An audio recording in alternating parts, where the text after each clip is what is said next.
Welcome back to God Speaks You Rest. Tonight we'll listen to the books of 1st and 2nd Samuel. Read slowly and without interruptions. In these books, we follow Israel's first kings, Samuel, Saul, and David, reminded of God's sovereignty and faithfulness through every season. Feel free to share in the comments where you're listening from and consider subscribing so God's Word can reach more hearts.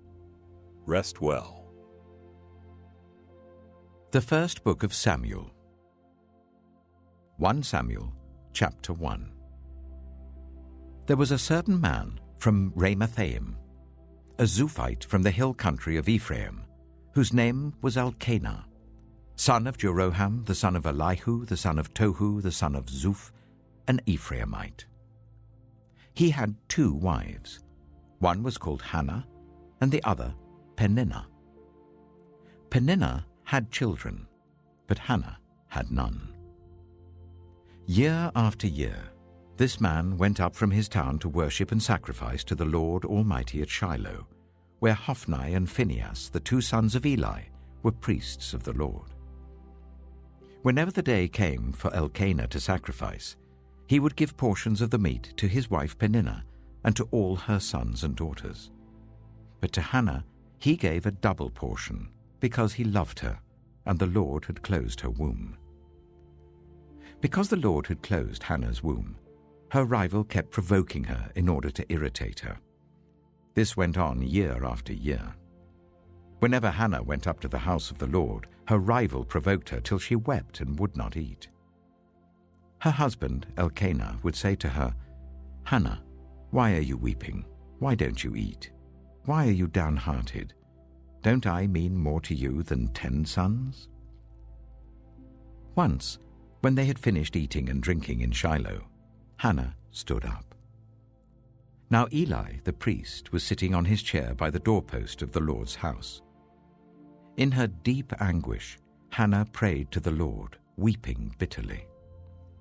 And she made a vow, saying, "Lord Almighty, if you will only look on your servant's misery and remember me, and not forget your servant, but give her a son, then I will give him to the Lord for all the days of his life, and no razor will ever be used on his head." As she kept on praying to the Lord, Eli observed her mouth. Hannah was praying in her heart, and her lips were moving, but her voice was not heard. Eli thought she was drunk and said to her, "How long are you going to stay drunk? Put away your wine." "Not so, my lord," Hannah replied. "I am a woman who is deeply troubled. I have not been drinking wine or beer. I was pouring out my soul to the Lord. Do not take your servant for a wicked woman. I have been praying here out of my great anguish and grief." Eli answered, "Go in peace, and may the God of Israel grant you what you have asked of him." She said, "May your servant find favor in your eyes."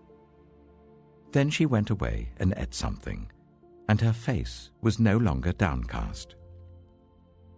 Early the next morning, they arose and worshipped before the Lord, and then went back to their home at Ramah. Elkanah made love to his wife Hannah, and the Lord remembered her. So in the course of time, Hannah became pregnant and gave birth to a son. She named him Samuel, saying, "Because I asked the Lord for him." When her husband Elkanah went up with all his family to offer the annual sacrifice to the Lord and to fulfill his vow, Hannah did not go. She said to her husband, "After the boy is weaned, I will take him and present him before the Lord, and he will live there always."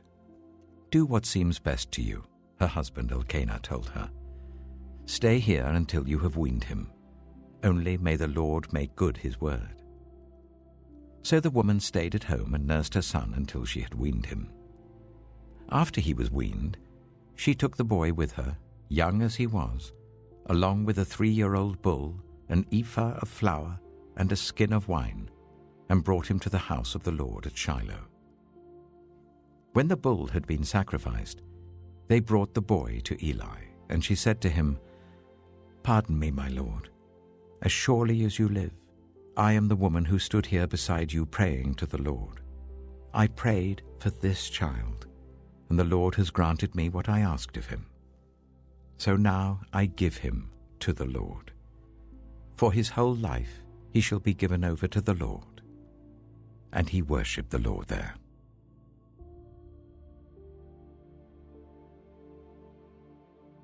Samuel chapter 2. Then Hannah prayed and said, My heart rejoices in the Lord. In the Lord my horn is lifted high.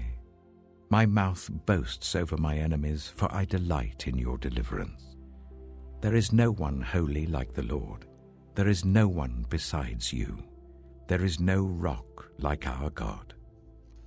Do not keep talking so proudly, or let your mouth speak such arrogance. For the Lord is a God who knows, and by him deeds are weighed. The bows of the warriors are broken, but those who stumbled are armed with strength. Those who are full hire themselves out for food, but those who are hungry no more. She who was barren has borne 7 children, but she who has had many sons pines away. The Lord brings death and makes alive. He brings down to the grave and raises up. The Lord sends poverty and wealth. He humbles and he exalts. He raises the poor from the dust and lifts the needy from the ash heap. He seats them with princes and makes them inherit a throne of honor. For the foundations of the earth are the Lord's. On them he has set the world.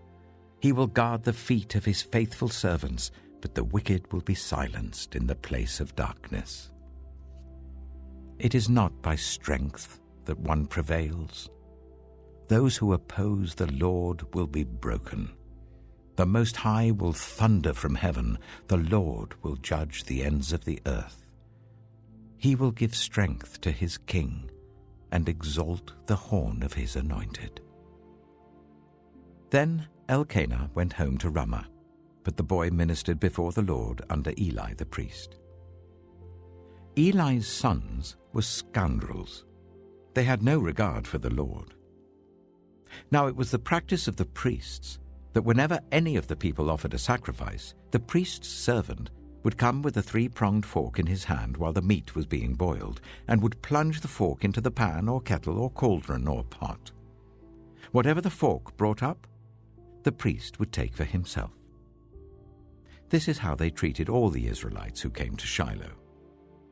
But even before the fat was burned, the priest's servant would come and say to the person who was sacrificing, "Give the priest some meat to roast. He won't accept boiled meat from you, but only raw." If the person said to him, "Let the fat be burned first, and then take whatever you want," the servant would answer, "No, hand it over now. If you don't, I'll take it by force." This sin of the young men was very great in the Lord's sight, for they were treating the Lord's offering with contempt. But Samuel was ministering before the Lord, a boy wearing a linen ephod. Each year his mother made him a little robe and took it to him, when she went up with her husband to offer the annual sacrifice. Eli would bless Elkanah and his wife, saying, "May the Lord give you children by this woman to take the place of the one she prayed for and gave to the Lord."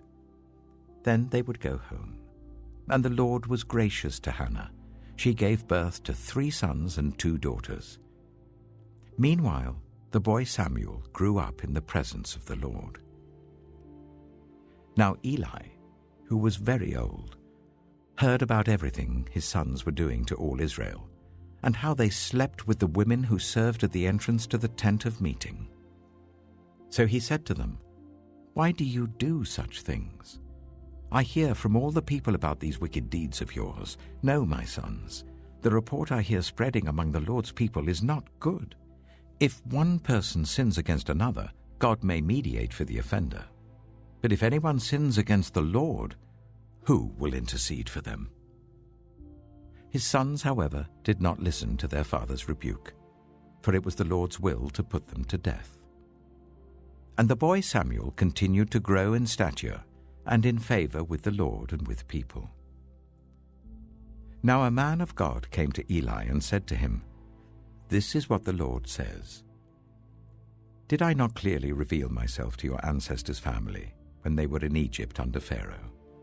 I chose your ancestor out of all the tribes of Israel to be my priest, to go up to my altar, to burn incense, and to wear an ephod in my presence. I also gave your ancestors' family all the food offerings presented by the Israelites. Why do you scorn my sacrifice and offering that I prescribed for my dwelling? Why do you honor your sons more than me, by fattening yourselves on the choice parts of every offering made by my people Israel? Therefore the Lord, the God of Israel, declares, I promised that members of your family would minister before me forever. But now the Lord declares, far be it from me. Those who honor me, I will honor, but those who despise me will be disdained. The time is coming when I will cut short your strength and the strength of your priestly house, so that no one in it will reach old age, and you will see distress in my dwelling. Although good will be done to Israel, no one in your family line will ever reach old age. Every one of you that I do not cut off from serving at my altar, I will spare only to destroy your sight and sap your strength, and all your descendants will die in the prime of life.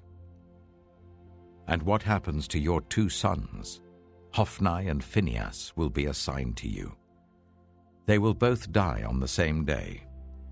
I will raise up for myself a faithful priest, who will do according to what is in my heart and mind.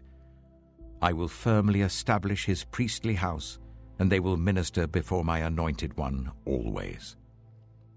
Then everyone left in your family line will come and bow down before him for a piece of silver and a loaf of bread, and plead, appoint me to some priestly office so that I can have food to eat.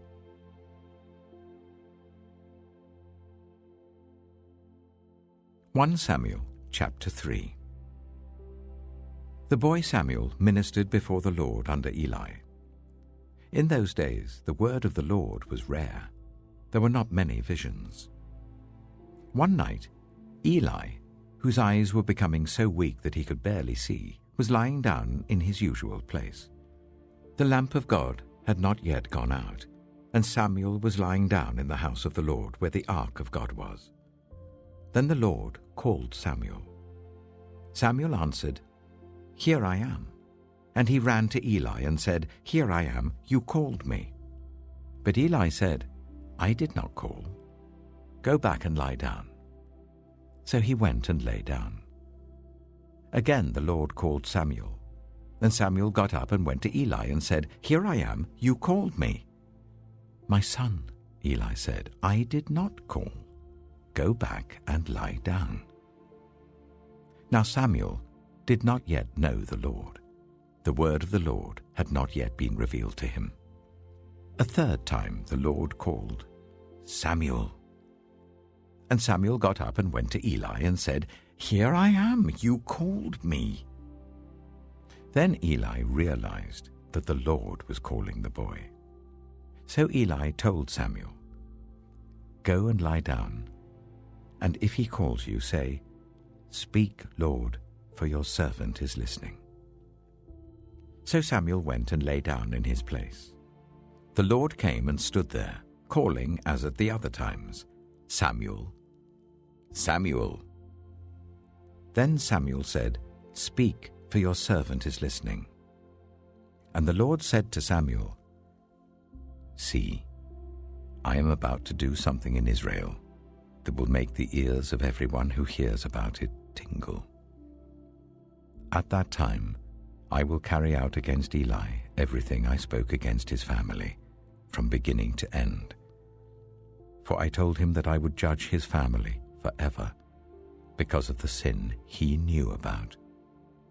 His sons uttered blasphemies against God, and he failed to restrain them. Therefore I swore to the house of Eli, the guilt of Eli's house will never be atoned for by sacrifice or offering. Samuel lay down until morning, and then opened the doors of the house of the Lord. He was afraid to tell Eli the vision, but Eli called him and said, "Samuel, my son." Samuel answered, "Here I am." "What was it he said to you?" Eli asked. "Do not hide it from me. May God deal with you, be it ever so severely, if you hide from me anything he told you." So Samuel told him everything, hiding nothing from him. Then Eli said, "He is the Lord. Let him do what is good in his eyes." The Lord was with Samuel as he grew up, and he let none of Samuel's words fall to the ground. And all Israel from Dan to Beersheba recognized that Samuel was attested as a prophet of the Lord. The Lord continued to appear at Shiloh, and there he revealed himself to Samuel through his word.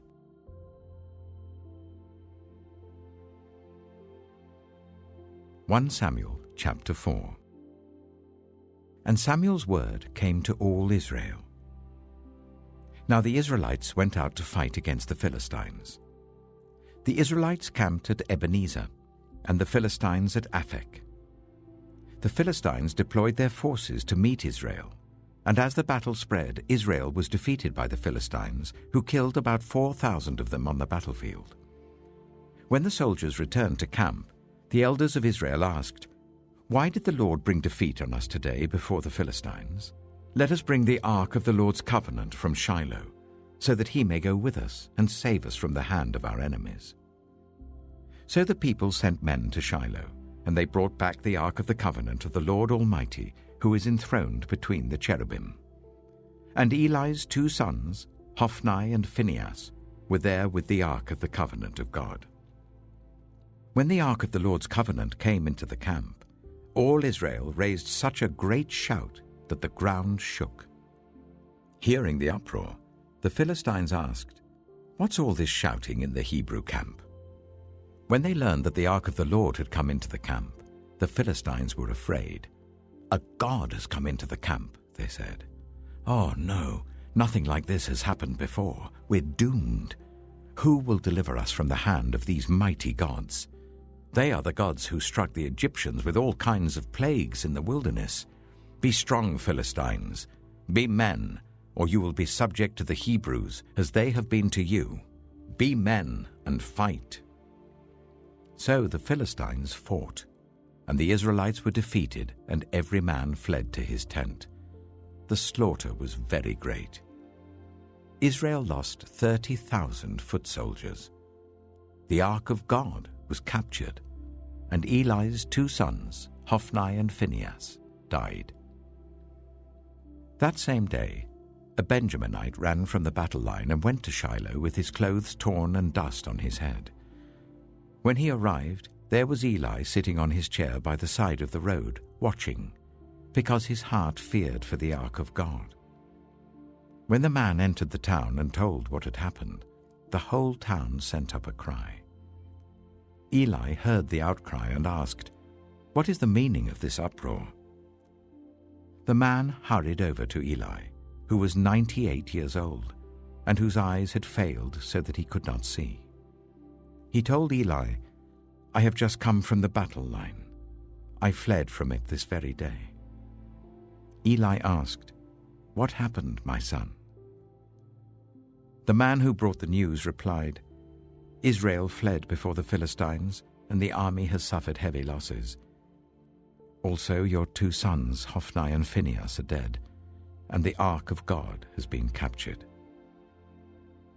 When he mentioned the ark of God, Eli fell backwards off his chair by the side of the gate. His neck was broken, and he died, for he was an old man, and he was heavy. He had led Israel for 40 years. His daughter-in-law, the wife of Phinehas, was pregnant and near the time of delivery. When she heard the news that the ark of God had been captured and that her father-in-law and her husband were dead, she went into labor and gave birth, but was overcome by her labor pains. As she was dying, the women attending her said, "Don't despair, you've given birth to a son." But she did not respond or pay any attention. She named the boy Ichabod, saying, "The glory has departed from Israel," because of the capture of the ark of God and the deaths of her father-in-law and her husband. She said, "The glory has departed from Israel, for the ark of God has been captured."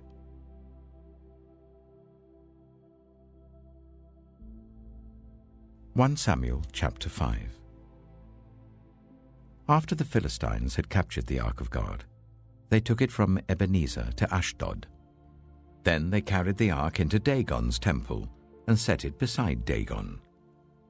When the people of Ashdod rose early the next day, there was Dagon, fallen on his face on the ground before the ark of the Lord. They took Dagon and put him back in his place. But the following morning when they rose, there was Dagon, fallen on his face on the ground before the ark of the Lord. His head and hands had been broken off and were lying on the threshold. Only his body remained. That is why to this day neither the priests of Dagon nor any others who enter Dagon's temple at Ashdod step on the threshold. The Lord's hand was heavy on the people of Ashdod and its vicinity. He brought devastation on them and afflicted them with tumors. When the people of Ashdod saw what was happening, they said, "The ark of the God of Israel must not stay here with us, because his hand is heavy on us and on Dagon our God." So they called together all the rulers of the Philistines and asked them, "What shall we do with the ark of the God of Israel?"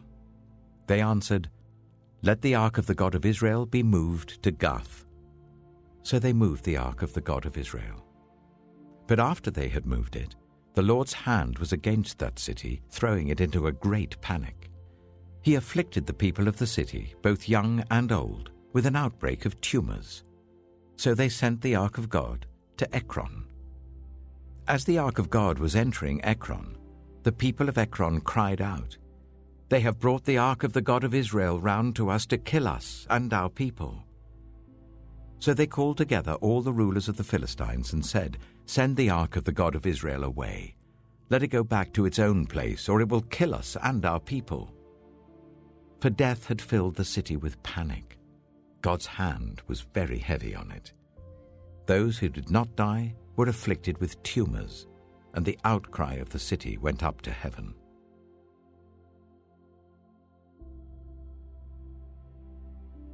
(1 Samuel chapter 6). When the ark of the Lord had been in Philistine territory for 7 months, the Philistines called for the priests and the diviners and said, "What shall we do with the ark of the Lord? Tell us how we should send it back to its place."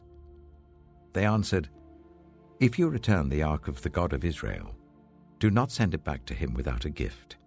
By all means send a guilt offering to him. Then you will be healed, and you will know why his hand has not been lifted from you." The Philistines asked, "What guilt offering should we send to him?"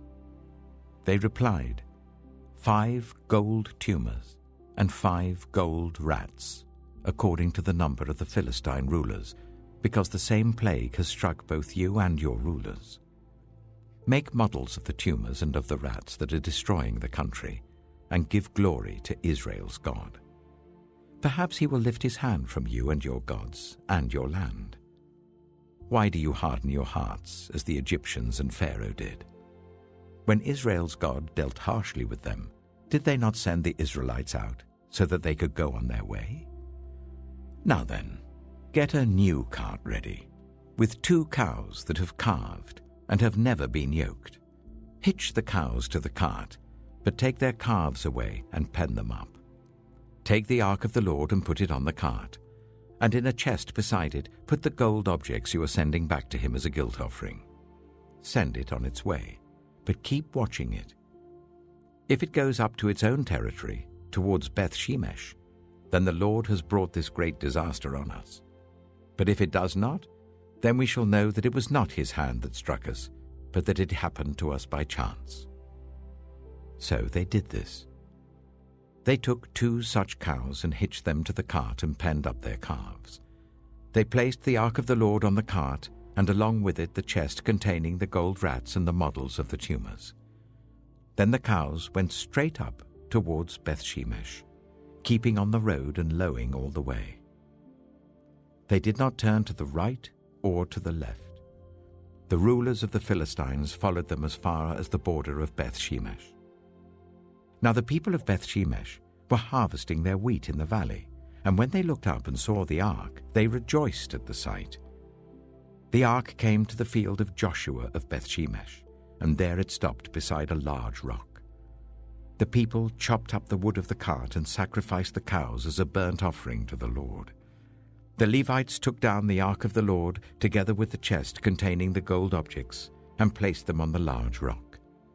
On that day, the people of Beth-shemesh offered burnt offerings and made sacrifices to the Lord. The 5 rulers of the Philistines saw all this, and then returned that same day to Ekron. These are the gold tumors the Philistines sent as a guilt offering to the Lord, 1 each for Ashdod, Gaza, Ashkelon, Gath, and Ekron. And the number of the gold rats was according to the number of Philistine towns belonging to the 5 rulers, the fortified towns with their country villages.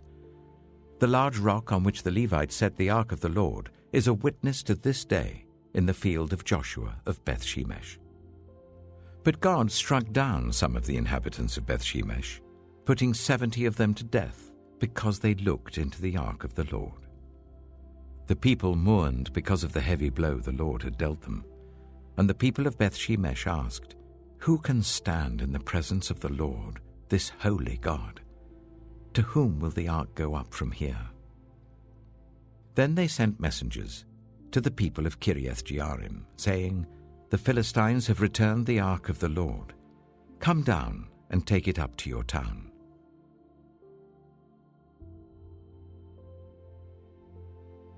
1 Samuel chapter 7. So the men of Kiriath-jearim came and took up the ark of the Lord. They brought it to Abinadab's house on the hill and consecrated Eleazar his son to guard the ark of the Lord. The ark remained at Kiriath-jearim a long time, 20 years in all. Then all the people of Israel turned back to the Lord.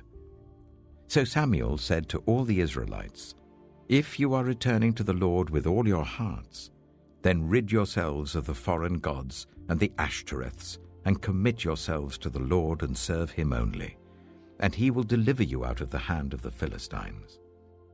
So the Israelites put away their Baals and Ashtoreths and served the Lord only. Then Samuel said, "Assemble all Israel at Mizpah, and I will intercede with the Lord for you." When they had assembled at Mizpah, they drew water and poured it out before the Lord. On that day they fasted, and there they confessed, "We have sinned against the Lord." Now Samuel was serving as leader of Israel at Mizpah. When the Philistines heard that Israel had assembled at Mizpah, the rulers of the Philistines came up to attack them. When the Israelites heard of it, they were afraid because of the Philistines. They said to Samuel, "Do not stop crying out to the Lord our God for us, that he may rescue us from the hand of the Philistines." Then Samuel took a suckling lamb and sacrificed it as a whole burnt offering to the Lord. He cried out to the Lord on Israel's behalf, and the Lord answered him. While Samuel was sacrificing the burnt offering, the Philistines drew near to engage Israel in battle. But that day the Lord thundered with loud thunder against the Philistines, and threw them into such a panic that they were routed before the Israelites. The men of Israel rushed out of Mizpah and pursued the Philistines, slaughtering them along the way to a point below Beth-kar. Then Samuel took a stone and set it up between Mizpah and Shen. He named it Ebenezer, saying, "Thus far the Lord has helped us." So the Philistines were subdued, and they stopped invading Israel's territory. Throughout Samuel's lifetime, the hand of the Lord was against the Philistines.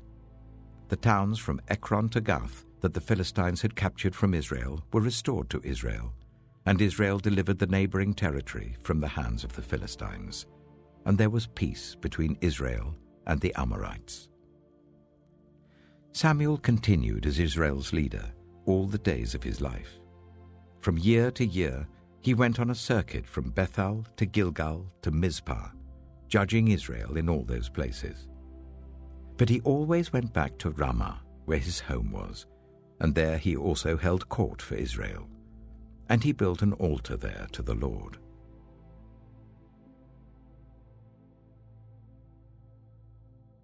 Samuel chapter 8.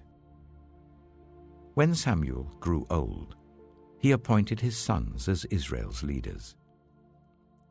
The name of his firstborn was Joel, and the name of his second was Abijah, and they served at Beersheba. But his sons did not follow his ways. They turned aside after dishonest gain and accepted bribes and perverted justice. So all the elders of Israel gathered together and came to Samuel at Ramah. They said to him, "You are old, and your sons do not follow your ways. Now appoint a king to lead us, such as all the other nations have." But when they said, "Give us a king to lead us," this displeased Samuel. So he prayed to the Lord. And the Lord told him, "Listen to all that the people are saying to you.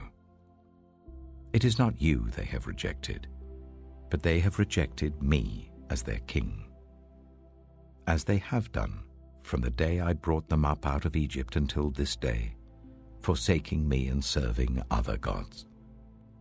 So they are doing to you. Now listen to them, but warn them solemnly, and let them know what the king who will reign over them will claim as his rights."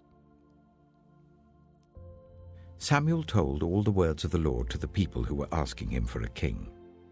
He said, "This is what the king who will reign over you will claim as his rights. He will take your sons and make them serve with his chariots and horses, and they will run in front of his chariots.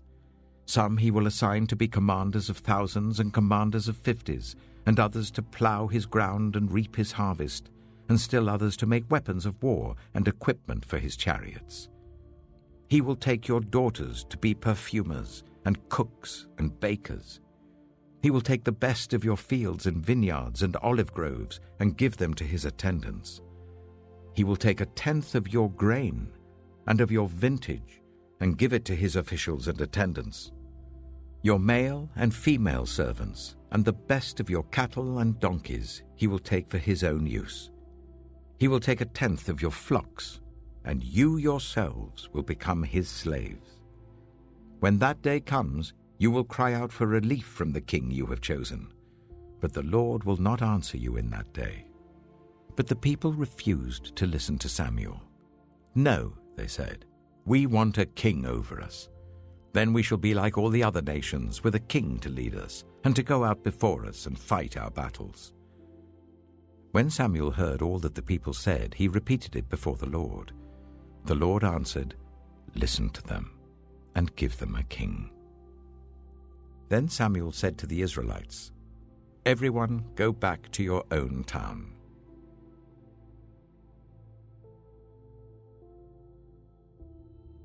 Samuel chapter 9. There was a Benjaminite, a man of standing, whose name was Kish, son of Abihail, the son of Zeror, the son of Bechorath, and the son of Aphiah of Benjamin. Kish had a son named Saul, as handsome a young man as could be found anywhere in Israel, and he was a head taller than anyone else. Now the donkeys belonging to Saul's father, Kish, were lost, and Kish said to his son Saul, "Take one of the servants with you and go and look for the donkeys." So he passed through the hill country of Ephraim and through the area around Shalisha, but they did not find them. They went on into the district of Shaalim, but the donkeys were not there. Then he passed through the territory of Benjamin, but they did not find them. When they reached the district of Zaph, Saul said to the servant who was with him, "Come, let's go back, or my father will stop thinking about the donkeys and start worrying about us." But the servant replied, "Look, in this town there is a man of God. He is highly respected, and everything he says comes true. Let's go there now. Perhaps he will tell us what way to take."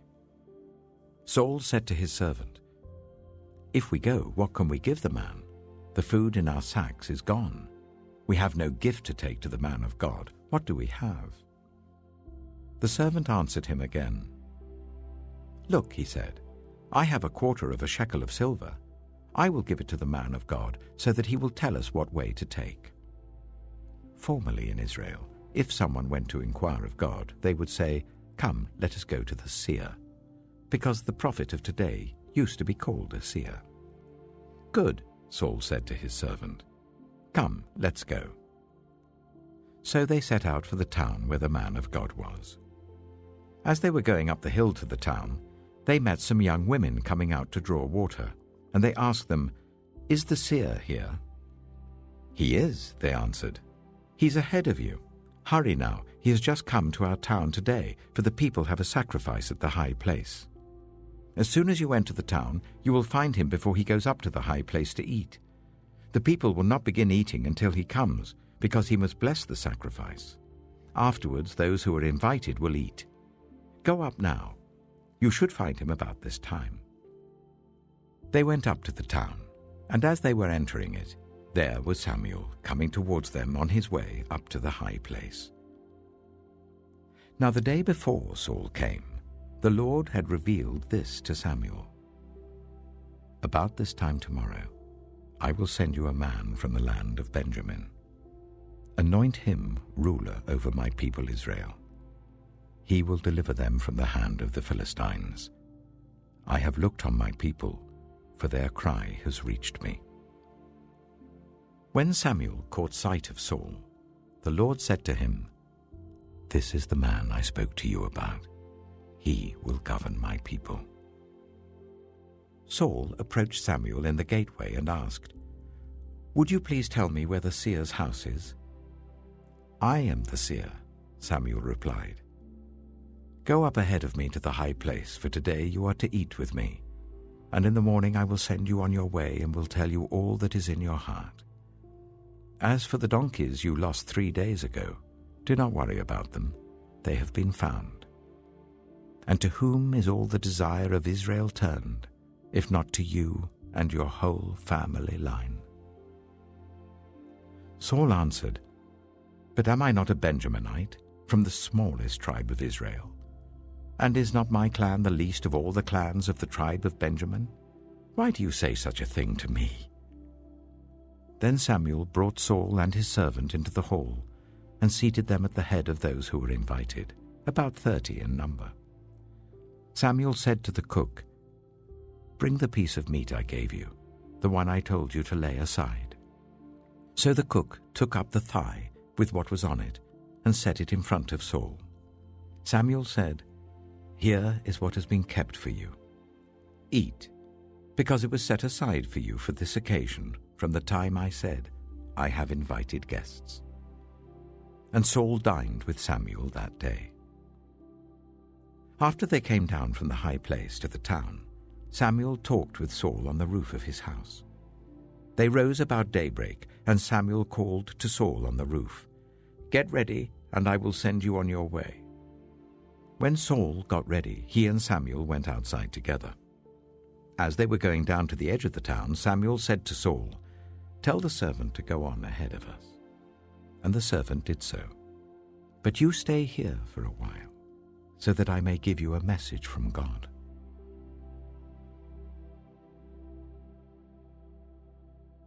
1 Samuel chapter 10. Then Samuel took a flask of olive oil and poured it on Saul's head and kissed him, saying, "Has not the Lord anointed you ruler over his inheritance? When you leave me today, you will meet 2 men near Rachel's tomb at Zelzah, on the border of Benjamin. They will say to you, 'The donkeys you set out to look for have been found, and now your father has stopped thinking about them and is worried about you. He is asking, "What shall I do about my son?" Then you will go on from there until you reach the great tree of Tabor. 3 men going up to worship God at Bethel will meet you there. One will be carrying 3 young goats, another 3 loaves of bread, and another a skin of wine. They will greet you and offer you 2 loaves of bread, which you will accept from them. After that, you will go to Gibeah of God, where there is a Philistine outpost. As you approach the town, you will meet a procession of prophets coming down from the high place, with lyres, tambourines, pipes, and harps being played before them, and they will be prophesying. The Spirit of the Lord will come powerfully upon you, and you will prophesy with them, and you will be changed into a different person. Once these signs are fulfilled, do whatever your hand finds to do, for God is with you. Go down ahead of me to Gilgal. I will surely come down to you to sacrifice burnt offerings and fellowship offerings, but you must wait 7 days until I come to you and tell you what you are to do." As Saul turned to leave Samuel, God changed Saul's heart, and all these signs were fulfilled that day. When he and his servant arrived at Gibeah, a procession of prophets met him. The Spirit of God came powerfully upon him, and he joined in their prophesying. When all those who had formerly known him saw him prophesying with the prophets, they asked each other, "What is this that has happened to the son of Kish? Is Saul also among the prophets?" A man who lived there answered, "And who is their father?"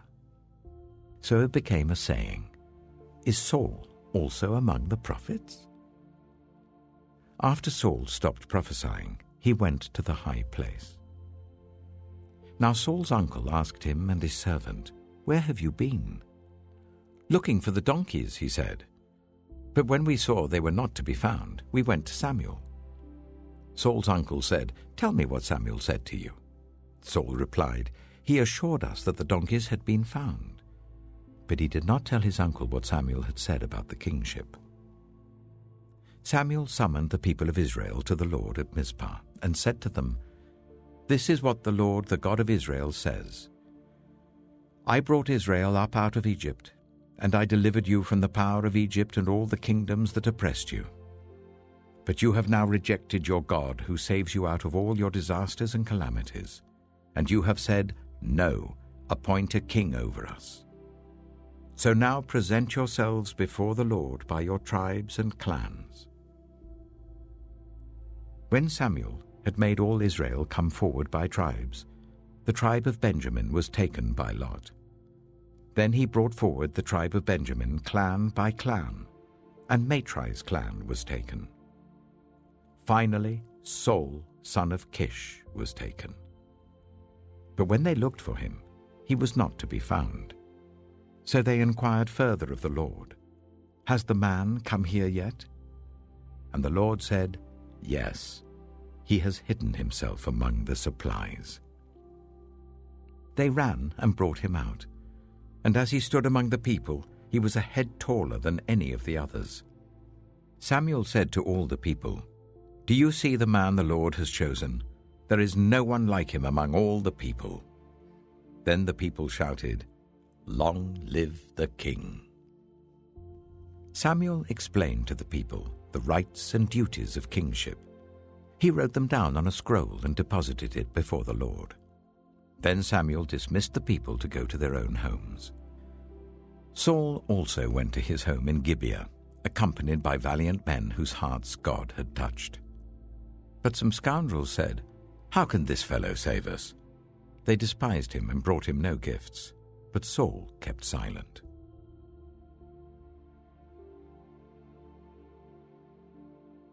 Samuel chapter 11.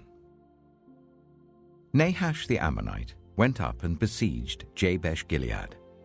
And all the men of Jabesh said to him, "Make a treaty with us, and we will be subject to you." But Nahash the Ammonite replied, "I will make a treaty with you only on the condition that I gouge out the right eye of every one of you, and so bring disgrace on all Israel." The elders of Jabesh said to him, "Give us 7 days so that we can send messengers throughout Israel. If no one comes to rescue us, we will surrender to you." When the messengers came to Gibeah of Saul and reported these terms to the people, they all wept aloud. Just then Saul was returning from the fields behind his oxen, and he asked, "What is wrong with everyone? Why are they weeping?" Then they repeated to him what the men of Jabesh had said. When Saul heard their words, the Spirit of God came powerfully upon him, and he burned with anger. He took a pair of oxen, cut them into pieces, and sent the pieces by messengers throughout Israel, proclaiming, "This is what will be done to the oxen of anyone who does not follow Saul and Samuel." Then the terror of the Lord fell on the people, and they came out together as one. When Saul mustered them at Bezek, the men of Israel numbered 300,000, and those of Judah 30,000. They told the messengers who had come, "Say to the men of Jabesh Gilead, by the time the sun is hot tomorrow, you will be rescued." When the messengers went and reported this to the men of Jabesh, they were elated. They said to the Ammonites, "Tomorrow we will surrender to you, and you can do to us whatever you like." The next day, Saul separated his men into 3 divisions.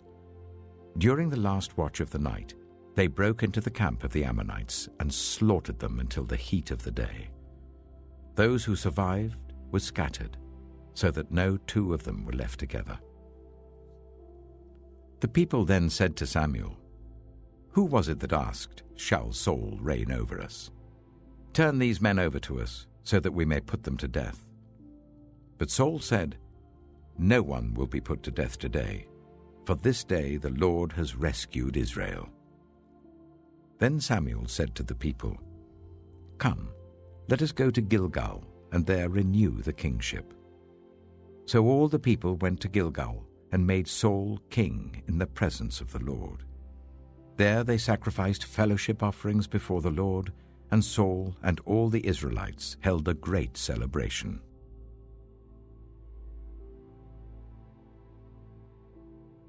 (1 Samuel chapter 12). Samuel said to all Israel, "I have listened to everything you said to me, and have set a king over you. Now you have a king as your leader. As for me, I am old and gray, and my sons are here with you. I have been your leader from my youth until this day. Here I stand. Testify against me in the presence of the Lord and his anointed. Whose ox have I taken? Whose donkey have I taken? Whom have I cheated? Whom have I oppressed? From whose hand have I accepted a bribe to make me shut my eyes?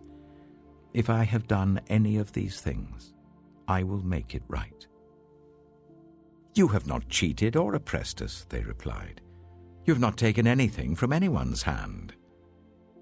Samuel said to them, "The Lord is witness against you, and also his anointed is witness this day, that you have not found anything in my hand." "He is witness," they said. Then Samuel said to the people, "It is the Lord who appointed Moses and Aaron, and brought your ancestors up out of Egypt. Now then, stand here, because I'm going to confront you with evidence before the Lord as to all the righteous acts performed by the Lord for you and your ancestors. After Jacob entered Egypt, they cried to the Lord for help, and the Lord sent Moses and Aaron, who brought your ancestors out of Egypt and settled them in this place. But they forgot the Lord their God. So he sold them into the hands of Sisera, the commander of the army of Hazor, and into the hands of the Philistines and the king of Moab, who fought against them. They cried out to the Lord and said, "We have sinned. We have forsaken the Lord and served the Baals and the Ashtoreths. But now deliver us from the hands of our enemies, and we will serve you." Then the Lord sent Jerubbaal, Barak, Jephthah, and Samuel, and he delivered you from the hands of your enemies all around you, so that you lived in safety. But when you saw that Nahash, king of the Ammonites, was moving against you, you said to me, "No, we want a king to rule over us, even though the Lord your God was your king. Now, here is the king you have chosen, the one you asked for. See, the Lord has set a king over you. If you fear the Lord and serve and obey him and do not rebel against his commands, and if both you and the king who reigns over you follow the Lord your God, good. But if you do not obey the Lord, and if you rebel against his commands, his hand will be against you as it was against your ancestors. Now then, stand still and see this great thing the Lord is about to do before your eyes. Is not wheat harvest now? I will call on the Lord to send thunder and rain, and you will realize what an evil thing you did in the eyes of the Lord when you asked for a king. Then Samuel called on the Lord, and that same day the Lord sent thunder and rain. So all the people stood in awe of the Lord and of Samuel. The people all said to Samuel, "Pray to the Lord your God for your servants, so that we will not die. For we have added to all our other sins the evil of asking for a king." "Do not be afraid," Samuel replied. "You have done all this evil. Yet do not turn away from the Lord, but serve the Lord with all your heart. Do not turn away after useless idols.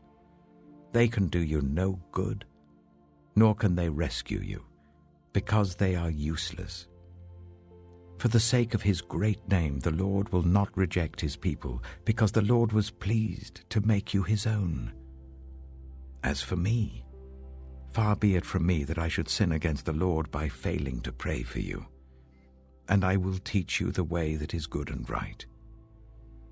But be sure to fear the Lord and serve him faithfully with all your heart. Consider what great things he has done for you. Yet, if you persist in doing evil, both you and your king will perish."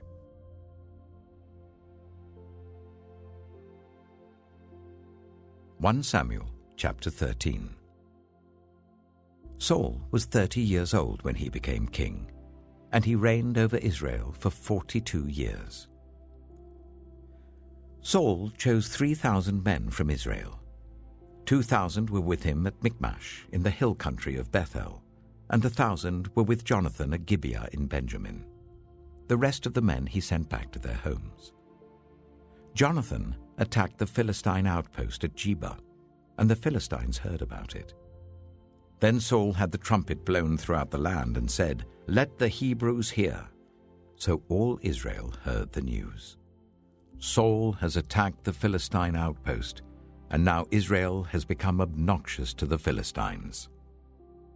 And the people were summoned to join Saul at Gilgal. The Philistines assembled to fight Israel, with 3,000 chariots, 6,000 charioteers, and soldiers as numerous as the sand on the seashore. They went up and camped at Michmash, east of Bethaven. When the Israelites saw that their situation was critical and that their army was hard-pressed, they hid in caves and thickets among the rocks and in pits and cisterns. Some Hebrews even crossed the Jordan to the land of Gad and Gilead. Saul remained at Gilgal, and all the troops with him were quaking with fear. He waited for 7 days, the time set by Samuel. But Samuel did not come to Gilgal, and Saul's men began to scatter. So he said, "Bring me the burnt offering and the fellowship offerings." And Saul offered up the burnt offering. Just as he finished making the offering, Samuel arrived, and Saul went out to greet him. "What have you done?" asked Samuel. Saul replied, "When I saw that the men were scattering and that you did not come at the set time, and that the Philistines were assembling at Michmash, I thought, now the Philistines will come down against me at Gilgal, and I have not sought the Lord's favor. So I felt compelled to offer the burnt offering." "Oh, you have done a foolish thing," Samuel said. "You have not kept the command the Lord your God gave you. If you had, he would have established your kingdom over Israel for all time. But now your kingdom will not endure. The Lord has sought out a man after his own heart and appointed him ruler of his people, because you have not kept the Lord's command." Then Samuel left Gilgal and went up to Gibeah in Benjamin. and Saul counted the men who were with him. They numbered about 600. Saul and his son Jonathan and the men with them were staying at Gibeah of Benjamin, while the Philistines camped at Michmash. Raiding parties went out from the Philistine camp in 3 detachments. One turned towards Ophrah in the vicinity of Shual, another towards Beth-horon, and the third towards the borderland overlooking the valley of Zeboim, facing the wilderness. Not a blacksmith could be found in the whole land of Israel, because the Philistines had said, "Otherwise the Hebrews will make swords and spears." So all Israel went down to the Philistines to have their plowshares, mattocks, axes, and sickles sharpened. The price was 2/3 of a shekel for sharpening plowshares and mattocks, and 1/3 of a shekel for sharpening forks and axes, and for repointing goads. So on the day of the battle, not a soldier with Saul and Jonathan had a sword or spear in his hand. Only Saul and his son Jonathan had them. Now a detachment of Philistines had gone out to the pass at Michmash.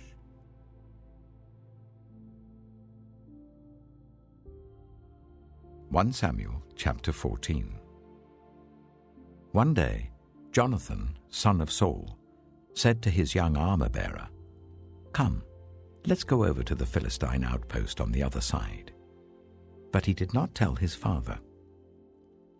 Saul was staying on the outskirts of Gibeah, under a pomegranate tree in Migron. With him were about 600 men, among whom was Ahijah, who was wearing an ephod. He was a son of Ichabod's brother, Ahitub, son of Phinehas, the son of Eli, the Lord's priest in Shiloh. No one was aware that Jonathan had left. On each side of the pass that Jonathan intended to cross to reach the Philistine outpost was a cliff. One was called Bozez, and the other Sineh.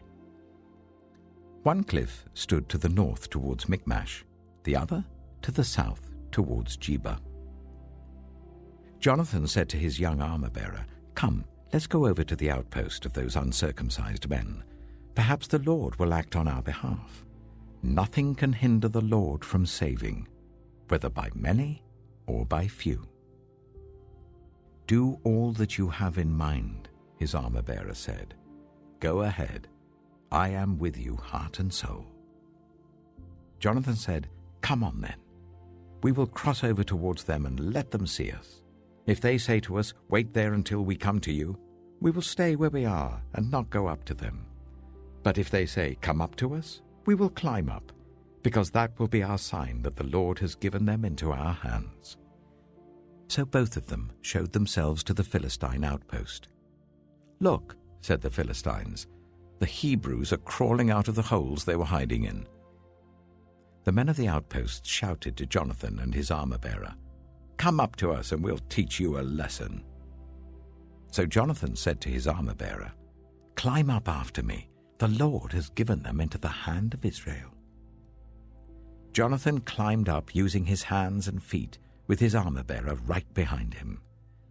The Philistines fell before Jonathan, and his armor-bearer followed and killed behind him. In that first attack, Jonathan and his armor-bearer killed some 20 men in an area of about half an acre. Then panic struck the whole army, those in the camp and field and those in the outposts and raiding parties, and the ground shook. It was a panic sent by God. Saul's lookouts at Gibeah in Benjamin saw the army melting away in all directions. Then Saul said to the men who were with him, "Muster the forces and see who has left us."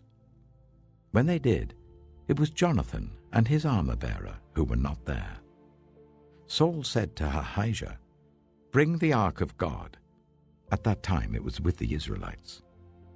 While Saul was talking to the priest, the tumult in the Philistine camp increased more and more.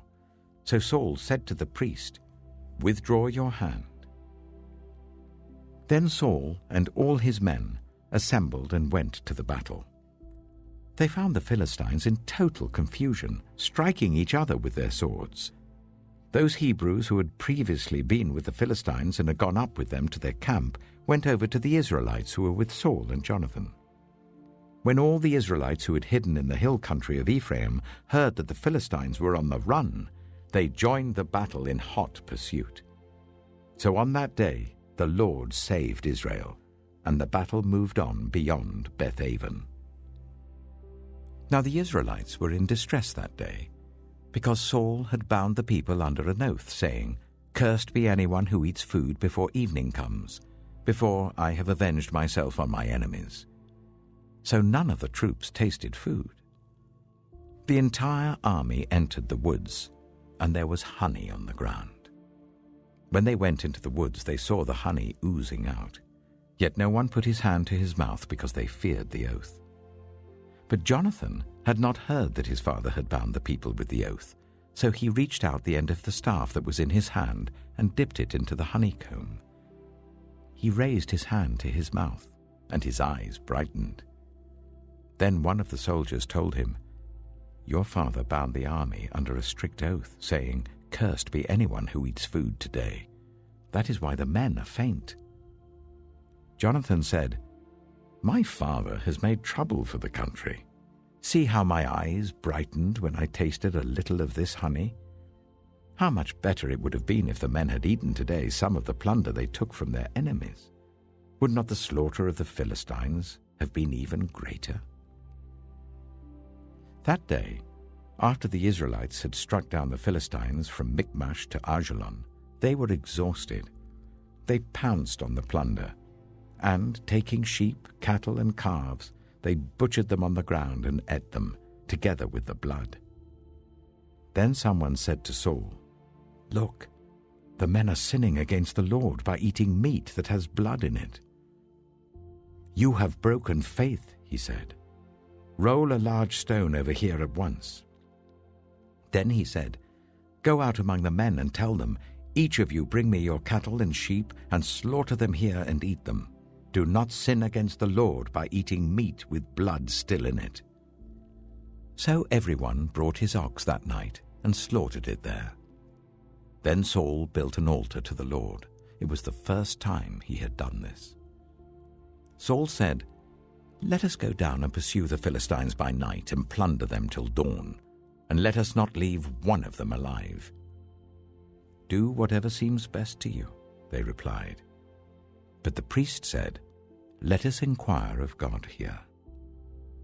So Saul asked God, "Shall I go down and pursue the Philistines? Will you give them into Israel's hand?" But God did not answer him that day. Saul therefore said, "Come here, all you who are leaders of the army, and let us find out what sin has been committed today. As surely as the Lord who rescues Israel lives, even if the guilt lies with my son Jonathan, he must die." But not one of them said a word. Saul then said to all the Israelites, "You stand over there. I and Jonathan my son will stand over here." "Do what seems best to you," they replied. Then Saul prayed to the Lord, the God of Israel, "Why have you not answered your servant today? If the fault is in me or my son Jonathan, respond with Urim. But if the men of Israel are at fault, respond with Thummim." Jonathan and Saul were taken by lot, and the men were cleared. Saul said, "Cast the lot between me and Jonathan my son." And Jonathan was taken. Then Saul said to Jonathan, "Tell me what you have done." So Jonathan told him, "I tasted a little honey with the end of my staff, and now I must die?" Saul said, "May God deal with me, be it ever so severely, if you do not die, Jonathan." But the men said to Saul, "Should Jonathan die? He who has brought about this great deliverance in Israel? Never. As surely as the Lord lives, not a hair of his head shall fall to the ground, for he did this today with God's help." So the men rescued Jonathan, and he was not put to death. Then Saul stopped pursuing the Philistines, and they withdrew to their own land. After Saul had assumed rule over Israel, he fought against their enemies on every side: Moab, the Ammonites, Edom, the kings of Zobah, and the Philistines. Wherever he turned, he inflicted punishment on them. He fought valiantly and defeated the Amalekites, delivering Israel from the hands of those who had plundered them. Saul's sons were Jonathan, Ishvi, and Malchishua. The name of his elder daughter was Merab, and that of the younger was Michal.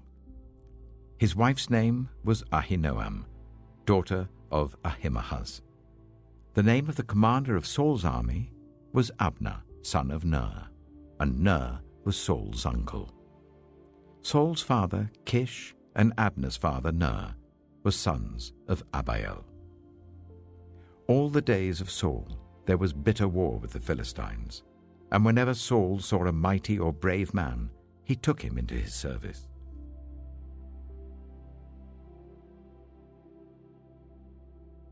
Samuel chapter 15. Samuel said to Saul, "I am the one the Lord sent to anoint you king over his people Israel. So listen now to the message from the Lord. This is what the Lord Almighty says. I will punish the Amalekites for what they did to Israel when they waylaid them as they came up from Egypt.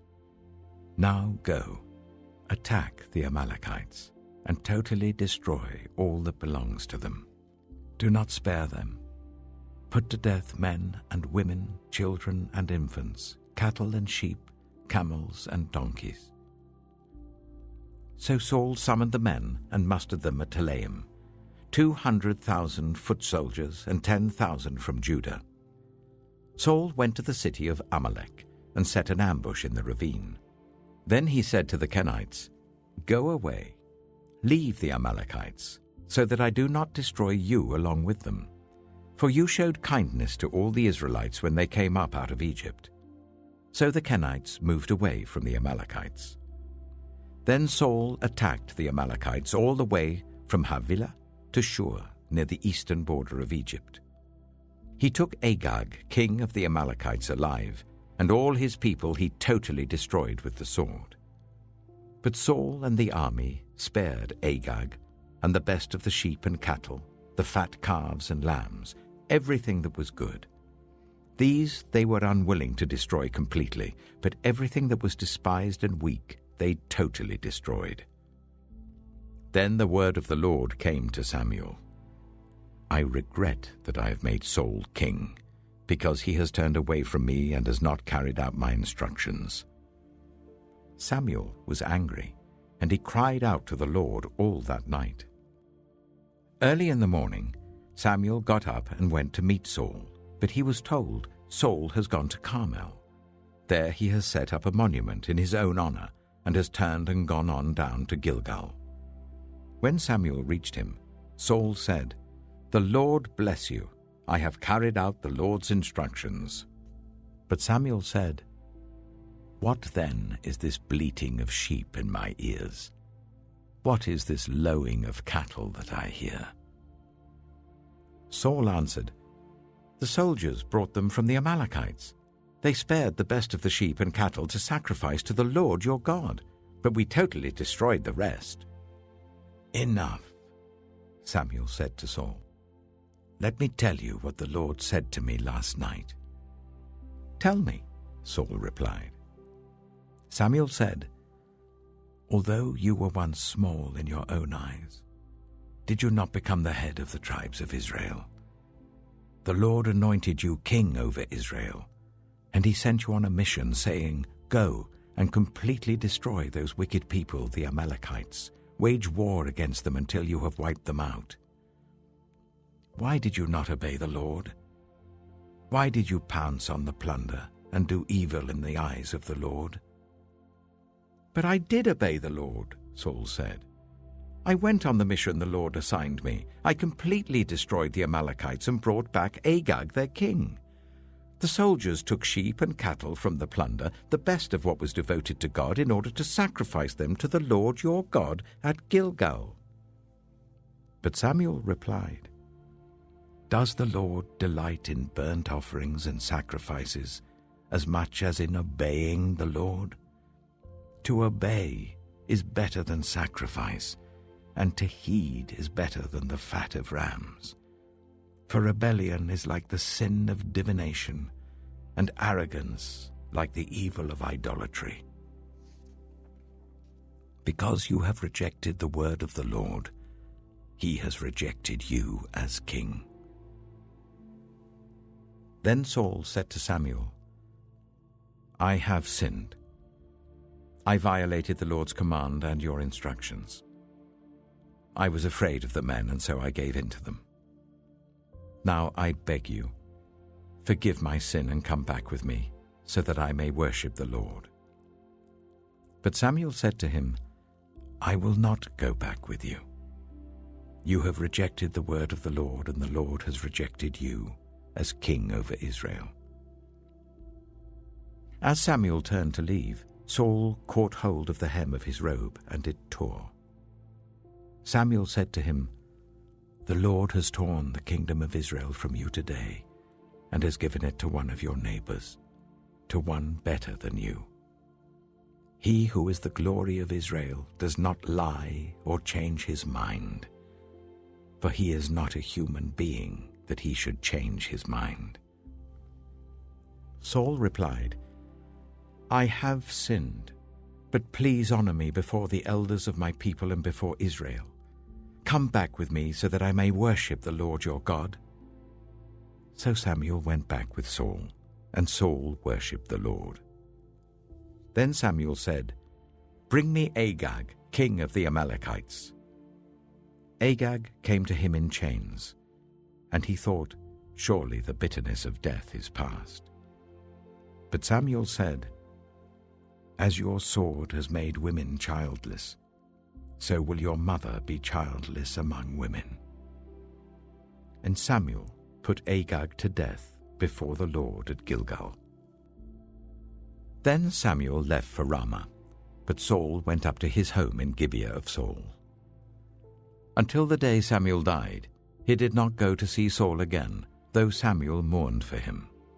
And the Lord regretted that he had made Saul king over Israel.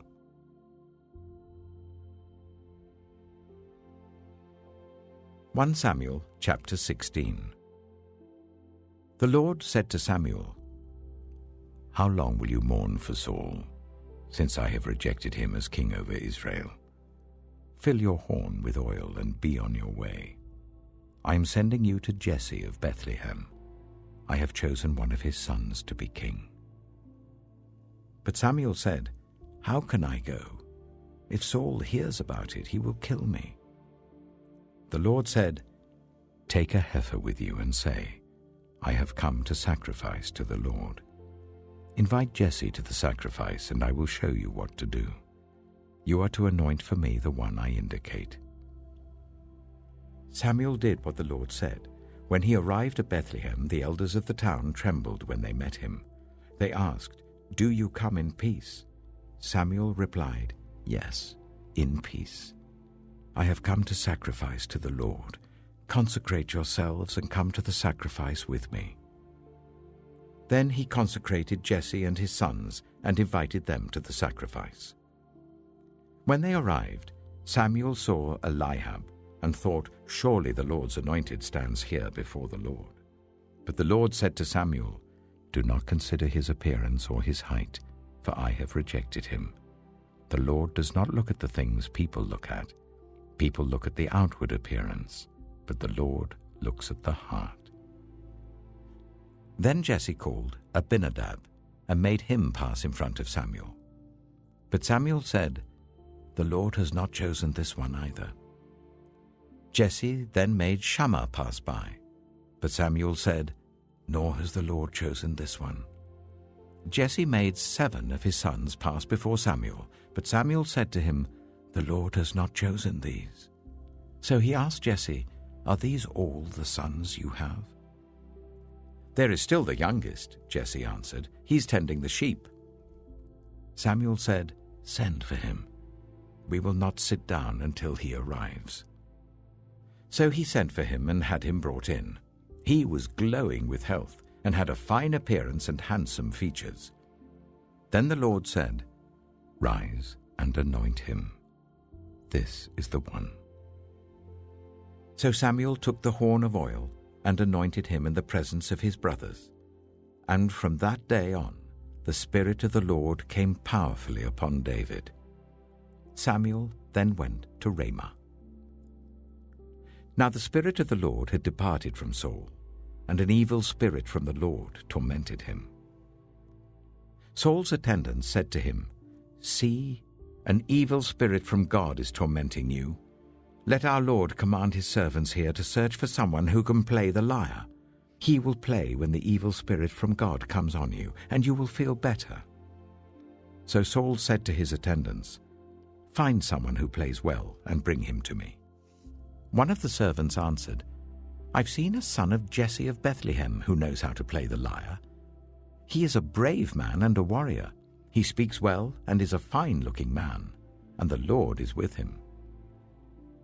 Then Saul sent messengers to Jesse and said, "Send me your son David, who is with the sheep." So Jesse took a donkey loaded with bread, a skin of wine, and a young goat, and sent them with his son David to Saul. David came to Saul and entered his service. Saul liked him very much, and David became one of his armor-bearers. Then Saul sent word to Jesse, saying, "Allow David to remain in my service, for I am pleased with him." Whenever the Spirit from God came on Saul, David would take up his lyre and play. Then relief would come to Saul. He would feel better, and the evil spirit would leave him.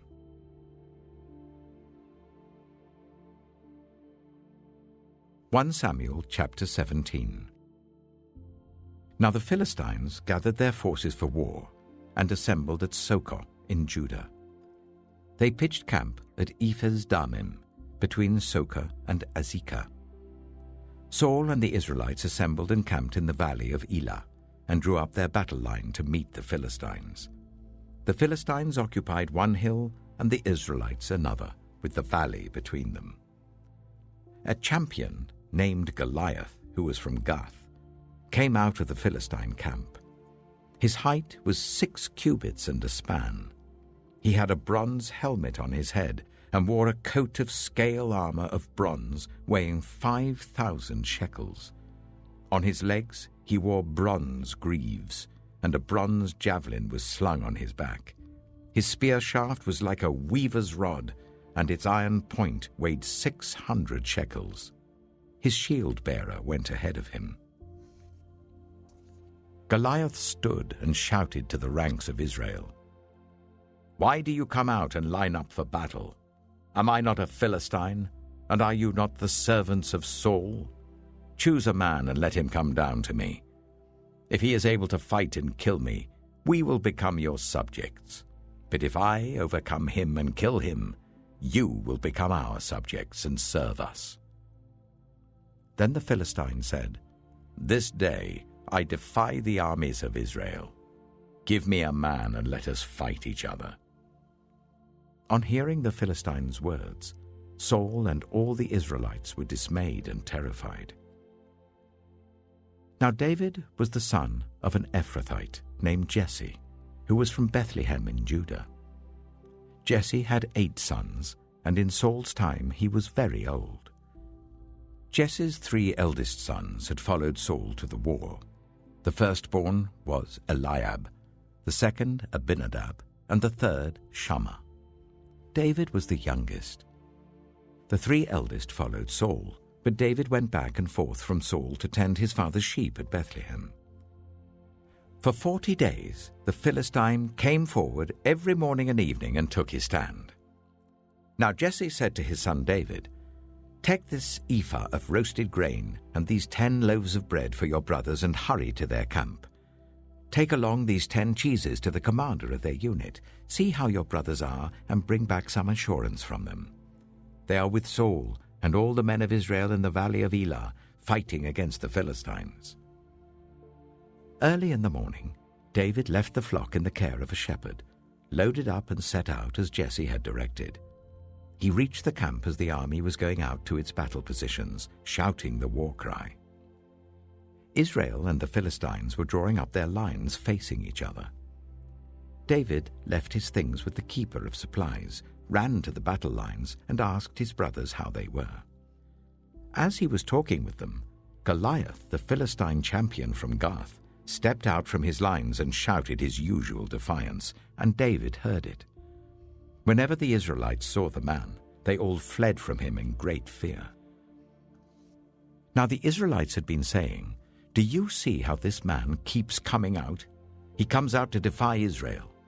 The king will give great wealth to the man who kills him. He will also give him his daughter in marriage, and will exempt his family from taxes in Israel." David asked the men standing near him, "What will be done for the man who kills this Philistine and removes this disgrace from Israel? Who is this uncircumcised Philistine that he should defy the armies of the living God?" They repeated to him what they had been saying, and told him, "This is what will be done for the man who kills him." When Eliab, David's eldest brother, heard him speaking with the men, he burned with anger at him and asked, "Why have you come down here? And with whom did you leave those few sheep in the wilderness? I know how conceited you are and how wicked your heart is. You came down only to watch the battle." "Now what have I done?" said David. "Can't I even speak?" He then turned away to someone else and brought up the same matter, and the men answered him as before. What David said was overheard and reported to Saul, and Saul sent for him. David said to Saul, "Let no one lose heart on account of this Philistine. Your servant will go and fight him." Saul replied, "You are not able to go out against this Philistine and fight him. You're only a young man, and he has been a warrior from his youth." But David said to Saul, "Your servant has been keeping his father's sheep. When a lion or a bear came and carried off a sheep from the flock, I went after it, struck it, and rescued the sheep from its mouth. When it turned on me, I seized it by its hair, struck it, and killed it. Your servant has killed both the lion and the bear. This uncircumcised Philistine will be like one of them, because he has defied the armies of the living God. The Lord who rescued me from the paw of the lion and the paw of the bear will rescue me from the hand of this Philistine." Saul said to David, "Go, and the Lord be with you." Then Saul dressed David in his own tunic. He put a coat of armor on him and a bronze helmet on his head. David fastened on his sword over the tunic and tried walking around because he was not used to them. "I cannot go in these," he said to Saul, "because I'm not used to them." So he took them off. Then he took his staff in his hand, chose 5 smooth stones from the stream, put them in the pouch of his shepherd's bag, and with his sling in his hand, approached the Philistine. Meanwhile, the Philistine, with his shield-bearer in front of him, kept coming closer to David. He looked David over and saw that he was little more than a boy, glowing with health and handsome, and he despised him. He said to David, "Am I a dog that you come at me with sticks?" And the Philistine cursed David by his gods. "Come here," he said, "and I'll give your flesh to the birds and the wild animals."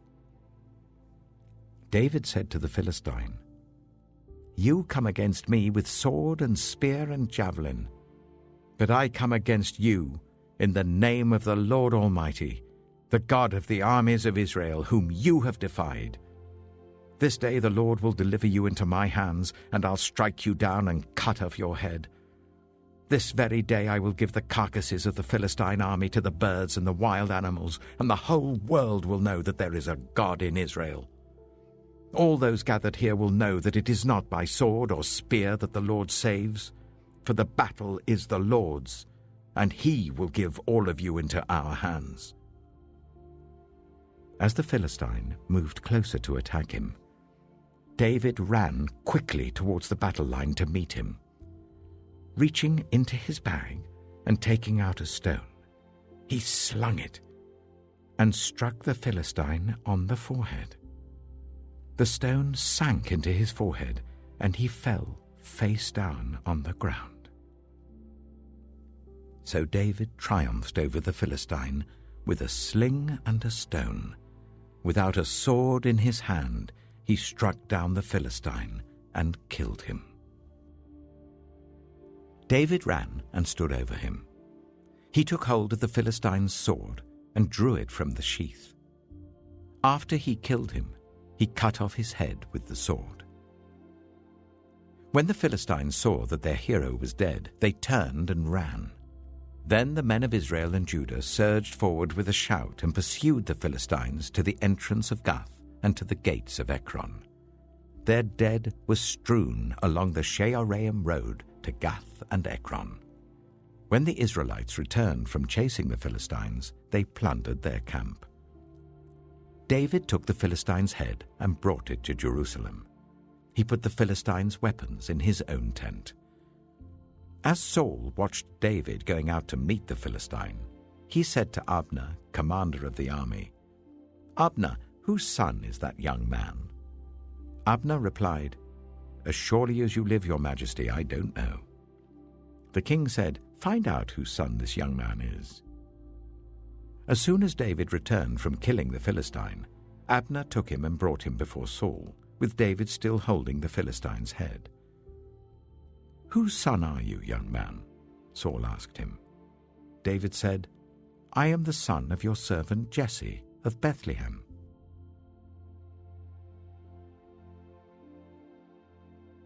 (1 Samuel chapter 18). After David had finished talking with Saul, Jonathan became one in spirit with David, and he loved him as himself. From that day, Saul kept David with him and did not let him return home to his family. And Jonathan made a covenant with David because he loved him as himself. Jonathan took off the robe he was wearing and gave it to David, along with his tunic and even his sword, his bow, and his belt. Whatever mission Saul sent him on, David was so successful that Saul gave him a high rank in the army. This pleased all the troops and Saul's officers as well. When the men were returning home after David had killed the Philistine, the women came out from all the towns of Israel to meet King Saul, with singing and dancing, with joyful songs, with tambourines and lyres. As they danced, they sang, "Saul has slain his thousands, and David his tens of thousands." Saul was very angry. This refrain displeased him greatly. "They have credited David with tens of thousands," he thought, "but me with only thousands. What more can he get but the kingdom?" And from that time on, Saul kept a close eye on David.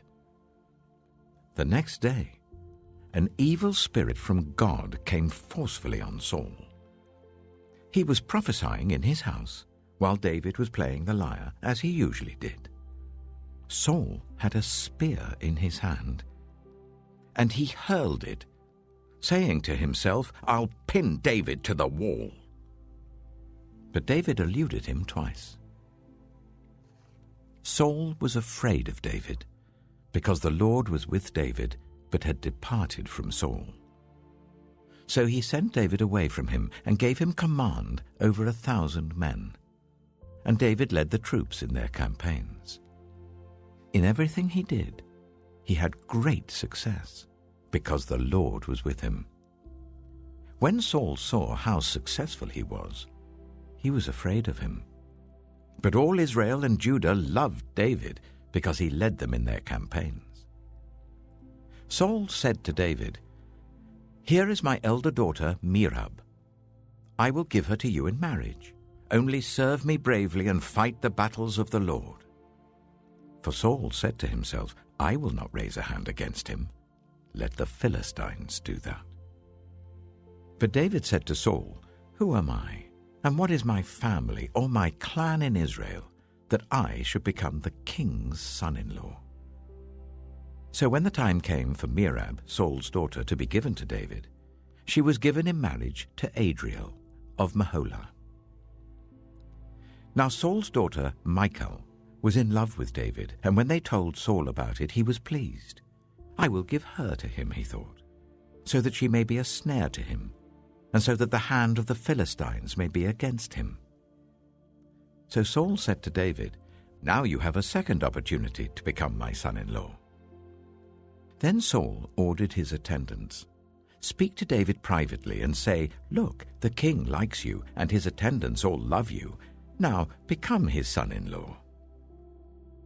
They repeated these words to David, but David said, Do you think it is a small matter to become the king's son-in-law?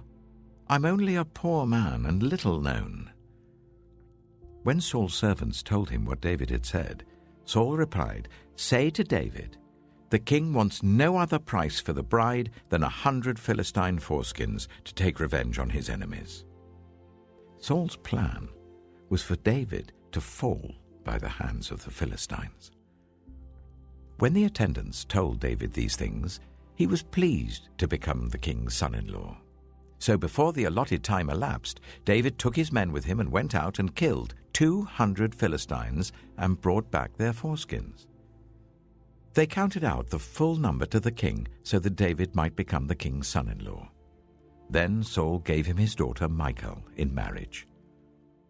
When Saul realized that the Lord was with David and that his daughter Michal loved David, Saul became still more afraid of him, and he remained his enemy for the rest of his days.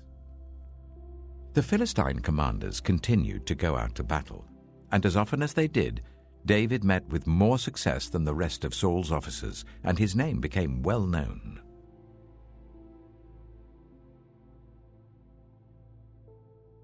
Samuel chapter 19.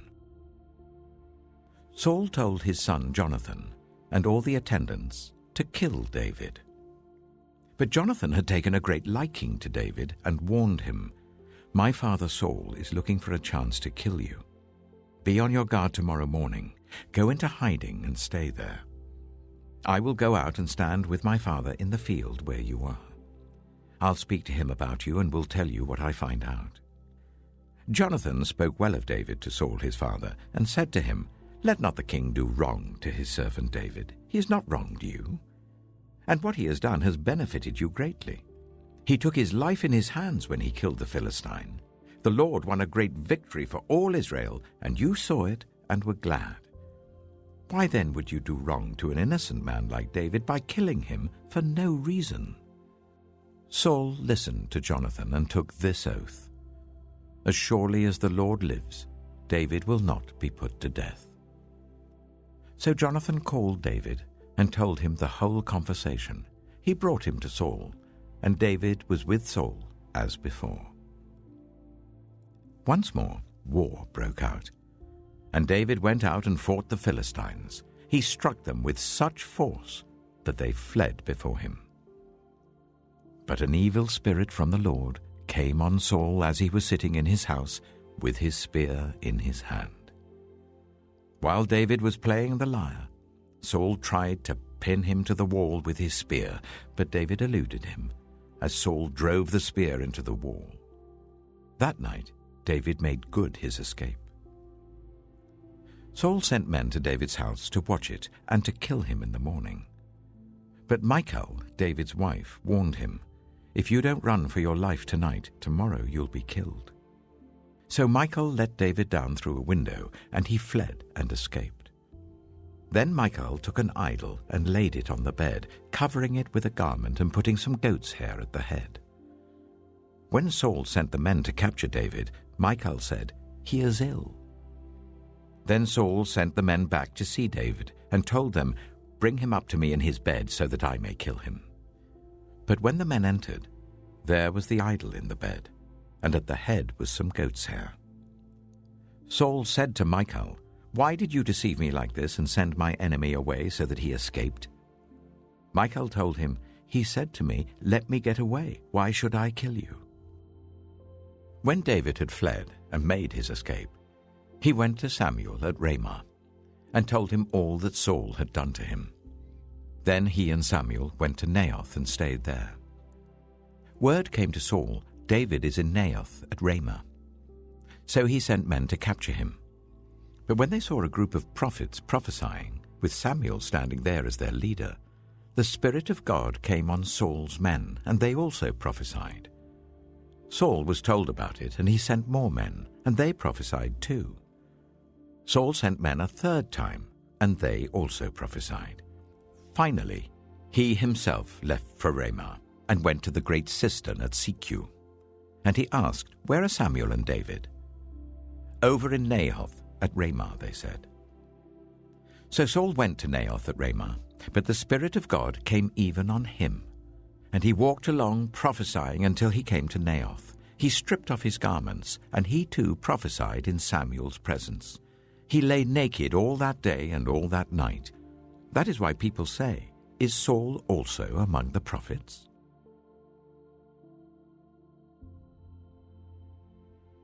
1 Samuel chapter 20.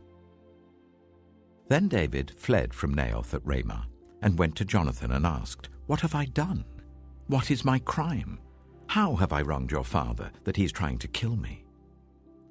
"Never," Jonathan replied. "You're not going to die. Look, my father doesn't do anything, great or small, without letting me know. Why should he hide this from me? It isn't so." But David took an oath and said, "Your father knows very well that I have found favor in your eyes. And he has said to himself, 'Jonathan must not know this, or he will be grieved.' Yet as surely as the Lord lives and as you live, there is only a step between me and death." Jonathan said to David, "Whatever you want me to do, I'll do for you." So David said, "Look, tomorrow is the new moon feast, and I am supposed to dine with the king. But let me go and hide in the field until the evening of the day after tomorrow.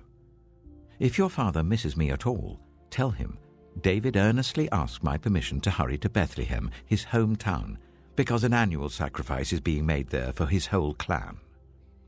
If he says, 'Very well,' then your servant is safe.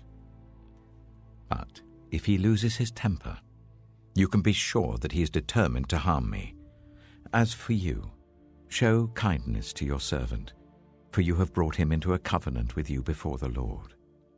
If I am guilty, then kill me yourself. Why hand me over to your father?" "Never," Jonathan said. "If I had the least inkling that my father was determined to harm you, wouldn't I tell you?" David asked, "Who will tell me if your father answers you harshly?" "Come," Jonathan said, "let's go out into the field." So they went there together. Then Jonathan said to David, "I swear by the Lord, the God of Israel, that I will surely sound out my father by this time the day after tomorrow.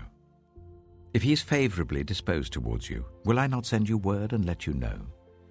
But if my father intends to harm you, may the Lord deal with me, be it ever so severely, if I do not let you know and send you away in peace.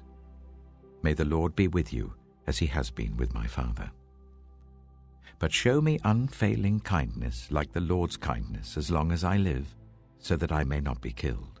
And do not ever cut off your kindness from my family, not even when the Lord has cut off every one of David's enemies from the face of the earth."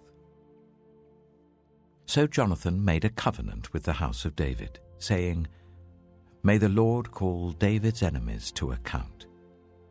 And Jonathan made David reaffirm his oath out of love for him, because he loved him as he loved himself. Then Jonathan said to David, "Tomorrow is the new moon feast. You will be missed, because your seat will be empty. The day after tomorrow, towards evening, go to the place where you hid when this trouble began, and wait by the stone easel. I will shoot 3 arrows to the side of it, as though I were shooting at a target. Then I will send a boy and say, 'Go find the arrows.' If I say to him, 'Look, the arrows are on this side of you, bring them here,' then come, because as surely as the Lord lives, you are safe, there is no danger. But if I say to the boy, 'Look, the arrows are beyond you,' then you must go, because the Lord has sent you away. And about the matter you and I discussed, remember, the Lord is witness between you and me forever." So David hid in the field. And when the new moon feast came, the king sat down to eat.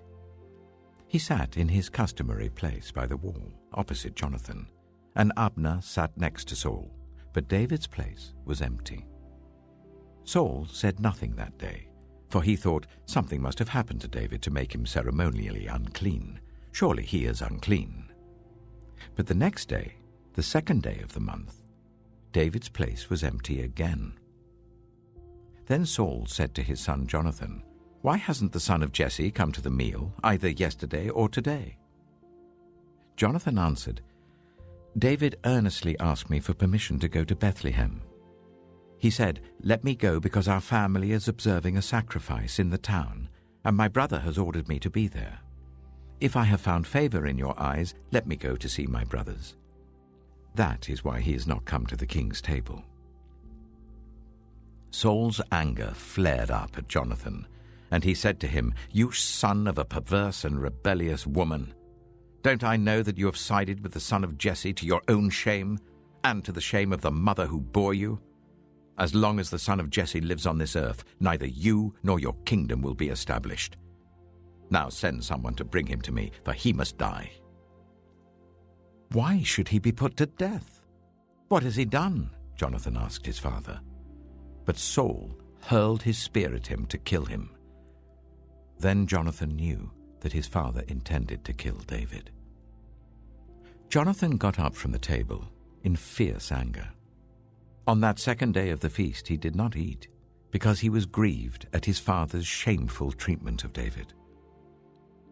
In the morning, Jonathan went out to the field for his meeting with David.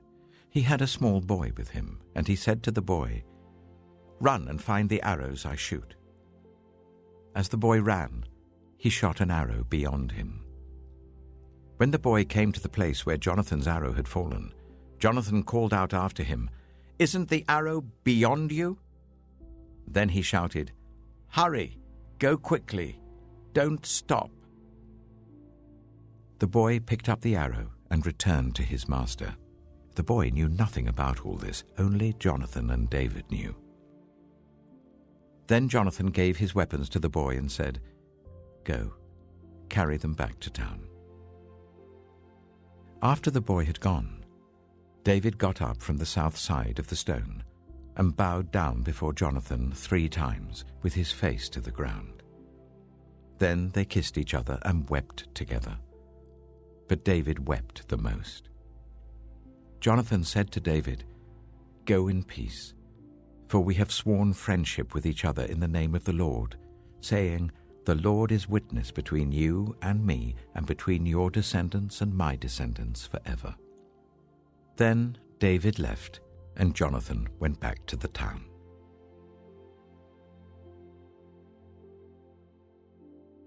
1 Samuel chapter 21. David went to Nob, to Ahimelech the priest. Ahimelech trembled when he met him and asked, "Why are you alone? Why is no one with you?" David answered Ahimelech the priest, "The king sent me on a mission and said to me, 'No one is to know anything about the mission I'm sending you on. As for my men, I've told them to meet me at a certain place. Now then, what have you to hand? Give me 5 loaves of bread, or whatever you can find.' But the priest answered David, 'I don't have any ordinary bread to hand. However, there is some consecrated bread here, provided the men have kept themselves from women.' David replied, 'Indeed, women have been kept from us, as usual whenever I set out. The men's bodies are holy even on missions that are not holy. How much more so today?' So the priest gave him the consecrated bread, since there was no bread there except the bread of the presence that had been removed from before the Lord and replaced by hot bread on the day it was taken away. Now one of Saul's servants was there that day, detained before the Lord. He was Doeg, the Edomite, Saul's chief shepherd. David asked Ahimelech, 'Don't you have a spear or sword here? I haven't brought my sword or any other weapon, because the king's mission was urgent.' The priest replied, 'The sword of Goliath the Philistine, whom you killed in the valley of Elah, is here. It is wrapped in a cloth behind the ephod. If you want it, take it. There is no sword here but that one." David said, "There is none like it. Give it to me." That day David fled from Saul and went to Achish, king of Gath. But the servants of Achish said to him, "Isn't this David, the king of the land? Isn't he the one they sing about in their dances? Saul has slain his thousands, and David his tens of thousands." David took these words to heart and was very much afraid of Achish, king of Gath. So he feigned insanity in their presence. And while he was in their hands, he acted like a madman, making marks on the doors of the gate and letting saliva run down his beard. Achish said to his servants, "Look at the man, he's insane. Why bring him to me? Am I so short of madmen that you have to bring this fellow here to carry on like this in front of me? Must this man come into my house?"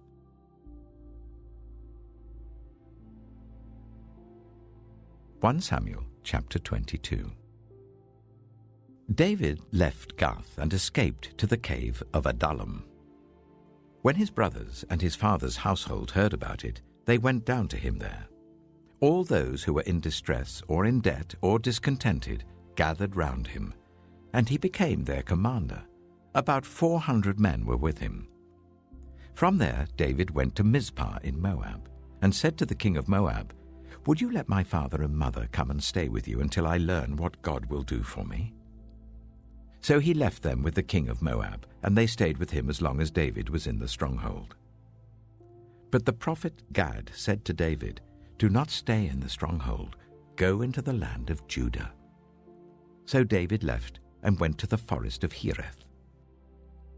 Now Saul heard that David and his men had been discovered, and Saul was seated, spear in hand, under the tamarisk tree on the hill at Gibeah, with all his officials standing at his side. He said to them, "Listen, men of Benjamin. Will the son of Jesse give all of you fields and vineyards? Will he make all of you commanders of thousands and commanders of hundreds?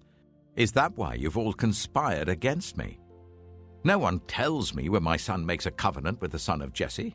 None of you is concerned about me or tells me that my son has incited my servant to lie in wait for me as he does today."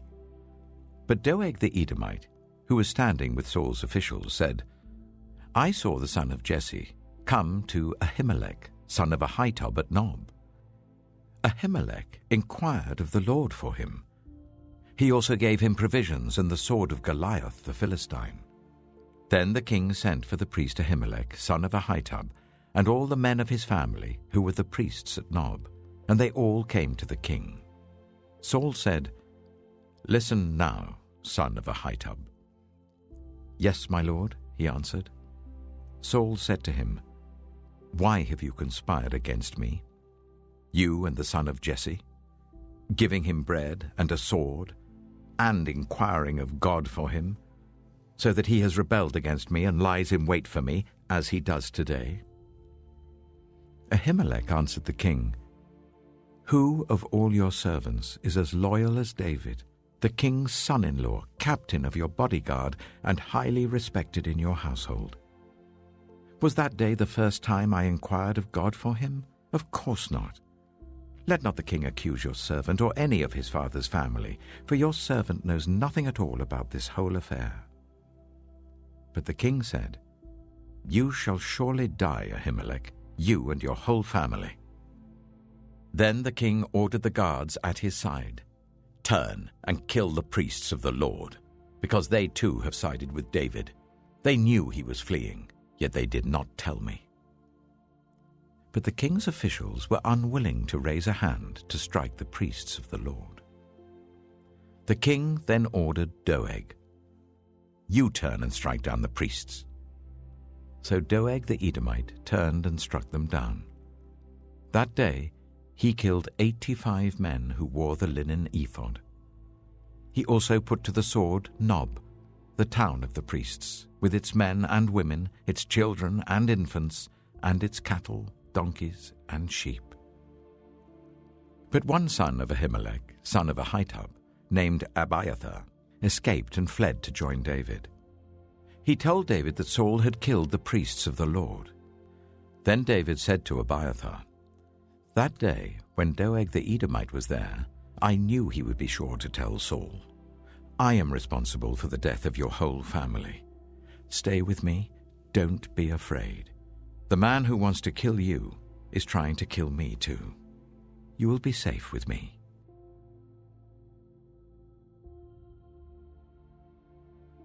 1 Samuel chapter 23. When David was told, "Look, the Philistines are fighting against Keilah and are looting the threshing floors," he inquired of the Lord, saying, "Shall I go and attack these Philistines?" The Lord answered him, "Go, attack the Philistines, and save Keilah." But David's men said to him, "Here in Judah we are afraid. How much more then if we go to Keilah against the Philistine forces?" Once again David inquired of the Lord, and the Lord answered him, "Go down to Keilah, for I am going to give the Philistines into your hand." So David and his men went to Keilah, fought the Philistines, and carried off their livestock. He inflicted heavy losses on the Philistines and saved the people of Keilah. Now Abiathar, son of Ahimelech, had brought the ephod down with him when he fled to David at Keilah. Saul was told that David had gone to Keilah, and he said, "God has delivered him into my hands, for David has imprisoned himself by entering a town with gates and bars." And Saul called up all his forces for battle to go down to Keilah to besiege David with his men. When David learned that Saul was plotting against him, he said to Abiathar the priest, "Bring the ephod." David said, "Lord God of Israel, your servant has heard definitely that Saul plans to come to Keilah and destroy the town on account of me. Will the citizens of Keilah surrender me to him? Will Saul come down as your servant has heard? Lord God of Israel, tell your servant." And the Lord said, "He will."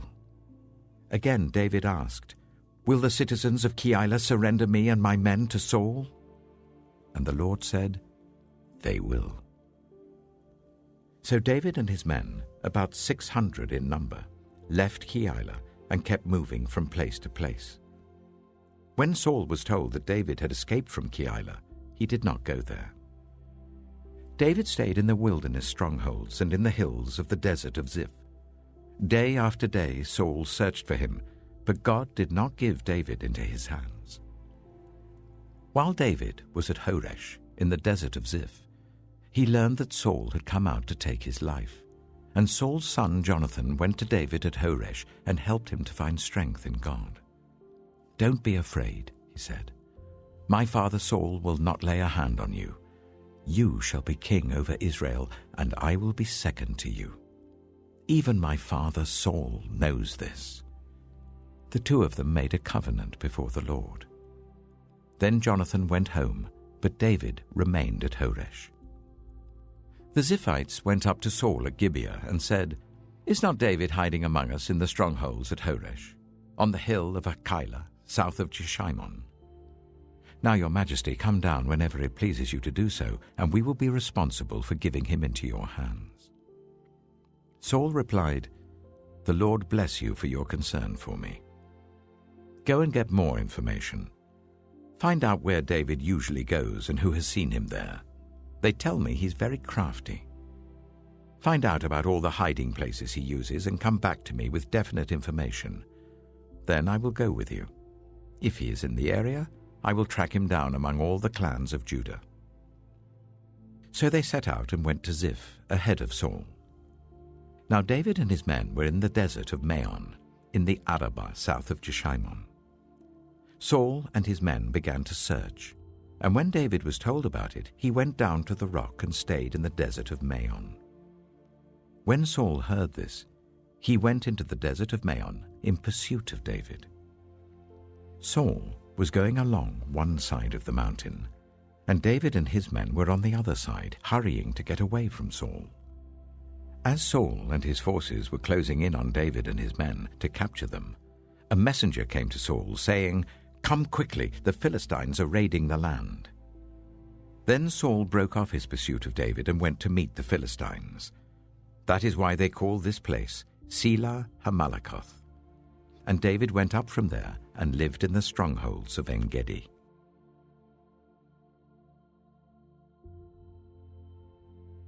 Samuel chapter 24. After Saul returned from pursuing the Philistines, he was told, "David is in the desert of En-gedi." So Saul took 3,000 able young men from all Israel and set out to look for David and his men near the crags of the wild goats. He came to the sheepfolds along the way. A cave was there, and Saul went in to relieve himself. David and his men were far back in the cave. The men said, "This is the day the Lord spoke of when he said to you, 'I will give your enemy into your hands for you to deal with as you wish.'" Then David crept up unnoticed and cut off a corner of Saul's robe. Afterwards, David was conscience-stricken for having cut off a corner of his robe. He said to his men, "The Lord forbid that I should do such a thing to my master, the Lord's anointed, or lay my hand on him. For he is the anointed of the Lord." With these words, David sharply rebuked his men and did not allow them to attack Saul. And Saul left the cave and went his way. Then David went out of the cave and called out to Saul, "My lord the king." When Saul looked behind him, David bowed down and prostrated himself with his face to the ground. He said to Saul, "Why do you listen when men say, 'David is bent on harming you'? This day you have seen with your own eyes how the Lord gave you into my hands in the cave. Some urged me to kill you, but I spared you. I said, 'I will not lay my hand on my Lord because he is the Lord's anointed.' See, my father, look at this piece of your robe in my hand. I cut off the corner of your robe, but did not kill you. See that there is nothing in my hand to indicate that I am guilty of wrongdoing or rebellion. I have not wronged you, but you are hunting me down to take my life. May the Lord judge between you and me, and may the Lord avenge the wrongs you have done to me, but my hand will not touch you. As the old saying goes, 'From evildoers come evil deeds,' so my hand will not touch you. Against whom has the king of Israel come out? Who are you pursuing? A dead dog? A flea? May the Lord be our judge and decide between us. May he consider my cause and uphold it. May he vindicate me by delivering me from your hand."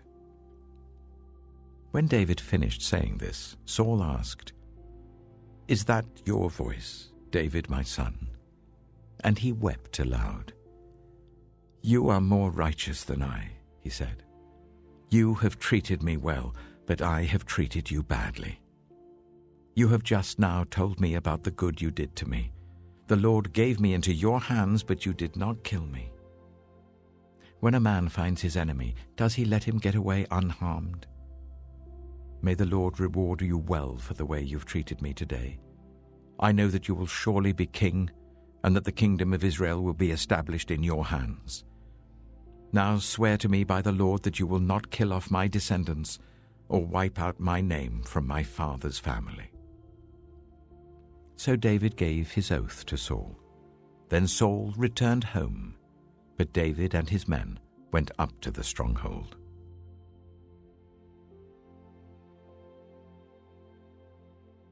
Samuel chapter 25. Now Samuel died, and all Israel assembled and mourned for him, and they buried him at his home in Ramah. Then David moved down into the desert of Paran. A certain man in Maon, who had property there at Carmel, was very wealthy. He had 1,000 goats and 3,000 sheep, which he was shearing in Carmel. His name was Nabal, and his wife's name was Abigail. She was an intelligent and beautiful woman, but her husband was surly and mean in his dealings. He was a Calebite.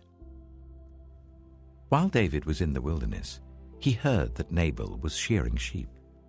So he sent 10 young men and said to them, "Go up to Nabal at Carmel and greet him in my name. Say to him, 'Long life to you, good health to you and your household, and good health to all that is yours.' Now I hear that it is sheep-shearing time. When your shepherds were with us, we did not ill-treat them, and the whole time they were at Carmel, nothing of theirs was missing. Ask your own servants, and they will tell you. Therefore be favorable towards my men, since we come at a festive time. Please give your servants and your son David whatever you can find for them." When David's men arrived, they gave Nabal this message in David's name. Then they waited. Nabal answered David's servant, "Who is this David? Who is this son of Jesse? Many servants are breaking away from their masters these days. Why should I take my bread and water and the meat I've slaughtered for my shearers and give it to men coming from who knows where?" David's men turned round and went back. When they arrived, they reported every word.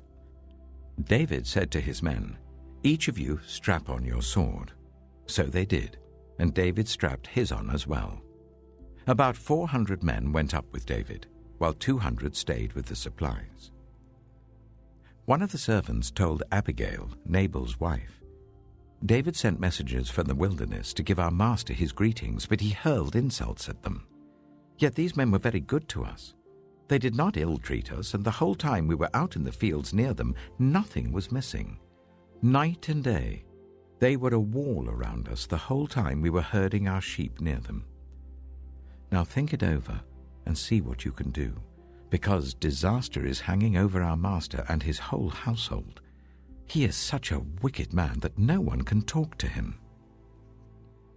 Abigail acted quickly. She took 200 loaves of bread, 2 skins of wine, 5 dressed sheep, 5 seahs of roasted grain, 100 cakes of raisins, and 200 cakes of pressed figs, and loaded them on donkeys. Then she told her servants, "Go on ahead, I'll follow you." But she did not tell her husband Nabal. As she came riding on her donkey into a mountain ravine, there were David and his men descending towards her, and she met them. David had just said, "It's been useless, all my watching over this fellow's property in the wilderness, so that nothing of his was missing. He has paid me back evil for good. May God deal with David, be it ever so severely, if by morning I leave alive one male of all who belong to him." When Abigail saw David, she quickly got off her donkey and bowed down before David with her face to the ground. She fell at his feet and said, "Pardon your servant, my lord, and let me speak to you. Hear what your servant has to say. Please pay no attention, my lord, to that wicked man Nabal. He is just like his name. His name means fool, and folly goes with him. As for me, your servant, I did not see the men my lord sent. And now, my lord, as surely as the Lord your God lives and as you live, since the Lord has kept you from bloodshed and from avenging yourself with your own hands, may your enemies and all who are intent on harming my lord be like Nabal. And let this gift which your servant has brought to my lord be given to the men who follow you. Please forgive your servant's presumption. The Lord your God will certainly make a lasting dynasty for my lord, because you fight the Lord's battles, and no wrongdoing will be found in you as long as you live. Even though someone is pursuing you to take your life, the life of my lord will be bound securely in the bundle of the living by the Lord your God, but the lives of your enemies he will hurl away as from the pocket of a sling.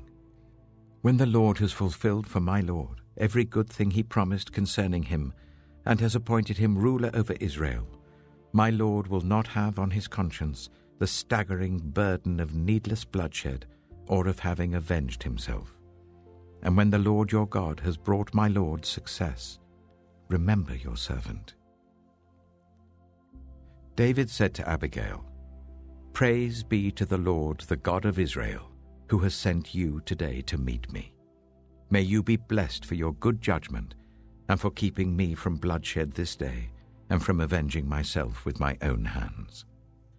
Otherwise, as surely as the Lord, the God of Israel, lives, who has kept me from harming you, if you had not come quickly to meet me, not one male belonging to Nabal would have been left alive by daybreak."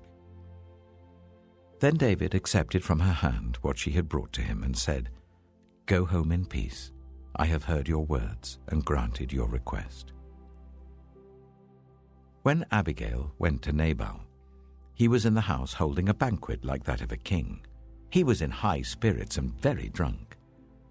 So she told him nothing at all until daybreak.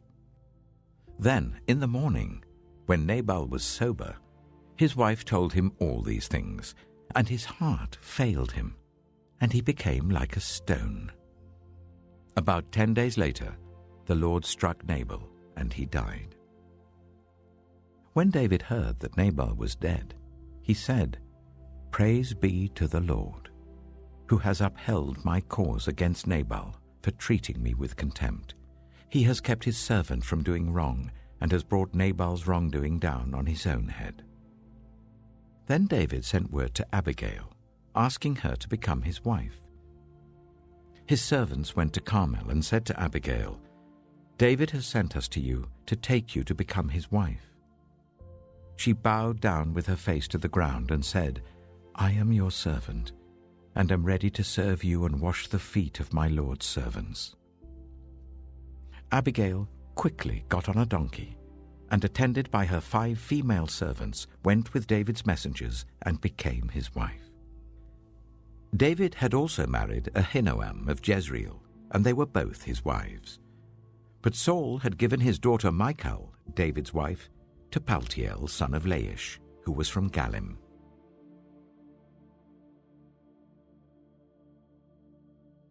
Samuel chapter 26. The Ziphites went to Saul at Gibeah and said, "Is not David hiding on the hill of Hachilah, which faces Jeshimon?" So Saul went down to the desert of Ziph with his 3,000 select Israelite troops to search there for David. Saul made his camp beside the road on the hill of Hachilah facing Jeshimon, but David stayed in the wilderness. When he saw that Saul had followed him there, he sent out scouts and learned that Saul had definitely arrived. Then David set out and went to the place where Saul had camped. He saw where Saul and Abner, son of Ner, the commander of the army, had lain down. Saul was lying inside the camp, with the army camped around him. David then asked Ahimelech the Hittite and Abishai, son of Zeruiah, Joab's brother, "Who will go down into the camp with me to Saul?" "I'll go with you," said Abishai. So David and Abishai went to the army by night, and there was Saul, lying asleep inside the camp with his spear stuck in the ground near his head. Abner and the soldiers were lying round him. Abishai said to David, "Today God has given your enemy into your hands. Now let me pin him to the ground with one thrust of the spear. I won't strike him twice." But David said to Abishai, "Don't destroy him. Who can lay a hand on the Lord's anointed and be guiltless? As surely as the Lord lives," he said, "the Lord himself will strike him, or his time will come and he will die, or he will go into battle and perish. But the Lord forbid that I should lay a hand on the Lord's anointed. Now get the spear and water jug that are near his head, and let's go." So David took the spear and water jug near Saul's head, and they left. No one saw or knew about it, nor did anyone wake up. They were all sleeping, because the Lord had put them into a deep sleep. Then David crossed over to the other side and stood on top of the hill some distance away. There was a wide space between them. He called out to the army and to Abner, son of Ner, "Aren't you going to answer me, Abner?" Abner replied, "Who are you who calls to the king?" David said, "You're a man, aren't you? And who is like you in Israel? Why didn't you guard your lord the king? Someone came to destroy your lord the king. What you have done is not good. As surely as the Lord lives, you and your men must die, because you did not guard your master, the Lord's anointed. Look around you. Where are the king's spear and water jug that were near his head?" Saul recognized David's voice and said, "Is that your voice, David, my son?" David replied, "Yes, it is, my lord the king." And he added, "Why is my lord pursuing his servant? What have I done, and what wrong am I guilty of? Now let my lord the king listen to his servant's words. If the Lord has incited you against me, then may he accept an offering. If, however, people have done it, may they be cursed before the Lord. They have driven me today from my share in the Lord's inheritance and have said, 'Go serve other gods.' Now do not let my blood fall to the ground far from the presence of the Lord. The king of Israel has come out to look for a flea as one hunts a partridge in the mountains." Then Saul said, "I have sinned. Come back, David, my son. Because you considered my life precious today, I will not try to harm you again. Surely I have acted like a fool and have been terribly wrong." "Here is the king's spear," David answered. "Let one of your young men come over and get it. The Lord rewards everyone for their righteousness and faithfulness. The Lord gave you into my hands today, but I would not lay a hand on the Lord's anointed. As surely as I valued your life today, so may the Lord value my life and deliver me from all trouble." Then Saul said to David, "May you be blessed, David, my son. You will do great things and surely triumph." So David went on his way, and Saul returned home.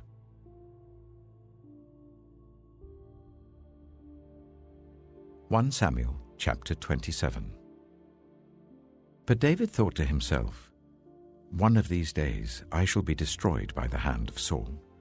The best thing I can do is to escape to the land of the Philistines. Then Saul will give up searching for me anywhere in Israel, and I will slip out of his hand." So David and the 600 men with him left and went over to Achish, son of Maok, king of Gath. David and his men settled in Gath with Achish. Each man had his family with him, and David had his 2 wives, Ahinoam of Jezreel and Abigail of Carmel, the widow of Nabal. When Saul was told that David had fled to Gath, he no longer searched for him. Then David said to Achish, "If I have found favor in your eyes, let a place be assigned to me in one of the country towns, that I may live there. Why should your servant live in the royal city with you?" So on that day Achish gave him Ziklag, and it has belonged to the kings of Judah ever since. David lived in Philistine territory for 1 year and 4 months. Now David and his men went up and raided the Geshurites, the Girzites, and the Amalekites. From ancient times these people had lived in the land extending to Shur and Egypt. Whenever David attacked an area, he did not leave a man or woman alive, but took sheep and cattle, donkeys and camels, and clothes. Then he returned to Achish. When Achish asked, "Where did you go raiding today?" David would say, "Against the Negev of Judah," or "Against the Negev of Jerahmeel," or "Against the Negev of the Kenites." He did not leave a man or woman alive to be brought to Gath, for he thought they might inform on us and say, "This is what David did." And such was his practice as long as he lived in Philistine territory. Achish trusted David and said to himself, "He has become so obnoxious to his people, the Israelites, that he will be my servant for life."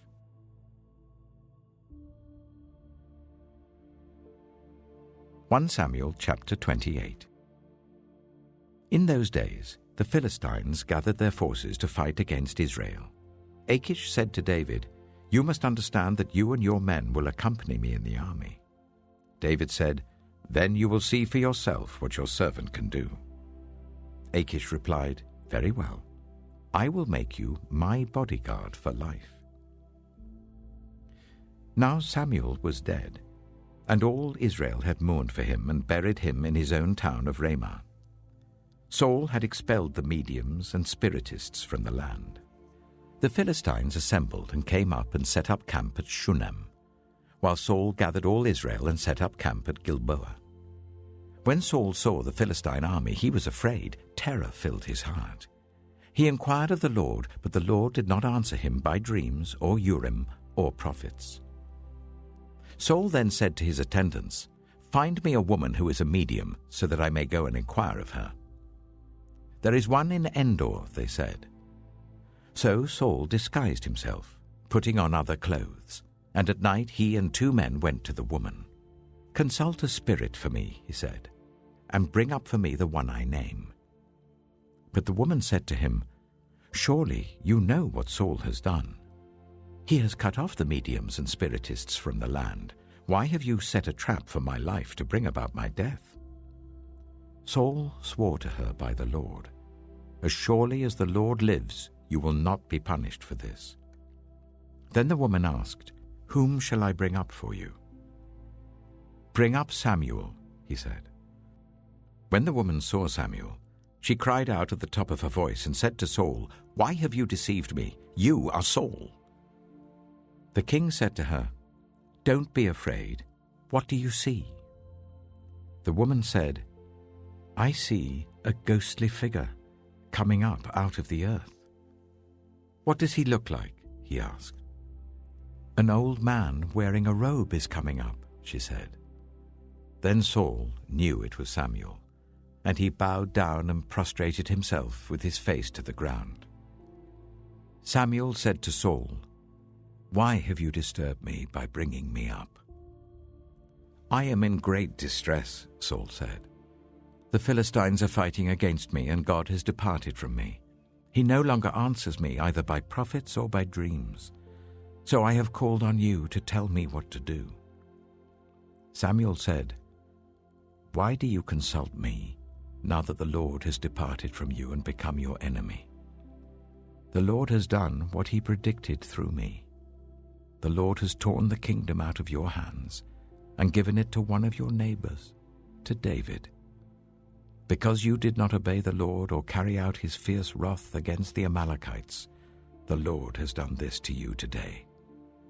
The Lord will deliver both Israel and you into the hands of the Philistines, and tomorrow you and your sons will be with me.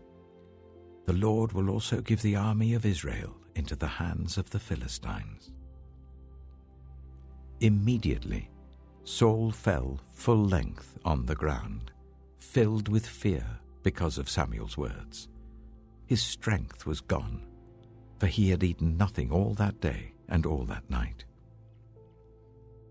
When the woman came to Saul and saw that he was greatly shaken, she said, "Look, your servant has obeyed you. I took my life in my hands and did what you told me to do. Now please listen to your servant and let me give you some food, so that you may eat and have the strength to go on your way." He refused and said, "I will not eat." But his men joined with the woman in urging him, and he listened to them. He got up from the ground and sat on the couch. The woman had a fattened calf at the house, which she slaughtered at once. She took some flour, kneaded it, and baked bread without yeast. Then she set it before Saul and his men, and they ate. That same night they got up and left.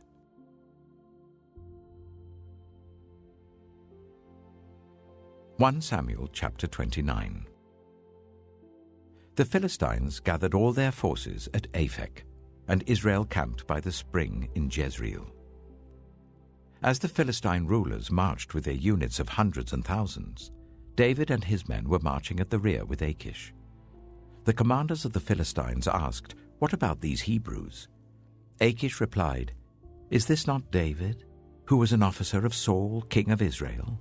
He has already been with me for over a year, and from the day he left Saul until now, I have found no fault in him." But the Philistine commanders were angry with Achish and said, "Send the man back, that he may return to the place you assigned him. He must not go with us into battle, or he will turn against us during the fighting.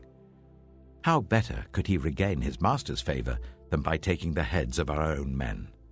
Isn't this the David they sang about in their dances? Saul has slain his thousands, and David his tens of thousands." So Achish called David and said to him, "As surely as the Lord lives, you have been reliable, and I would be pleased for you to serve with me in the army. From the day you came to me until today, I have found no fault in you, but the rulers don't approve of you. Now turn back and go in peace. do nothing to displease the Philistine rulers. "But what have I done?" asked David. "What have you found against your servant from the day I came to you until now? Why can't I go and fight against the enemies of my lord the king?" Achish answered, "I know that you have been as pleasing in my eyes as an angel of God. Nevertheless, the Philistine commanders have said, 'He must not go up with us into battle.' Now get up early, along with your master's servants who have come with you, and leave in the morning as soon as it is light." So David and his men got up early in the morning to go back to the land of the Philistines, and the Philistines went up to Jezreel.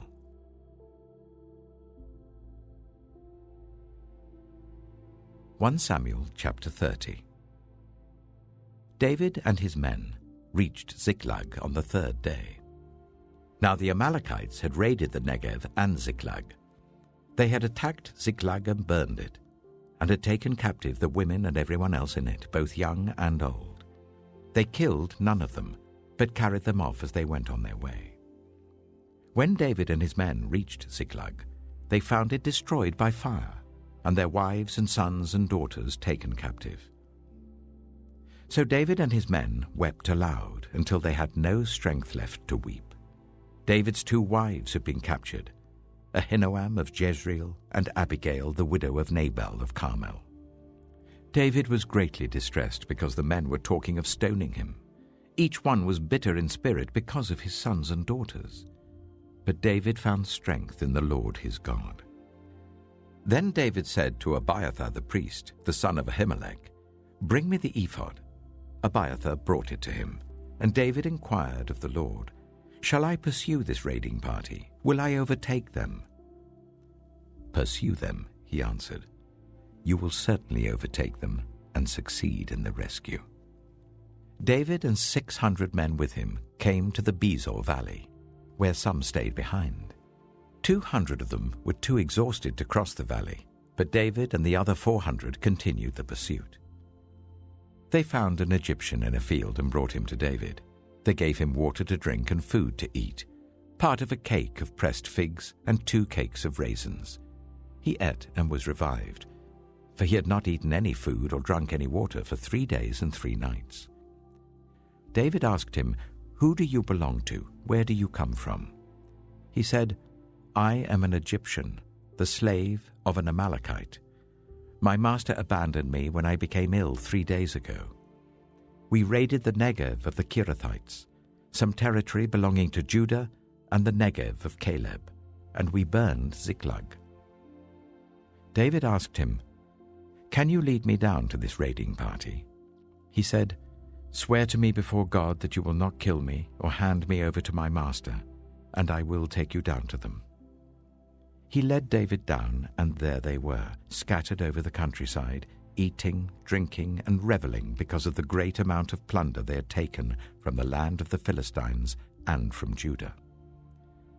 David fought them from dusk until the evening of the next day, and none of them got away except 400 young men who rode off on camels and fled. David recovered everything the Amalekites had taken, including his 2 wives. Nothing was missing. Young or old, boy or girl, plunder or anything else they had taken, David brought everything back. He took all the flocks and herds, and his men drove them ahead of the other livestock, saying, "This is David's plunder." Then David came to the 200 men who had been too exhausted to follow him, and who were left behind at the Bezor valley. They came out to meet David and the men with him. As David and his men approached, he asked them how they were. But all the evil men and troublemakers among David's followers said, "Because they did not go out with us, we will not share with them the plunder we recovered. However, each man may take his wife and children and go." David replied, "No, my brothers, you must not do that with what the Lord has given us. He has protected us and delivered into our hands the raiding party that came against us. Who will listen to what you say? The share of the man who stayed with the supplies is to be the same as that of him who went down to the battle. All shall share alike." David made this a statute and ordinance for Israel from that day to this. When David reached Ziklag, he sent some of the plunder to the elders of Judah who were his friends, saying, "Here is a gift for you from the plunder of the Lord's enemies." David sent it to those who were in Bethel, Ramoth Negev, and Yattah, to those in Aroah, Sifmoth, and Eshtemoa, and Rachal, to those in the towns of the Jerahmeelites and the Kenites, to those in Hormah, Bor-Ashan, Athak, and Hebron, and to those in all the other places where he and his men had roamed.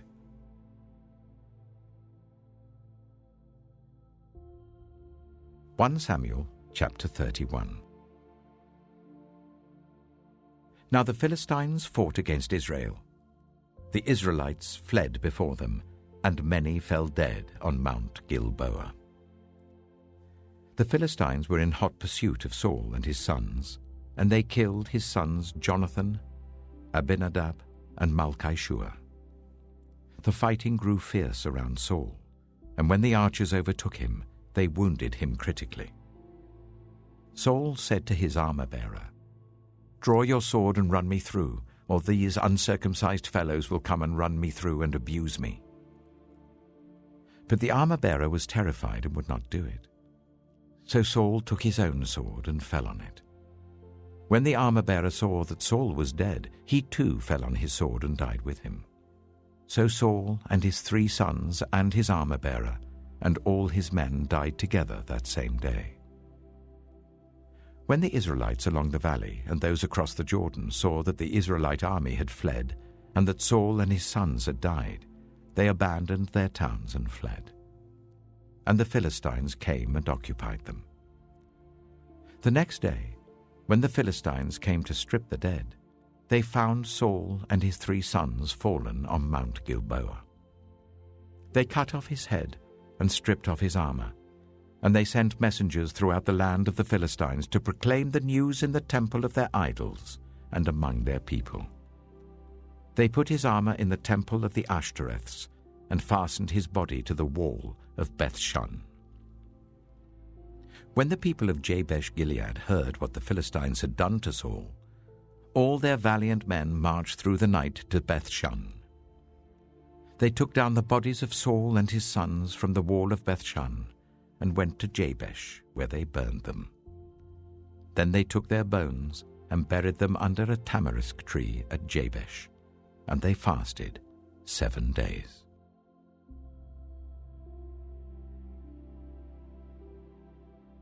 The second book of Samuel. 2 Samuel chapter 1.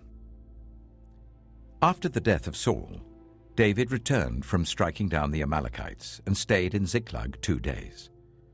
On the 3rd day, a man arrived from Saul's camp with his clothes torn and dust on his head. When he came to David, he fell to the ground to pay him honor.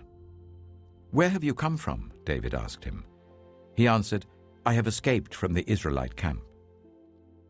"What happened?" David asked. "Tell me."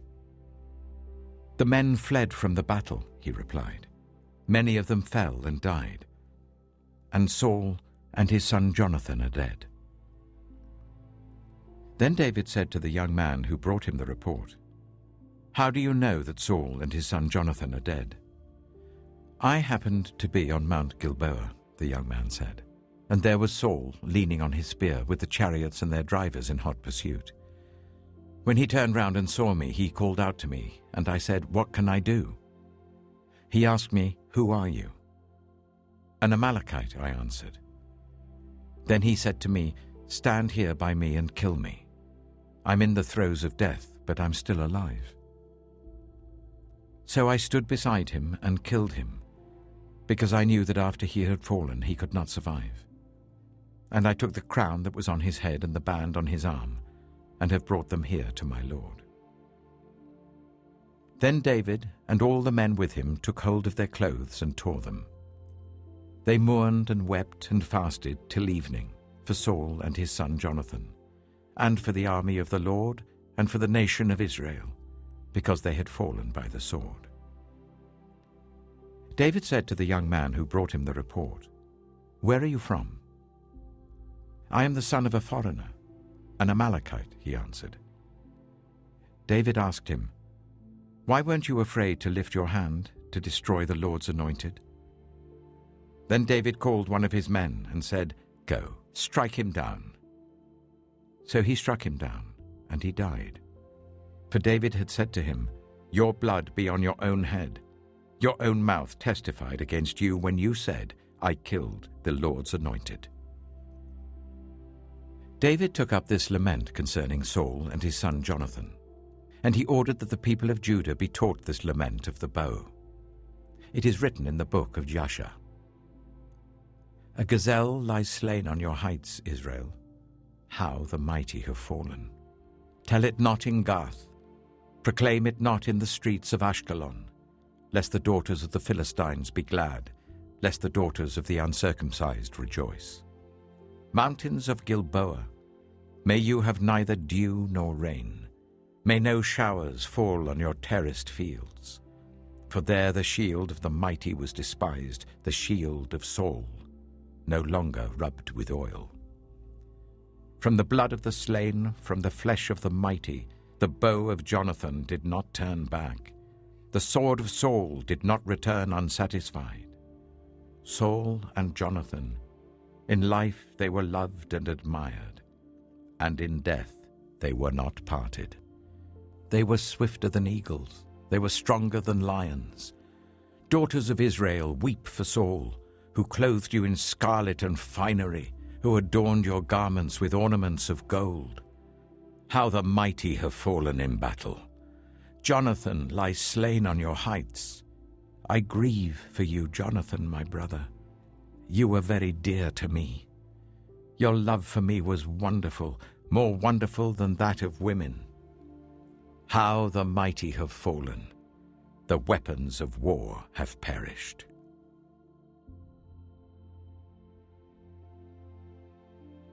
2 Samuel chapter 2. In the course of time, David inquired of the Lord. "Shall I go up to one of the towns of Judah?" he asked. The Lord said, "Go up." David asked, "Where shall I go?" "To Hebron," the Lord answered. So David went up there with his 2 wives, Ahinoam of Jezreel and Abigail, the widow of Nabal of Carmel. David also took the men who were with him, each with his family, and they settled in Hebron and its towns. Then the men of Judah came to Hebron, and there they anointed David king over the tribe of Judah. When David was told that it was the men from Jabesh Gilead who had buried Saul, he sent messengers to them to say to them, "The Lord bless you for showing this kindness to Saul your master by burying him. May the Lord now show you kindness and faithfulness, and I too will show you the same favor because you have done this. Now then, be strong and brave, for Saul your master is dead, and the people of Judah have anointed me king over them." Meanwhile, Abner, son of Ner, the commander of Saul's army, had taken Ishbosheth, son of Saul, and brought him over to Mahanaim. He made him king over Gilead, Ashuri, and Jezreel, and also over Ephraim, Benjamin, and all Israel. Ishbosheth, son of Saul, was 40 years old when he became king over Israel, and he reigned 2 years. The tribe of Judah, however, remained loyal to David. The length of time David was king in Hebron over Judah was 7 years and 6 months. Abner, son of Ner, together with the men of Ishbosheth, son of Saul, left Mahanaim and went to Gibeon. Joab, son of Zeruiah, and David's men went out and met them at the pool of Gibeon. One group sat down on one side of the pool, and one group on the other side. Then Abner said to Joab, "Let's have some of the young men get up and fight hand to hand in front of us." "All right, let them do it," Joab said. So they stood up and were counted, 12 men for Benjamin and Ishbosheth, son of Saul, and 12 for David. Then each man grabbed his opponent by the head and thrust his dagger into his opponent's side, and they fell down together. So that place in Gibeon was called Helkath Hazurim. The battle that day was very fierce, and Abner and the Israelites were defeated by David's men. The 3 sons of Zeruiah were there, Joab, Abishai, and Asahel. Now Asahel was as fleet-footed as a wild gazelle. He chased Abner, turning neither to the right nor to the left as he pursued him. Abner looked behind him and asked, "Is that you, Asahel?" "It is," he answered. Then Abner said to him, "Turn aside to the right or to the left. Take on one of the young men and strip him of his weapons." But Asahel would not stop chasing him. Again Abner warned Asahel, "Stop chasing me. Why should I strike you down? How could I look your brother Joab in the face?" But Asahel refused to give up the pursuit. So Abner thrust the butt of his spear into Asahel's stomach, and the spear came out through his back. He fell there and died on the spot. And every man stopped when he came to the place where Asahel had fallen and died. But Joab and Abishai pursued Abner, and as the sun was setting, they came to the hill of Ammah, near Giah, on the way to the wasteland of Gibeon. Then the men of Benjamin rallied behind Abner. They formed themselves into a group and took their stand on top of a hill. Abner called out to Joab, "Must the sword devour forever?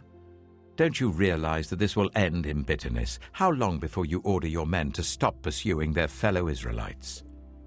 Joab answered, "As surely as God lives, if you had not spoken, the men would have continued pursuing them until morning." So Joab blew the trumpet, and all the troops came to a halt. They no longer pursued Israel, nor did they fight any more. All that night, Abner and his men marched through the Arabah. They crossed the Jordan, continued through the morning hours, and came to Mahanaim. Then Joab stopped pursuing Abner and assembled the whole army. Besides Asahel, 19 of David's men were found missing. But David's men had killed 360 Benjaminites who were with Abner. They took Asahel and buried him in his father's tomb at Bethlehem. Then Joab and his men marched all night and arrived at Hebron by daybreak.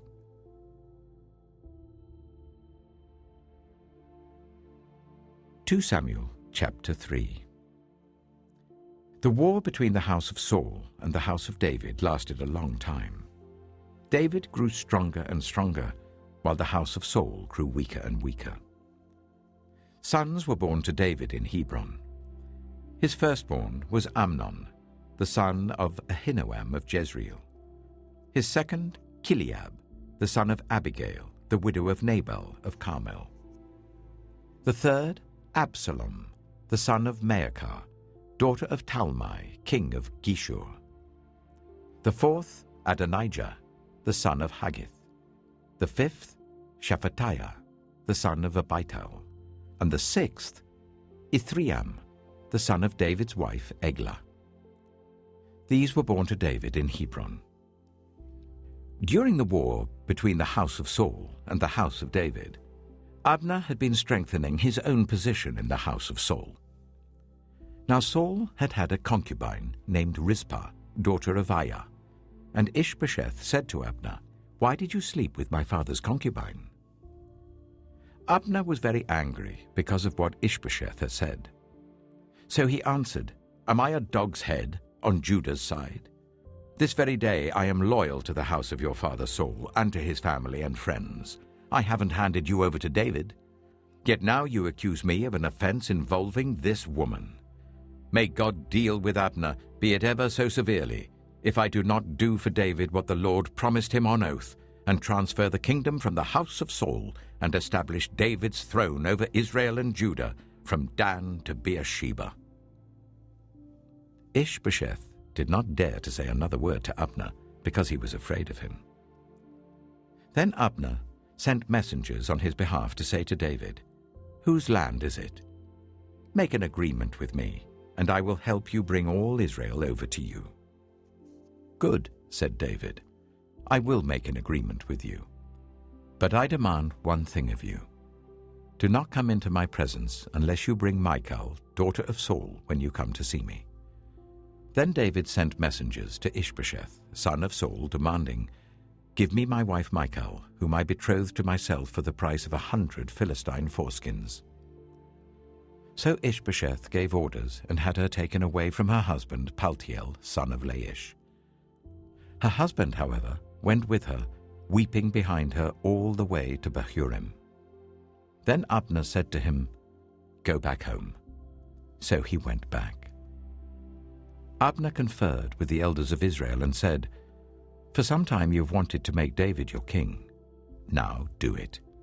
For the Lord promised David, 'By my servant David I will rescue my people Israel from the hand of the Philistines and from the hand of all their enemies.'" Abner also spoke to the Benjaminites in person. Then he went to Hebron to tell David everything that Israel and the whole tribe of Benjamin wanted to do. When Abner, who had 20 men with him, came to David at Hebron, David prepared a feast for him and his men. Then Abner said to David, "Let me go at once and assemble all Israel for my lord the king, so that they may make a covenant with you, and that you may rule over all that your heart desires." So David sent Abner away, and he went in peace. Just then, David's men and Joab returned from a raid and brought with them a great deal of plunder. But Abner was no longer with David in Hebron because David had sent him away, and he had gone in peace. When Joab and all the soldiers with him arrived, he was told that Abner, son of Ner, had come to the king, and that the king had sent him away, and that he had gone in peace.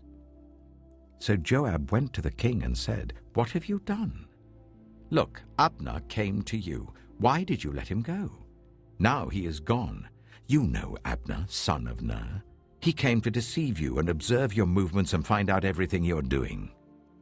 Joab then left David and sent messengers after Abner, and they brought him back from the cistern at Sirah. But David did not know it. Now when Abner returned to Hebron, Joab took him aside into an inner chamber, as if to speak with him privately. And there, to avenge the blood of his brother Asahel, Joab stabbed him in the stomach, and he died. Later, when David heard about this, he said, "I and my kingdom are forever innocent before the Lord concerning the blood of Abner, son of Ner. May his blood fall on the head of Joab and on his whole family. May Joab's family never be without someone who has a running sore or leprosy, or who leans on a crutch, or who falls by the sword, or who lacks food."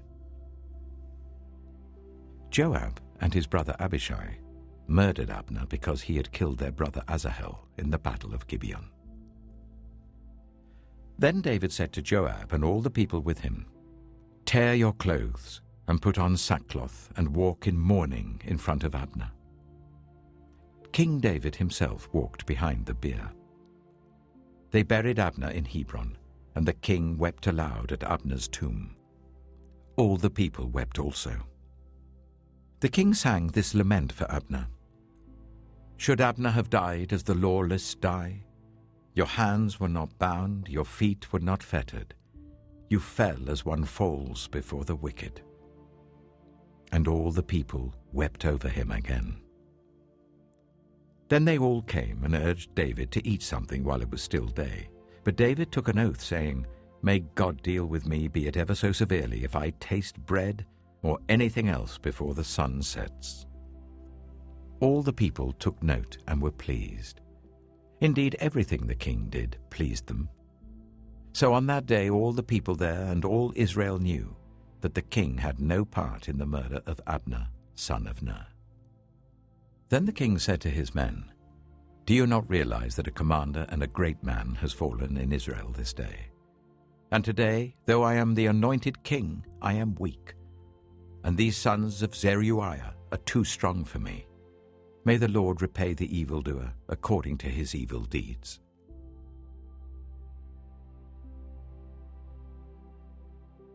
2 Samuel chapter 4.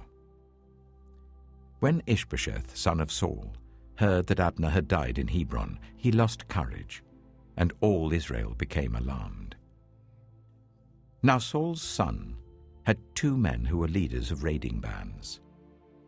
One was named Baanah, and the other Rechab. They were sons of Rimmon the Beerothite, from the tribe of Benjamin. Beeroth is considered part of Benjamin because the people of Beeroth fled to Gittaim and have resided there as foreigners to this day. Jonathan, son of Saul, had a son who was lame in both feet. He was 5 years old when the news about Saul and Jonathan came from Jezreel. His nurse picked him up and fled, but as she hurried to leave, he fell and became disabled. His name was Mephibosheth. Now Rechab and Baanah, the sons of Rimmon the Beerothite, set out for the house of Ishbosheth, and they arrived there in the heat of the day while he was taking his noonday rest. They went into the inner part of the house as if to get some wheat, and they stabbed him in the stomach. Then Rechab and his brother Baanah slipped away. They had gone into the house while he was lying on the bed in his bedroom. After they stabbed and killed him, they cut off his head. Taking it with them, they traveled all night by way of the Arabah. They brought the head of Ishbosheth to David at Hebron and said to the king, "Here is the head of Ishbosheth, son of Saul, your enemy, who tried to kill you. This day the Lord has avenged my lord the king against Saul and his offspring." David answered Rechab and his brother Baanah, the sons of Rimmon the Beerothite, "As surely as the Lord lives, who has delivered me out of every trouble, when someone told me Saul is dead, and thought he was bringing good news, I seized him and put him to death in Ziklag. That was the reward I gave him for his news. How much more, when wicked men have killed an innocent man in his own house and on his own bed? Should I not now demand his blood from your hand and rid the earth of you?" So David gave an order to his men, and they killed them. They cut off their hands and feet and hung the bodies by the pool in Hebron. But they took the head of Ishbosheth and buried it in Abner's tomb at Hebron.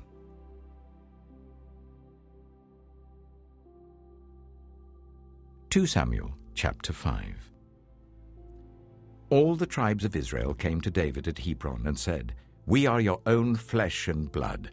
In the past, while Saul was king over us, you were the one who led Israel on their military campaigns. And the Lord said to you, 'You shall shepherd my people Israel, and you shall become their ruler.'" When all the elders of Israel had come to King David at Hebron, the king made a covenant with them at Hebron before the Lord, and they anointed David king over Israel. David was 30 years old when he became king, and he reigned for 40 years. In Hebron he reigned over Judah for 7 years and 6 months, and in Jerusalem he reigned over all Israel and Judah for 33 years. The king and his men marched to Jerusalem to attack the Jebusites who lived there. The Jebusites said to David, "You will not get in here. Even the blind and the lame can ward you off." They thought, "David cannot get in here." Nevertheless, David captured the fortress of Zion, which is the city of David. On that day, David had said, "Anyone who conquers the Jebusites will have to use the water shaft to reach those lame and blind, who are David's enemies. That is why they say, 'The blind and lame will not enter the palace.'" David then took up residence in the fortress and called it the City of David. He built up the area around it from the terraces inwards, and he became more and more powerful because the Lord God Almighty was with him. Now Hiram, king of Tyre, sent envoys to David, along with cedar logs and carpenters and stonemasons, and they built a palace for David. Then David knew that the Lord had established him as king over Israel and had exalted his kingdom for the sake of his people Israel. After he left Hebron, David took more concubines and wives in Jerusalem, and more sons and daughters were born to him.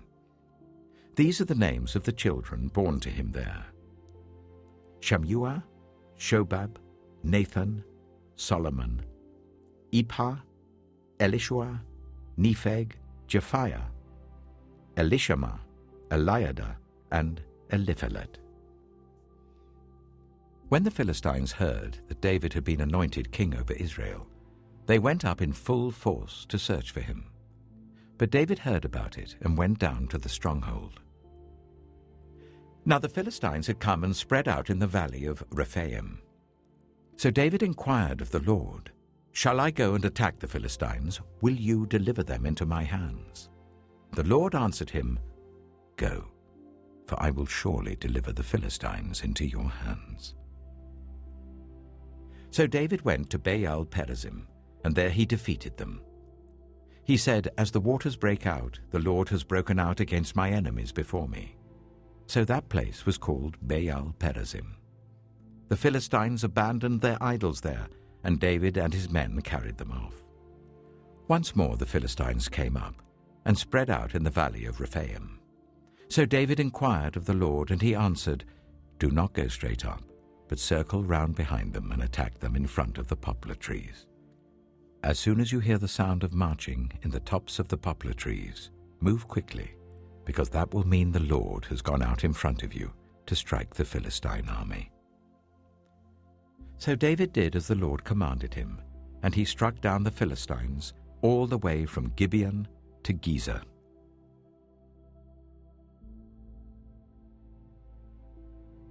Samuel chapter 6. David again brought together all the able young men of Israel, 30,000. He and all his men went to Baalah in Judah to bring up from there the ark of God, which is called by the name of the Lord Almighty, who is enthroned between the cherubim on the ark. They set the ark of God on a new cart and brought it from the house of Abinadab, which was on the hill. Uzzah and Ahio, sons of Abinadab, were guiding the new cart with the ark of God on it, and Ahio was walking in front of it. David and all Israel were celebrating with all their might before the Lord, with castanets, harps, lyres, tambourines, rattles, and cymbals. When they came to the threshing floor of Nakon, Uzzah reached out and took hold of the ark of God because the oxen stumbled. The Lord's anger burned against Uzzah because of his irreverent act. Therefore God struck him down, and he died there beside the ark of God. Then David was angry because the Lord's wrath had broken out against Uzzah, and to this day that place is called Perez Uzzah. David was afraid of the Lord that day and said, "How can the ark of the Lord ever come to me?" He was not willing to take the ark of the Lord to be with him in the city of David. Instead, he took it to the house of Obed-Edom, the Gittite. The ark of the Lord remained in the house of Obed-Edom the Gittite for 3 months, and the Lord blessed him and his entire household. Now King David was told, "The Lord has blessed the household of Obed-Edom and everything he has because of the ark of God." So David went to bring up the ark of God from the house of Obed-Edom to the city of David with rejoicing. When those who were carrying the ark of the Lord had taken 6 steps, he sacrificed a bull and a fattened calf. Wearing a linen ephod, David was dancing before the Lord with all his might, while he and all Israel were bringing up the ark of the Lord with shouts and the sound of trumpets. As the ark of the Lord was entering the city of David, Michal, daughter of Saul, watched from a window, and when she saw King David leaping and dancing before the Lord, she despised him in her heart. They brought the ark of the Lord and set it in its place inside the tent that David had pitched for it, and David sacrificed burnt offerings and fellowship offerings before the Lord. After he had finished sacrificing the burnt offerings and fellowship offerings, he blessed the people in the name of the Lord Almighty. Then he gave a loaf of bread, a cake of dates, and a cake of raisins to each person in the whole crowd of Israelites, both men and women, and all the people went to their homes. When David returned home to bless his household, Michal, daughter of Saul, came out to meet him and said, "How the king of Israel has distinguished himself today, going around half naked in full view of the slave girls of his servants, as any vulgar fellow would." David said to Michal, "It was before the Lord, who chose me rather than your father or anyone from his house when he appointed me ruler over the Lord's people Israel. I will celebrate before the Lord. I will become even more undignified than this. I will be humiliated in my own eyes. But by these slave girls you spoke of, I will be held in honor." And Michal, daughter of Saul, had no children to the day of her death.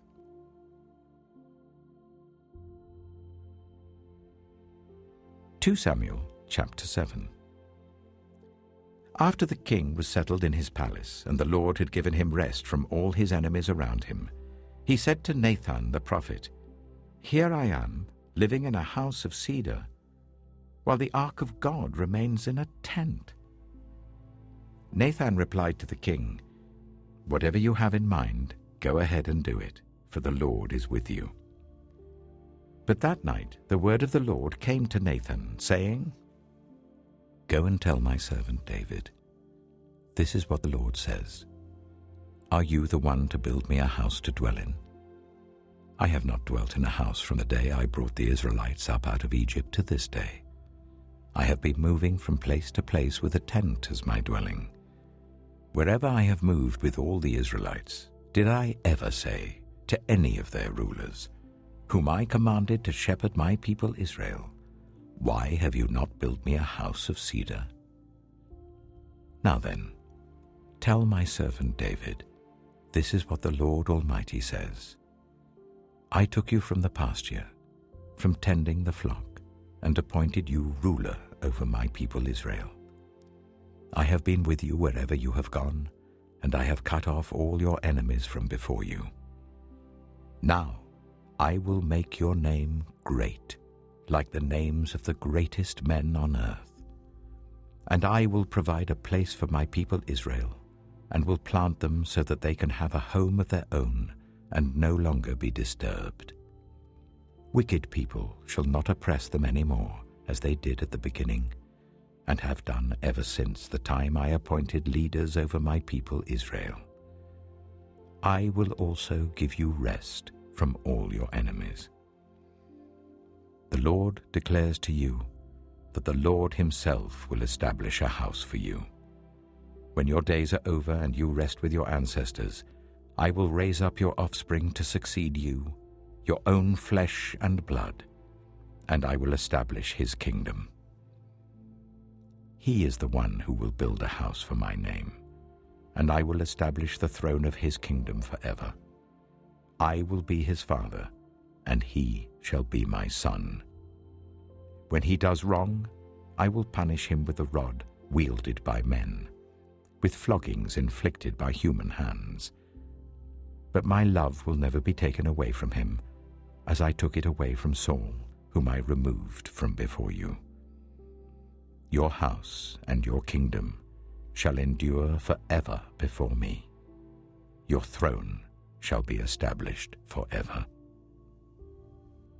Nathan reported to David all the words of this entire revelation. Then King David went in and sat before the Lord, and he said, "Who am I, sovereign Lord? And what is my family, that you have brought me this far? And as if this were not enough in your sight, sovereign Lord, you have also spoken about the future of the house of your servant, and this decree, sovereign Lord, is for a mere human. What more can David say to you? For you know your servant, sovereign Lord. For the sake of your word and according to your will, you have done this great thing and made it known to your servant. How great you are, sovereign Lord! There is no one like you, and there is no God but you, as we have heard with our own ears. And who is like your people Israel, the one nation on earth that God went out to redeem as a people for himself, and to make a name for himself, and to perform great and awesome wonders by driving out nations and their gods from before your people, whom you redeemed from Egypt? You have established your people Israel as your very own forever, and you, Lord, have become their God. And now, Lord God, keep forever the promise you have made concerning your servant and his house. Do as you promised, so that your name will be great forever. Then people will say, 'The Lord Almighty is God over Israel,' and the house of your servant David will be established in your sight. Lord Almighty, God of Israel, you have revealed this to your servant, saying, 'I will build a house for you.' So your servant has found courage to pray this prayer to you. Sovereign Lord, you are God. Your covenant is trustworthy, and you have promised these good things to your servant. Now be pleased to bless the house of your servant, that it may continue forever in your sight. For you, Sovereign Lord, have spoken, and with your blessing, the house of your servant will be blessed forever.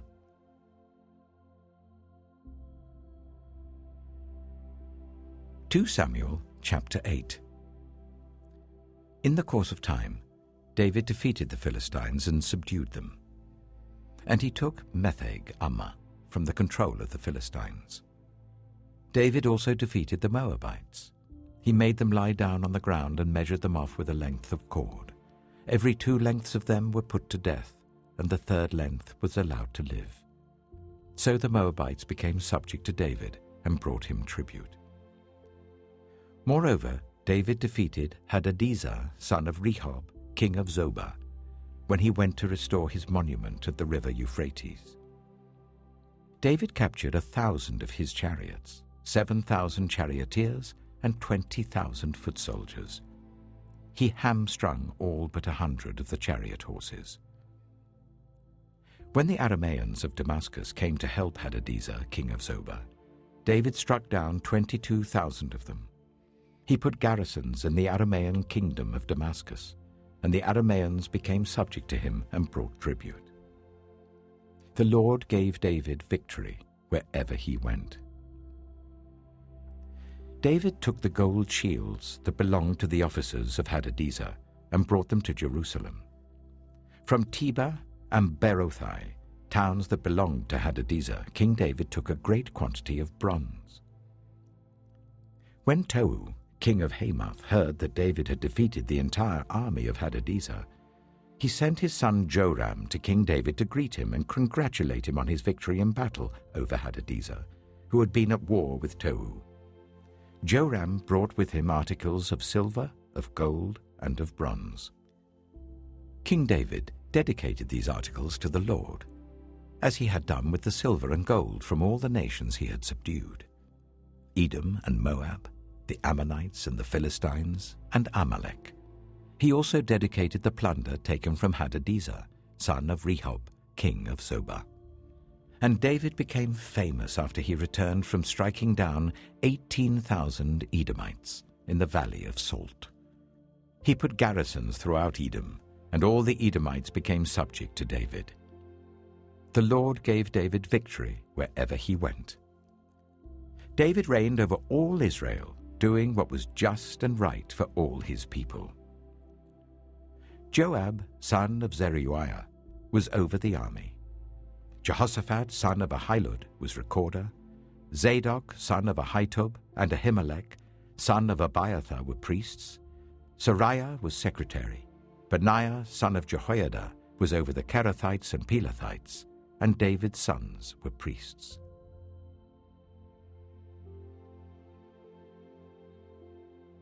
Samuel chapter 9. David asked, "Is there anyone still left of the house of Saul to whom I can show kindness for Jonathan's sake?" Now there was a servant of Saul's household named Ziba. They summoned him to appear before David, and the king said to him, "Are you Ziba?" "At your service," he replied. The king asked, "Is there no one still alive from the house of Saul to whom I can show God's kindness?" Ziba answered the king, "There is still a son of Jonathan. He is lame in both feet." "Where is he?" the king asked.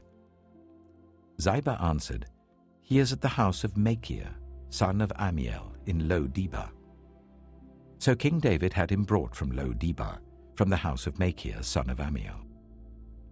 When Mephibosheth, son of Jonathan, the son of Saul, came to David, he bowed down to pay him honor. David said, "Mephibosheth." "At your service," he replied. "Don't be afraid," David said to him, "for I will surely show you kindness for the sake of your father Jonathan.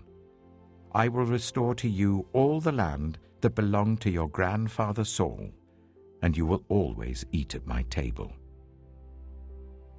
Mephibosheth bowed down and said, "What is your servant, that you should notice a dead dog like me?" Then the king summoned Ziba, Saul's steward, and said to him, "I have given your master's grandson everything that belonged to Saul and his family. You and your sons and your servants are to farm the land for him and bring in the crops, so that your master's grandson may be provided for. And Mephibosheth, grandson of your master, will always eat at my table." Now Ziba had 15 sons and 20 servants. Then Ziba said to the king, "Your servant will do whatever my lord the king commands his servant to do." So Mephibosheth ate at David's table like one of the king's sons. Mephibosheth had a young son named Micah, and all the members of Ziba's household were servants of Mephibosheth. And Mephibosheth lived in Jerusalem because he always ate at the king's table. He was lame in both feet.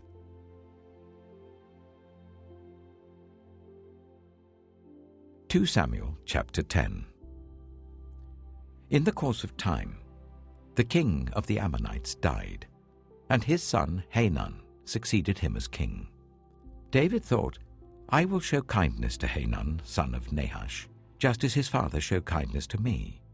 So David sent a delegation to express his sympathy to Hanun concerning his father. When David's men came to the land of the Ammonites, the Ammonite commanders said to Hanun their lord, "Do you think David is honoring your father by sending envoys to you to express sympathy? Hasn't David sent them to you only to explore the city and spy it out and overthrow it?"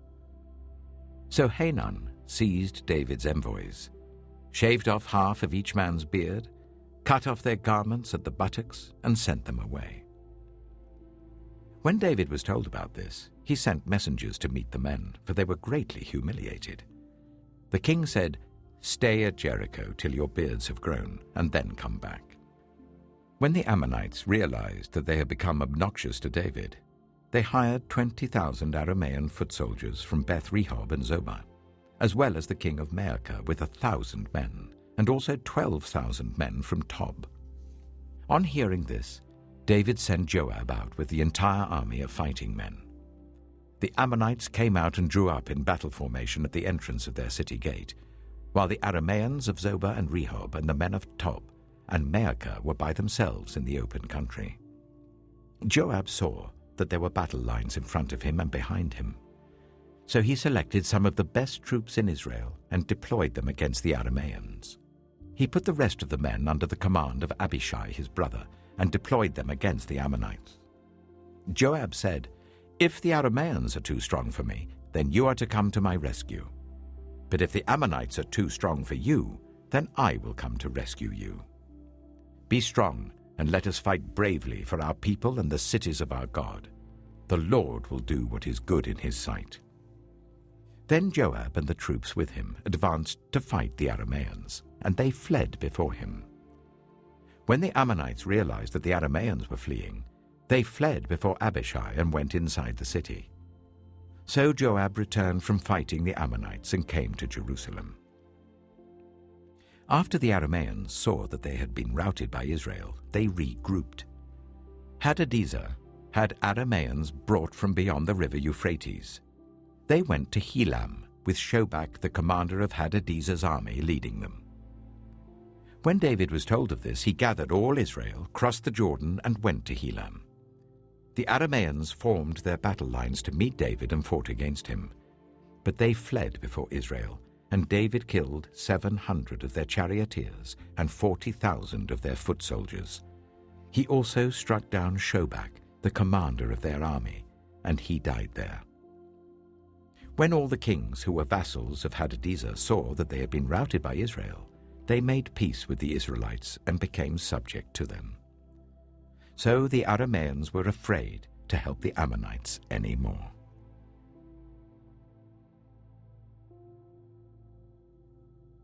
Samuel chapter 11. In the spring, at the time when kings go off to war, David sent Joab out with the king's men and the whole Israelite army. They destroyed the Ammonites and besieged Rabbah, but David remained in Jerusalem. One evening, David got up from his bed and walked around on the roof of the palace.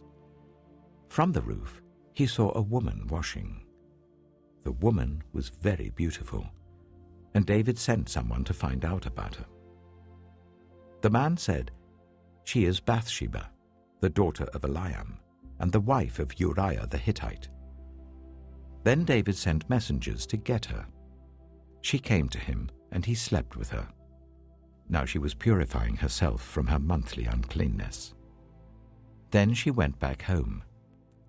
The woman conceived and sent word to David, saying, "I am pregnant."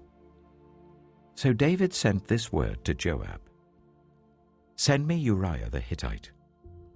And Joab sent him to David. When Uriah came to him, David asked him how Joab was, how the soldiers were, and how the war was going. Then David said to Uriah, "Go down to your house and wash your feet." So Uriah left the palace, and a gift from the king was sent after him. But Uriah slept at the entrance to the palace with all his master's servants, and did not go down to his house. David was told Uriah did not go home. So he asked Uriah, "Haven't you just come from a military campaign? Why didn't you go home?" Uriah said to David, "The ark and Israel and Judah are staying in tents, and my commander Joab and my lord's men are camped in the open country. How could I go to my house to eat and drink and make love to my wife? As surely as you live, I will not do such a thing." Then David said to him, "Stay here one more day, and tomorrow I will send you back." So Uriah remained in Jerusalem that day and the next. At David's invitation, he ate and drank with him, and David made him drunk. But in the evening Uriah went out to sleep on his mat among his master's servants. He did not go home. In the morning, David wrote a letter to Joab and sent it with Uriah. In it he wrote, "Put Uriah out in front, where the fighting is fiercest. Then withdraw from him, so that he will be struck down and die." So while Joab had the city under siege, he put Uriah at a place where he knew the strongest defenders were. When the men of the city came out and fought against Joab, some of the men in David's army fell. Moreover, Uriah the Hittite died. Joab sent David a full account of the battle. He instructed the messenger, "When you have finished giving the king this account of the battle, the king's anger may flare up, and he may ask you, 'Why did you get so close to the city to fight? Didn't you know they would shoot arrows from the wall? Who killed Abimelech, son of Jerubesheth? Didn't a woman drop an upper millstone on him from the wall so that he died in Thebez? Why did you get so close to the wall?' If he asks you this, then say to him, 'Moreover, your servant Uriah the Hittite is dead.'" The messenger set out, and when he arrived he told David everything Joab had sent him to say. The messenger said to David, "The men overpowered us and came out against us in the open, but we drove them back to the entrance of the city gate. Then the archers shot arrows at your servants from the wall, and some of the king's men died. Moreover, your servant Uriah the Hittite is dead." David told the messenger, "Say this to Joab. Don't let this upset you. The sword devours one as well as another. Press the attack against the city and destroy it." Say this to encourage Joab. When Uriah's wife heard that her husband was dead, she mourned for him.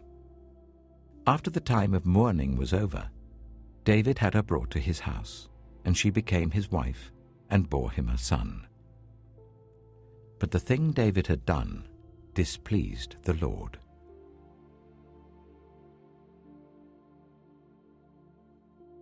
2 Samuel chapter 12. The Lord sent Nathan to David. When he came to him, he said, "There were 2 men in a certain town, one rich and the other poor. The rich man had a very large number of sheep and cattle, but the poor man had nothing except one little ewe lamb that he had bought. He raised it, and it grew up with him and his children. It shared his food, drank from his cup, and even slept in his arms. It was like a daughter to him. Now a traveler came to the rich man, but the rich man refrained from taking one of his own sheep or cattle to prepare a meal for the traveler who had come to him. Instead, he took the ewe lamb that belonged to the poor man and prepared it for the one who had come to him. David burned with anger against the man and said to Nathan, "As surely as the Lord lives, the man who did this must die. He must pay for that lamb 4 times over because he did such a thing and had no pity." Then Nathan said to David, "You are the man. This is what the Lord, the God of Israel, says. I anointed you king over Israel, and I delivered you from the hand of Saul. I gave your master's house to you, and your master's wives into your arms. I gave you all Israel and Judah. And if all this had been too little, I would have given you even more. Why did you despise the word of the Lord by doing what is evil in his eyes? You struck down Uriah the Hittite with the sword and took his wife to be your own. You killed him with the sword of the Ammonites. Now, therefore, the sword shall never depart from your house, because you despised me and took the wife of Uriah the Hittite to be your own. This is what the Lord says. Out of your own household I'm going to bring calamity on you. Before your very eyes I will take your wives and give them to one who is close to you, and he will sleep with your wives in broad daylight. You did it in secret, but I will do this thing in broad daylight before all Israel." Then David said to Nathan, "I have sinned against the Lord." Nathan replied, "The Lord has taken away your sin. You're not going to die. But because by doing this you have shown utter contempt for the Lord, the son born to you will die." After Nathan had gone home, the Lord struck the child that Uriah's wife had borne to David, and he became ill. David pleaded with God for the child. He fasted and spent the nights lying in sackcloth on the ground. The elders of his household stood beside him to get him up from the ground, but he refused, and he would not eat any food with them. On the 7th day, the child died.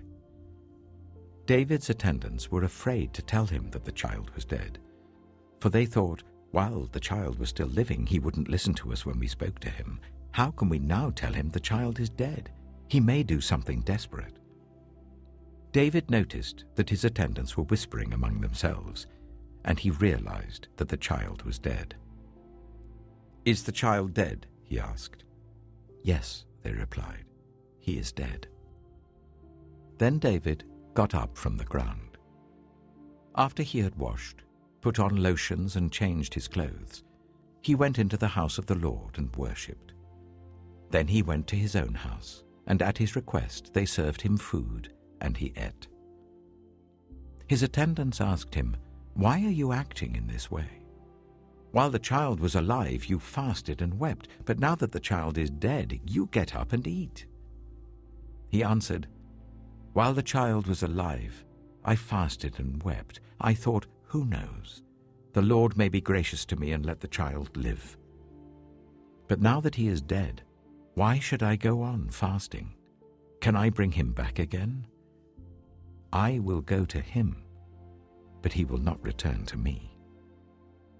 Then David comforted his wife Bathsheba, and he went to her and made love to her. She gave birth to a son, and they named him Solomon. The Lord loved him, and because the Lord loved him, he sent word through Nathan the prophet to name him Jedidiah. Meanwhile, Joab fought against Rabbah of the Ammonites and captured the royal citadel. Joab then sent messengers to David saying, "I have fought against Rabbah and taken its water supply. Now muster the rest of the troops and besiege the city and capture it. Otherwise I shall take the city, and it will be named after me." So David mustered the entire army and went to Rabbah, and attacked and captured it. David took the crown from their king's head, and it was placed on his own head. It weighed 1 talent of gold, and it was set with precious stones. David took a great quantity of plunder from the city and brought out the people who were there, consigning them to labor with saws and with iron picks and axes, and he made them work at brickmaking. David did this to all the Ammonite towns. Then he and his entire army returned to Jerusalem.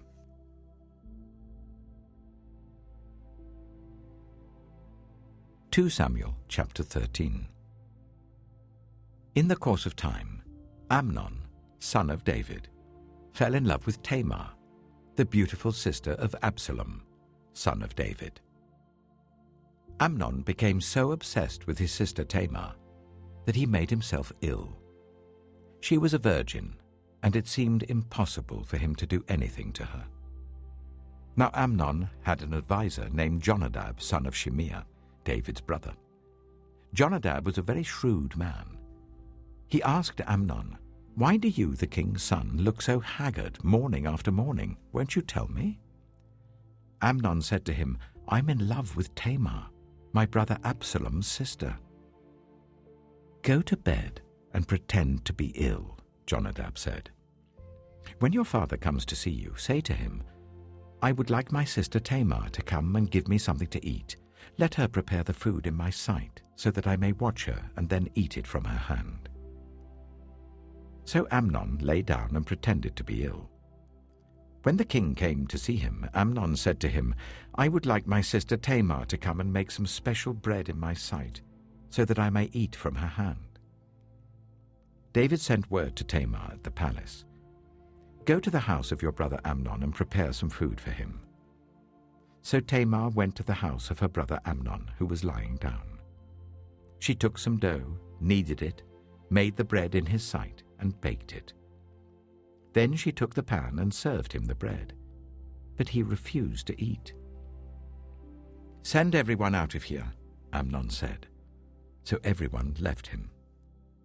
Then Amnon said to Tamar, "Bring the food here into my bedroom, so that I may eat it from your hand."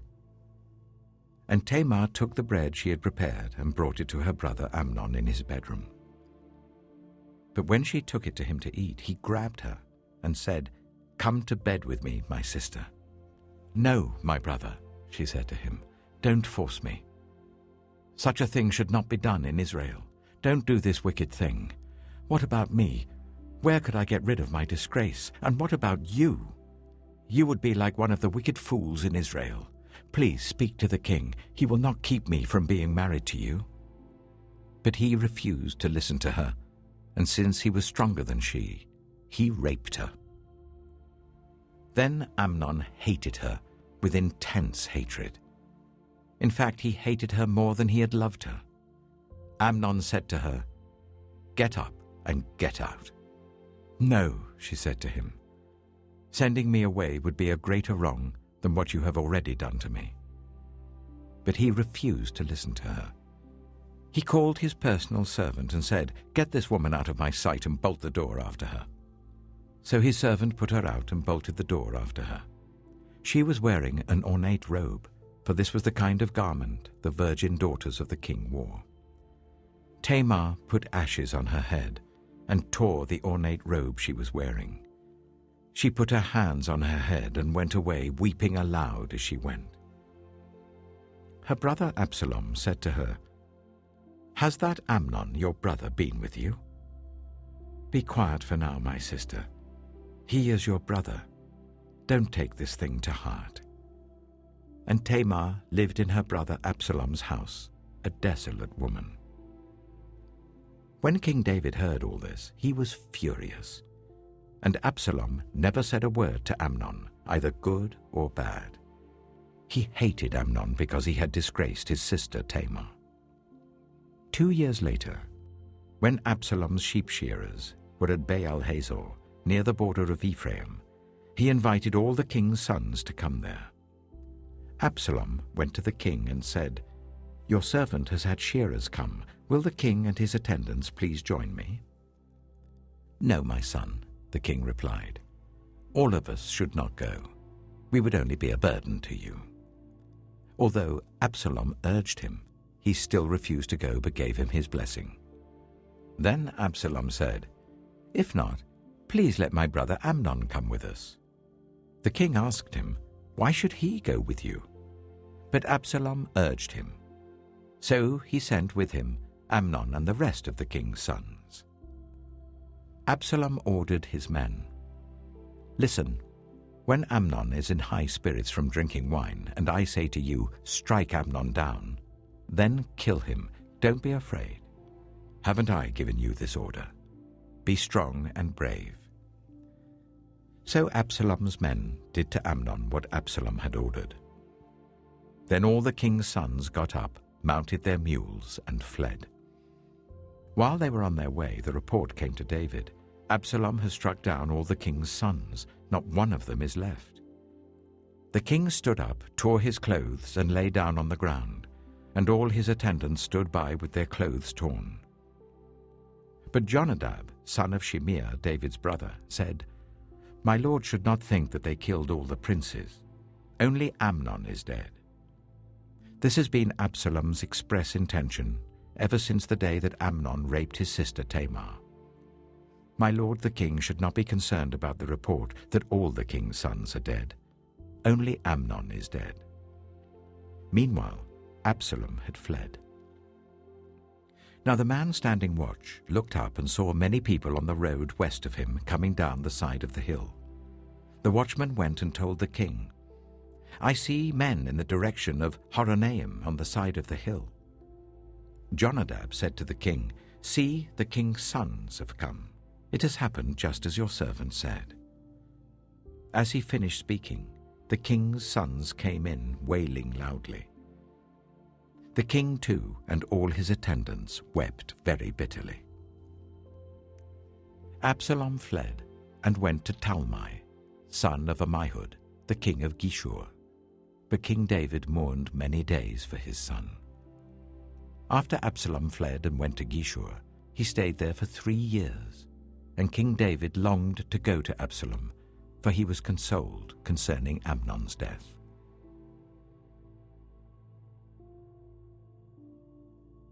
2 Samuel chapter 14. Joab, son of Zeruiah, knew that the king's heart longed for Absalom. So Joab sent someone to Tekoa, and had a wise woman brought from there. He said to her, "Pretend you are in mourning. Dress in mourning clothes, and don't use any cosmetic lotions. Act like a woman who has spent many days grieving for the dead. Then go to the king and speak these words to him." And Joab put the words in her mouth. When the woman from Tekoa went to the king, she fell with her face to the ground to pay him honor, and she said, "Help me, your majesty." The king asked her, "What is troubling you?" She said, "I am a widow. My husband is dead. I, your servant, had 2 sons. They got into a fight with each other in the field, and no one was there to separate them. One struck the other and killed him. Now the whole clan has risen up against your servant. They say, 'Hand over the one who struck his brother down, so that we may put him to death for the life of his brother whom he killed. Then we will get rid of the heir as well.' They would put out the only burning coal I have left, leaving my husband neither name nor descendant on the face of the earth." The king said to the woman, "Go home, and I will issue an order on your behalf." But the woman from Tekoa said to him, "Let my lord the king pardon me and my family, and let the king and his throne be without guilt." The king replied, "If anyone says anything to you, bring them to me, and they will not bother you again." She said, "Then let the king invoke the Lord his God to prevent the avenger of blood from adding to this destruction, so that my son shall not be destroyed." "As surely as the Lord lives," he said, "not one hair of your son's head will fall to the ground." Then the woman said, "Let your servant speak a word to my lord the king." "Speak," he replied.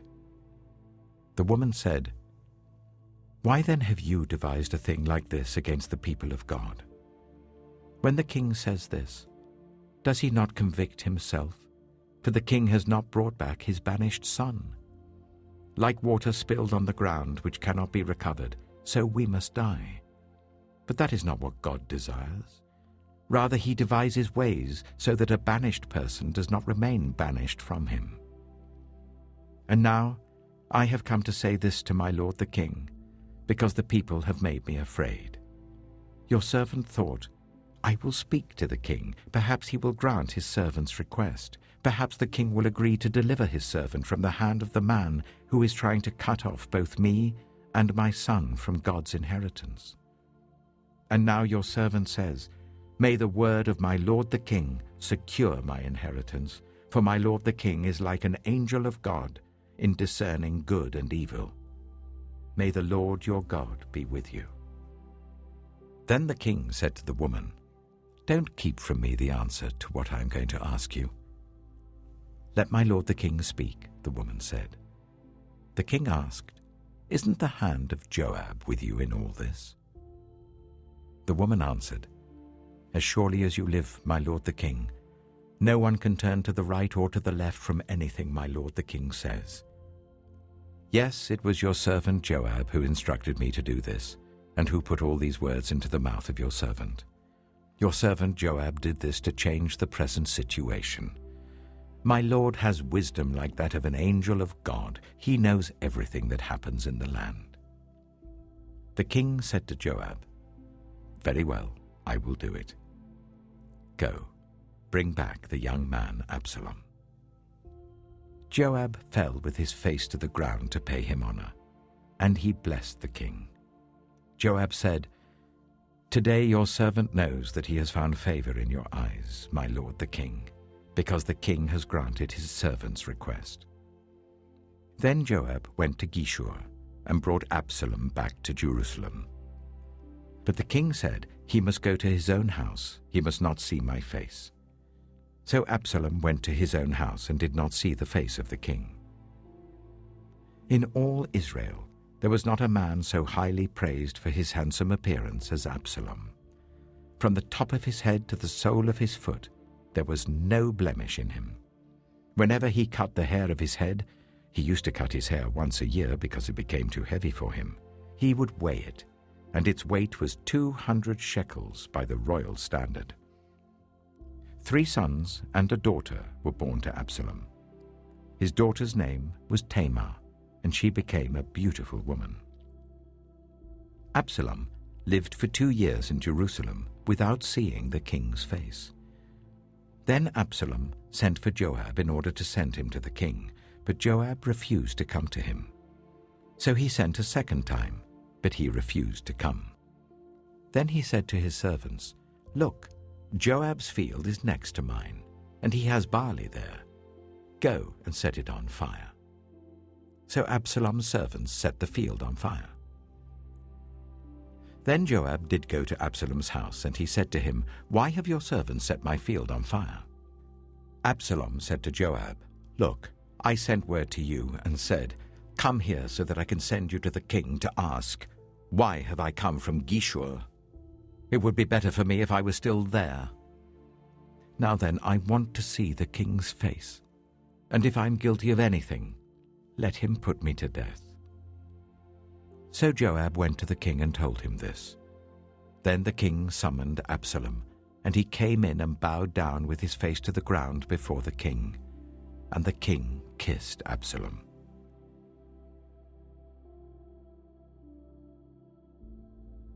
2 Samuel chapter 15. In the course of time, Absalom provided himself with a chariot and horses, and with 50 men to run ahead of him. He would get up early and stand by the side of the road leading to the city gate. Whenever anyone came with a complaint to be placed before the king for a decision, Absalom would call out to him, "What town are you from?" He would answer, "Your servant is from one of the tribes of Israel." Then Absalom would say to him, "Look, your claims are valid and proper, but there is no representative of the king to hear you." And Absalom would add, "If only I were appointed judge in the land, then everyone who has a complaint or case could come to me, and I would see that they receive justice." Also, whenever anyone approached him to bow down before him, Absalom would reach out his hand, take hold of him, and kiss him. Absalom behaved in this way towards all the Israelites who came to the king asking for justice, and so he stole the hearts of the people of Israel. At the end of 4 years, Absalom said to the king, "Let me go to Hebron and fulfill a vow I made to the Lord. While your servant was living in Geshur in Aram, I made this vow. If the Lord takes me back to Jerusalem, I will worship the Lord in Hebron." The king said to him, "Go in peace." So he went to Hebron. Then Absalom sent secret messengers throughout the tribes of Israel to say, "As soon as you hear the sound of the trumpets, then say, 'Absalom is king in Hebron.'" 200 men from Jerusalem had accompanied Absalom. They had been invited as guests and went quite innocently, knowing nothing about the matter. While Absalom was offering sacrifices, he also sent for Ahithophel, the Gilonite, David's counselor, to come from Gilo, his hometown. And so the conspiracy gained strength, and Absalom's following kept on increasing. A messenger came and told David, "The hearts of the people of Israel are with Absalom." Then David said to all his officials who were with him in Jerusalem, "Come, we must flee, or none of us will escape from Absalom. We must leave immediately, or he will move quickly to overtake us and bring ruin on us, and put the city to the sword." The king's officials answered him, "Your servants are ready to do whatever our lord the king chooses." The king set out, with his entire household following him. But he left 10 concubines to take care of the palace. So the king set out, with all the people following him, and they halted at the edge of the city. All his men marched past him, along with all the Kerethites and the Pelethites, and all the 600 Gittites who had accompanied him from Gath marched before the king. The king said to Ittai the Gittite, "Why should you come along with us? Go back and stay with King Absalom.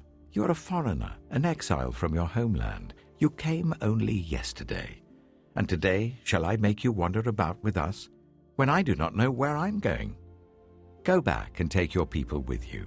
May the Lord show you kindness and faithfulness." But Ittai replied to the king, "As surely as the Lord lives and as my lord the king lives, wherever my lord the king may be, whether it means life or death, there will your servant be." David said to Ittai, "Go ahead, march on." So Ittai the Gittite marched on with all his men and the families that were with him. The whole countryside wept aloud as all the people passed by. The king also crossed the Kidron Valley, and all the people moved on towards the wilderness. Zadok was there too, and all the Levites who were with him were carrying the Ark of the Covenant of God. They set down the Ark of God, and Abiathar offered sacrifices until all the people had finished leaving the city. Then the king said to Zadok, "Take the Ark of God back into the city.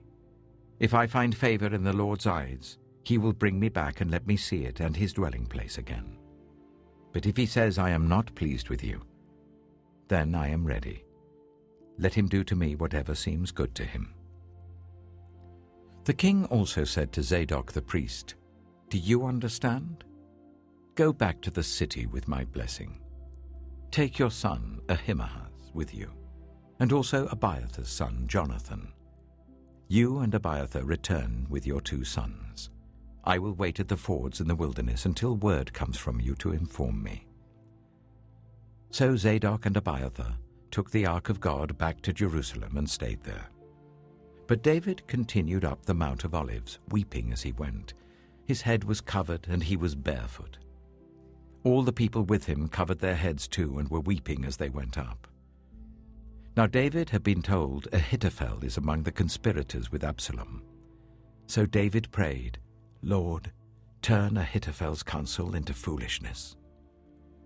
When David arrived at the summit, where people used to worship God, Hushai the Archite was there to meet him, his robe torn and dust on his head. David said to him, "If you go with me, you will be a burden to me. But if you return to the city and say to Absalom, 'Your Majesty, I will be your servant. I was your father's servant in the past, but now I will be your servant. Then you can help me by frustrating Ahithophel's advice. Won't the priests Zadok and Abiathar be there with you? Tell them anything you hear in the king's palace. Their 2 sons, Ahimaaz, son of Zadok, and Jonathan, son of Abiathar, are there with them. Send them to me with anything you hear." So Hushai, David's confidant, arrived at Jerusalem as Absalom was entering the city.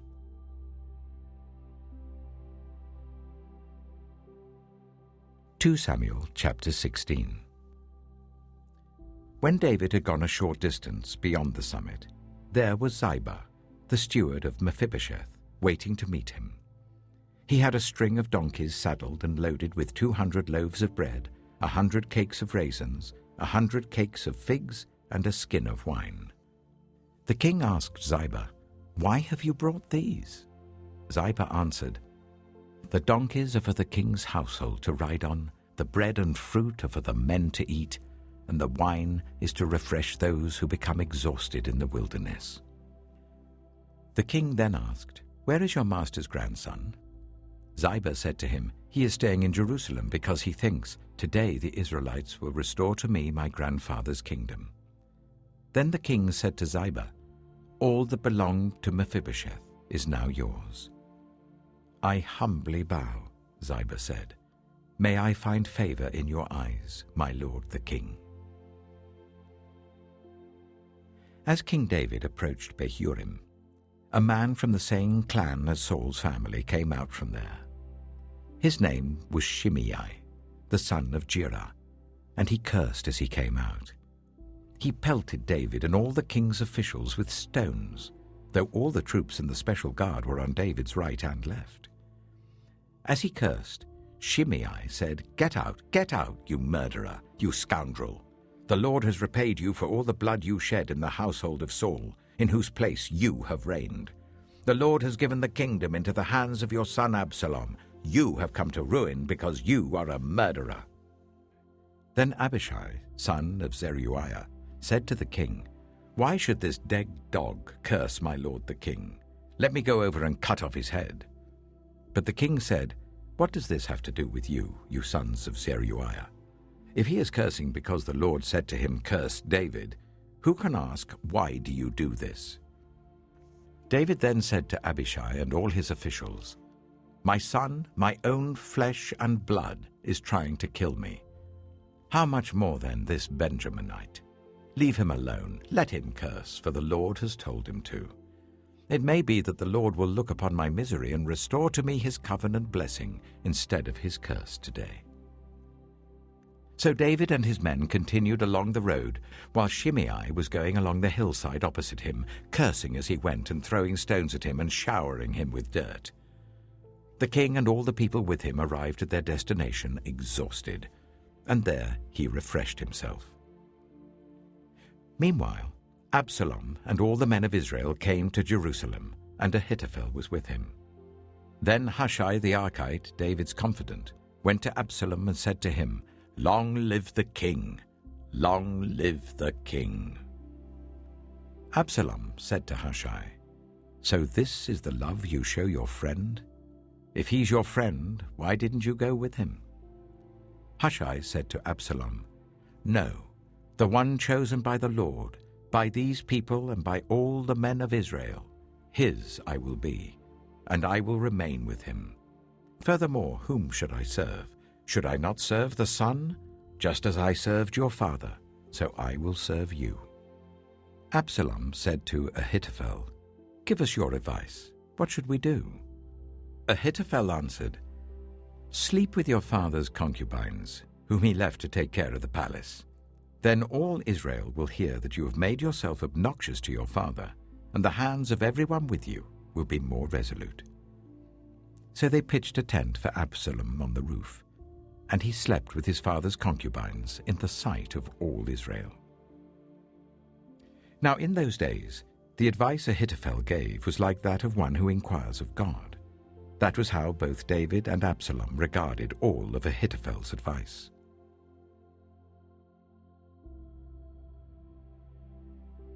2 Samuel chapter 17.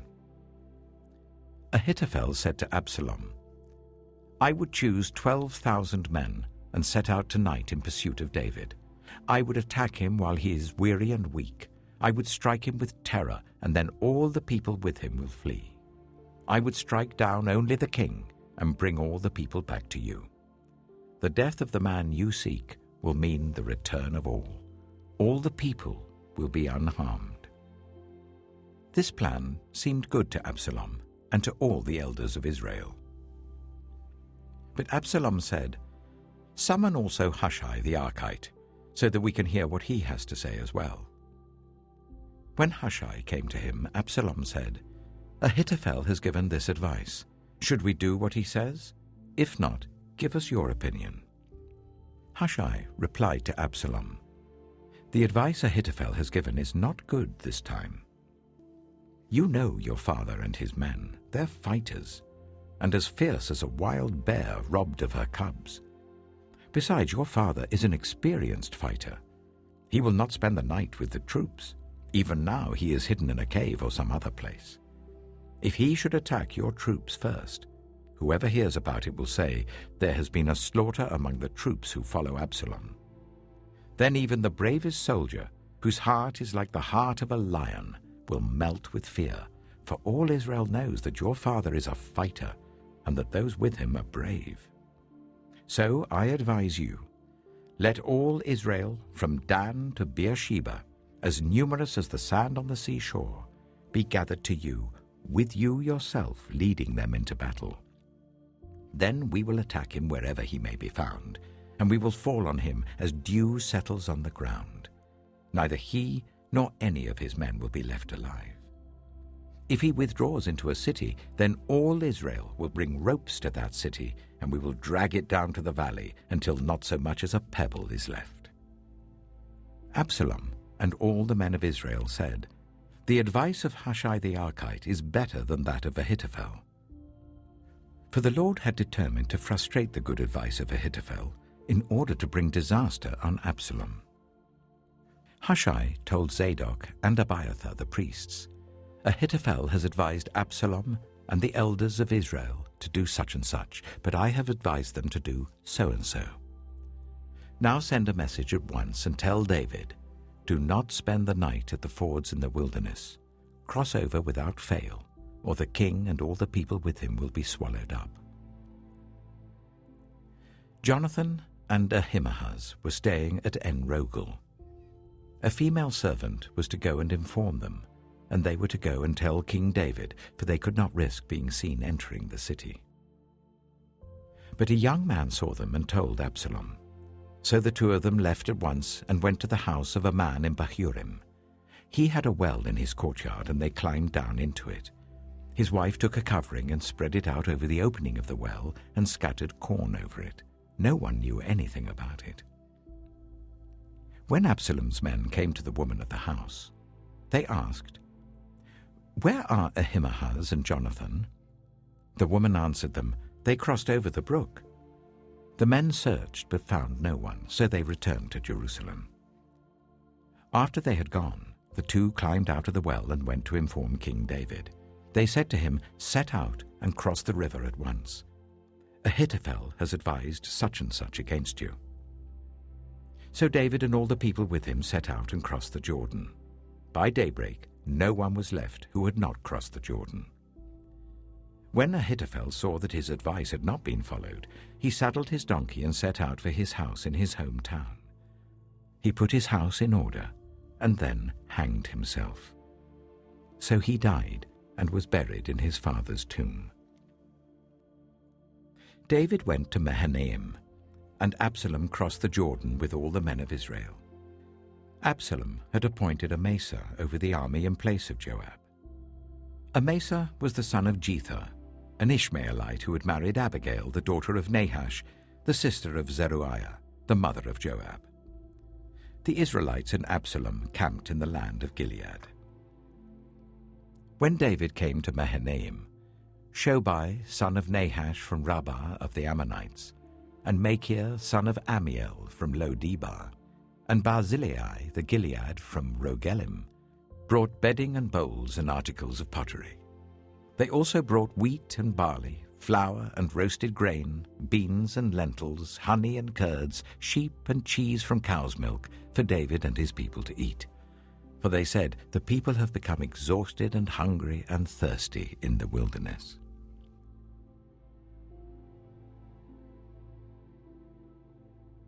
(2 Samuel chapter 18).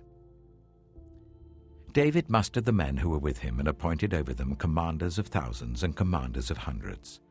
David sent out his troops, a third under the command of Joab, a third under Joab's brother Abishai, son of Zeruiah, and a third under Ittai the Gittite. The king told the troops, "I myself will surely march out with you." But the men said, "You must not go out. If we are forced to flee, they won't care about us. Even if half of us die, they won't care. But you are worth 10,000 of us. It would be better now for you to give us support from the city." The king answered, "I will do whatever seems best to you." So the king stood beside the gate while all his men marched out in units of hundreds and of thousands. The king commanded Joab, Abishai, and Ittai, "Be gentle with the young man Absalom for my sake." And all the troops heard the king give orders concerning Absalom to each of the commanders. David's army marched out of the city to fight Israel, and the battle took place in the forest of Ephraim. There Israel's troops were routed by David's men, and the casualties that day were great, 20,000 men. The battle spread out over the whole countryside, and the forest swallowed up more men that day than the sword. Now Absalom happened to meet David's men. He was riding his mule, and as the mule went under the thick branches of a large oak, Absalom's hair got caught in the tree. He was left hanging in midair while the mule he was riding kept on going.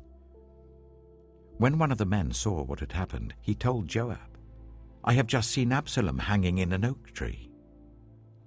Joab said to the man who had told him this, "What? You saw him? Why didn't you strike him to the ground right there? Then I would have had to give you 10 shekels of silver and a warrior's belt." But the man replied, "Even if 1,000 shekels were weighed out into my hands, I would not lay a hand on the king's son. In our hearing, the king commanded you and Abishai and Ittai, protect the young man Absalom for my sake. And if I had put my life in jeopardy, and nothing is hidden from the king, you would have kept your distance from me." Joab said, "I'm not going to wait like this for you." So he took 3 javelins in his hand and plunged them into Absalom's heart while Absalom was still alive in the oak tree. And 10 of Joab's armor-bearers surrounded Absalom, struck him, and killed him. Then Joab sounded the trumpet, and the troops stopped pursuing Israel, for Joab halted them. They took Absalom, threw him into a big pit in the forest, and piled up a large heap of rocks over him. Meanwhile, all the Israelites fled to their homes.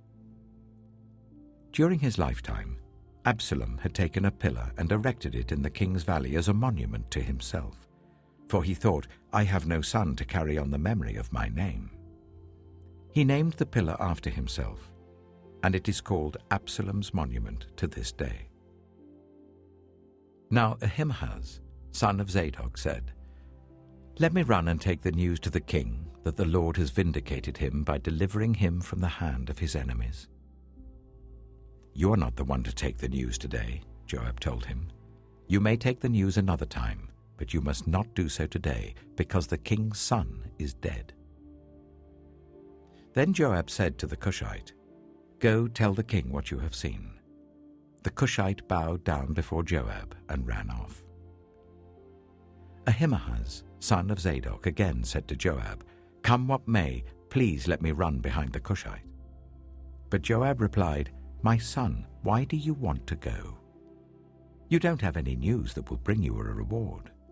He said, "Come what may, I want to run." So Joab said, "Run." Then Ahimaaz ran by the way of the plain and outran the Cushite.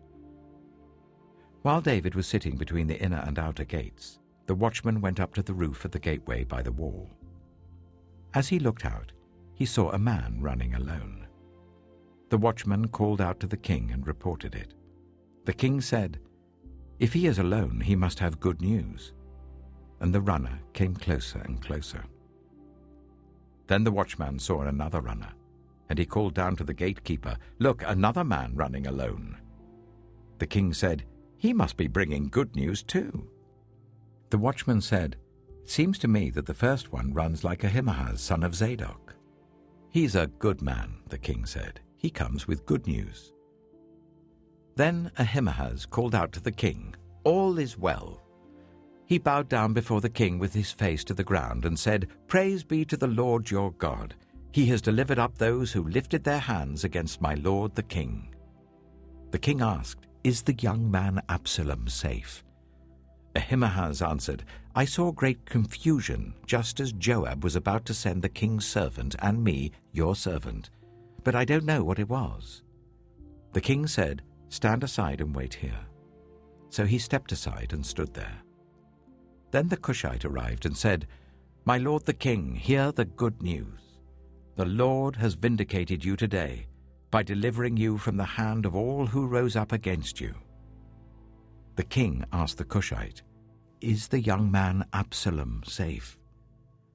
The Cushite replied, "May the enemies of my lord the king and all who rise up to harm you be like that young man." The king was shaken. He went up to the room over the gateway and wept. As he went, he said, "Oh, my son Absalom, my son Absalom. If only I had died instead of you, O Absalom, my son, my son."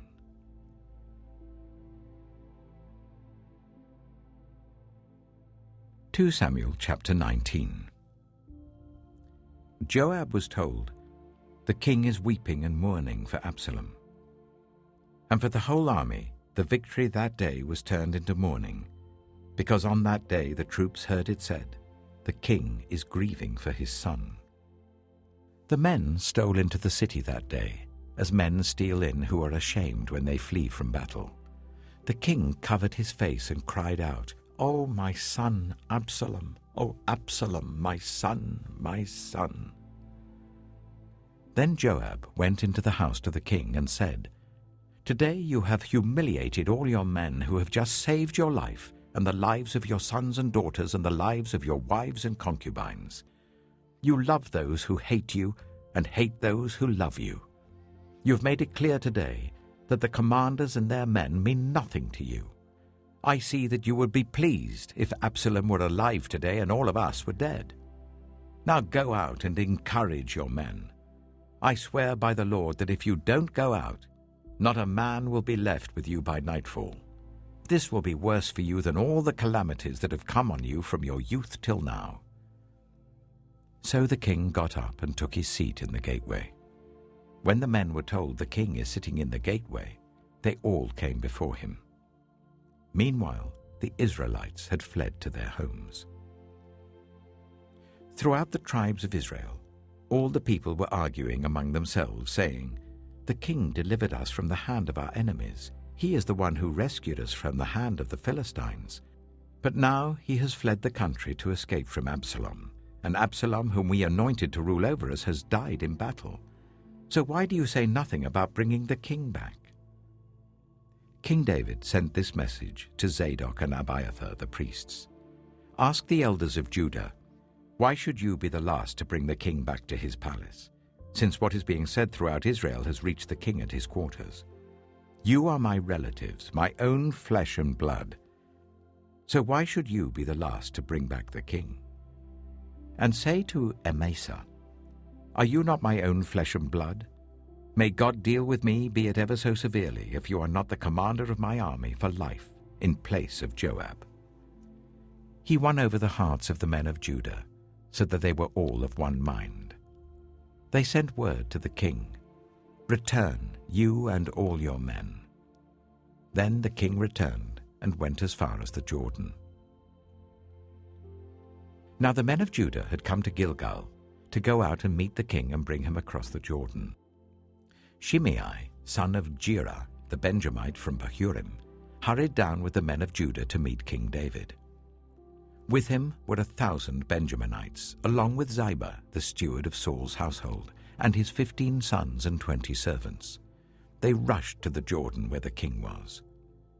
They crossed at the ford to take the king's household over and to do whatever he wished. When Shimei, son of Gera, crossed the Jordan, he fell prostrate before the king and said to him, "May my lord not hold me guilty. Do not remember how your servant did wrong on the day my lord the king left Jerusalem. May the king put it out of his mind. For I, your servant, know that I have sinned. But today I have come here as the first from the tribes of Joseph to come down and meet my lord the king." Then Abishai, son of Zeruiah, said, "Shouldn't Shimei be put to death for this? He cursed the Lord's anointed." David replied, "What does this have to do with you, you sons of Zeruiah? What right do you have to interfere? Should anyone be put to death in Israel today? Don't I know that today I am king over Israel?" So the king said to Shimei, "You shall not die." And the king promised him on oath. Mephibosheth, Saul's grandson, also went down to meet the king. He had not taken care of his feet or trimmed his moustache or washed his clothes from the day the king left until the day he returned safely. When he came from Jerusalem to meet the king asked him, "Why didn't you go with me, Mephibosheth?" He said, "My lord the king, since I, your servant, am lame, I said, I will have my donkey saddled and will ride on it, so that I can go with the king. But Ziba, my servant, betrayed me, and he has slandered your servant to my lord the king. My lord the king is like an angel of God, so do whatever you wish. All my grandfather's descendants deserved nothing but death from my lord the king, but you gave your servant a place among those who eat at your table. So what right do I have to make any more appeals to the king?" The king said to him, "Why say more? I order you and Ziba to divide the land." Mephibosheth said to the king, "Let him take everything, now that my lord the king has returned home safely."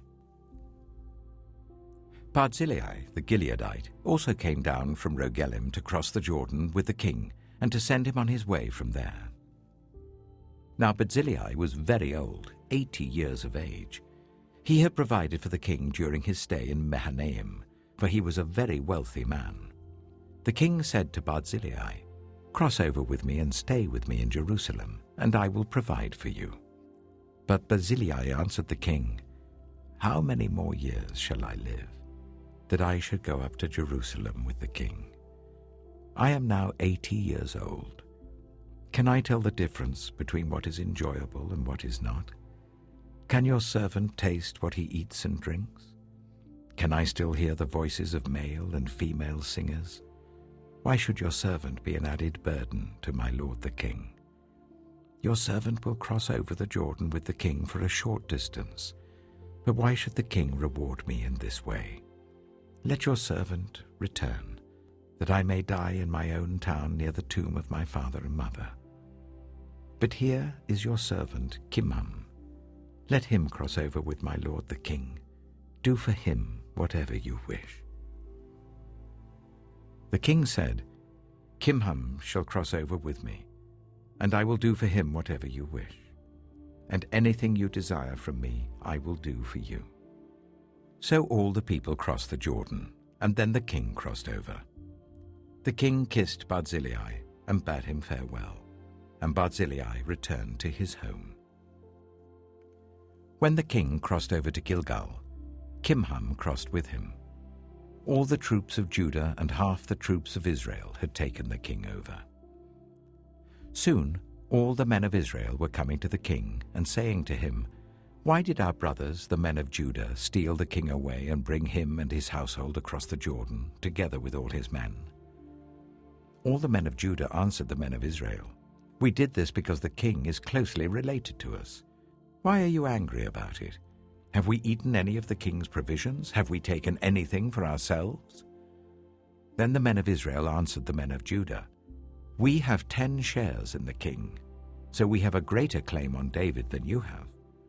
Why then do you treat us with contempt? Weren't we the first to speak of bringing back our king?" But the men of Judah pressed their claims even more forcefully than the men of Israel.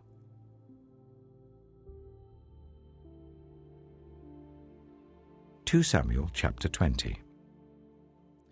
Now a troublemaker named Sheba, son of Bichri, a Benjaminite, happened to be there. He sounded the trumpet and shouted, "We have no share in David, no part in Jesse's son. Every man to his tent, Israel." So all the men of Israel deserted David to follow Sheba, son of Bichri. But the men of Judah stayed by their king all the way from the Jordan to Jerusalem. When David returned to his palace in Jerusalem, he took the 10 concubines he had left to take care of the palace and put them in a house under guard. He provided for them but had no sexual relations with them. They were kept in confinement till the day of their death, living as widows. Then the king said to Amasa, "Summon the men of Judah to come to me within 3 days and be here yourself." But when Amasa went to summon Judah, he took longer than the time the king had set for him. David said to Abishai, "Now Sheba, son of Bichri, will do us more harm than Absalom did. Take your master's men and pursue him, or he will find fortified cities and escape from us." So Joab's men and the Kerethites and the Pelethites and all the mighty warriors went out under the command of Abishai. They marched out from Jerusalem to pursue Sheba, son of Bichri. While they were at the great rock in Gibeon, Amasa came to meet them. Joab was wearing his military tunic, and strapped over it at his waist was a belt with a dagger in its sheath. As he stepped forward, it dropped out of its sheath. Joab said to Amasa, "How are you, my brother?" Then Joab took Amasa by the beard with his right hand to kiss him. Amasa was not on his guard against the dagger in Joab's hand, and Joab plunged it into his belly, and his intestines spilled out onto the ground. Without being stabbed again, Amasa died. Then Joab and his brother Abishai pursued Sheba, son of Bichri. One of Joab's men stood beside Amasa and said, "Whoever favors Joab, and whoever is for David, let him follow Joab." Amasa lay wallowing in his blood in the middle of the road, and the man saw that all the troops came to a halt there. When he realized that everyone who came up to Amasa stopped, he dragged him from the road into a field and threw a garment over him. After Amasa had been removed from the road, everyone went on with Joab to pursue Sheba, son of Bichri.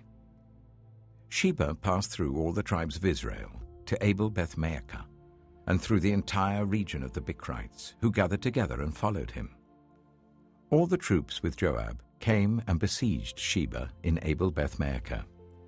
They built a siege ramp up to the city, and it stood against the outer fortifications. While they were battering the wall to bring it down, a wise woman called from the city, "Listen, listen! Tell Joab to come here so that I can speak to him." He went towards her, and she asked, "Are you Joab?" "I am," he answered. She said, "Listen to what your servant has to say." "I'm listening," he said. She continued, "Long ago they used to say, 'Get your answer at Abel,' and that settled it. We are the peaceful and faithful in Israel. You are trying to destroy a city that is a mother in Israel. Why do you want to swallow up the Lord's inheritance?" "Far be it from me," Joab replied. "Far be it from me to swallow up or destroy. That is not the case. A man named Sheba, son of Bichri, from the hill country of Ephraim, has lifted up his hand against the king, against David. Hand over this one man, and I'll withdraw from the city." The woman said to Joab, "His head will be thrown to you from the wall." Then the woman went to all the people with her wise advice, and they cut off the head of Sheba, son of Bichri, and threw it to Joab. So he sounded the trumpet, and his men dispersed from the city, each returning to his home. And Joab went back to the king in Jerusalem. Joab was over Israel's entire army. Benaiah, son of Jehoiada, was over the Kerethites and the Pelethites. Adoniram was in charge of forced labor. Jehoshaphat, son of Ahilud, was recorder. Sheva was secretary. Zadok and Abiathar were priests, and Ira the Jairite was David's priest.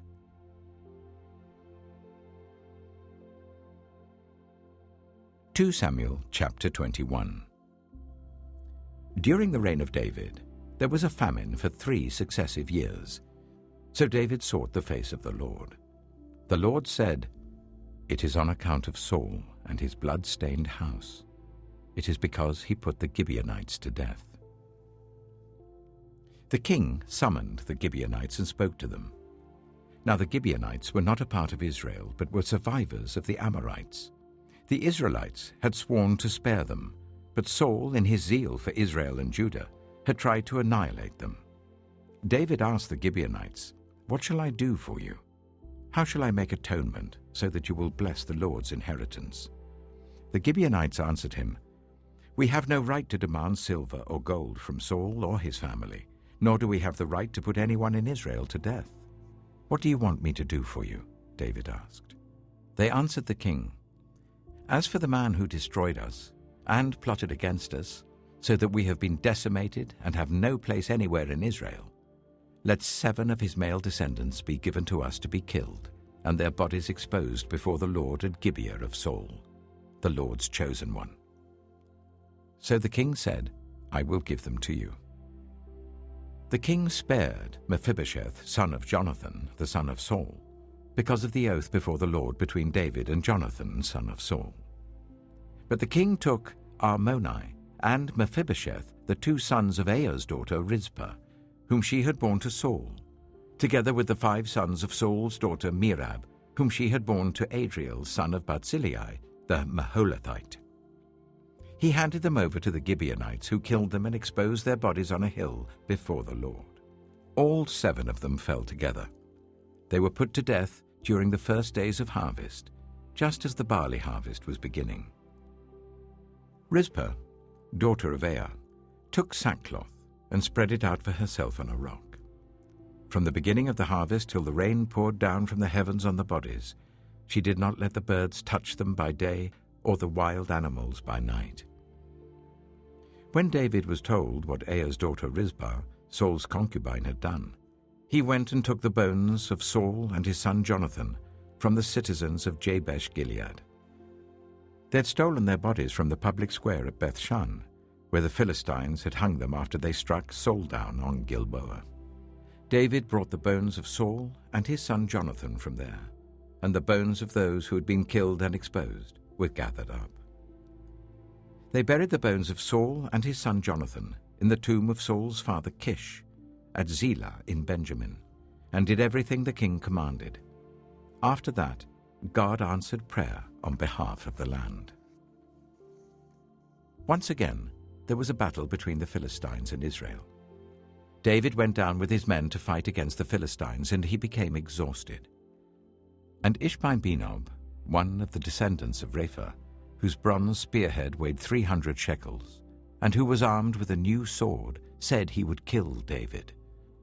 But Abishai, son of Zeruiah, came to David's rescue. He struck the Philistine down and killed him. Then David's men swore to him, saying, "Never again will you go out with us in battle, so that the lamp of Israel will not be extinguished." In the course of time, there was another battle with the Philistines at Gob. At that time, Sibbecai, the Hushathite, killed Saph, one of the descendants of Rapha. In another battle with the Philistines at Gob, Elhanan, son of Jair, the Bethlehemite, killed the brother of Goliath, the Gittite, who had a spear with a shaft like a weaver's rod. In still another battle which took place at Gath, there was a huge man with 6 fingers on each hand and 6 toes on each foot, 24 in all.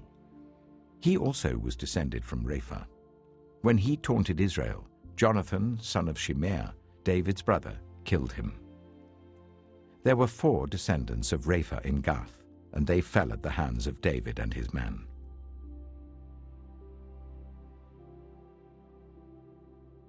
(2 Samuel chapter 22). David sang to the Lord the words of this song when the Lord delivered him from the hand of all his enemies and from the hand of Saul. He said, "The Lord is my rock, my fortress and my deliverer. My God is my rock in whom I take refuge, my shield and the horn of my salvation. He is my stronghold, my refuge and my Savior. From violent people you save me. I called to the Lord who is worthy of praise and have been saved from my enemies.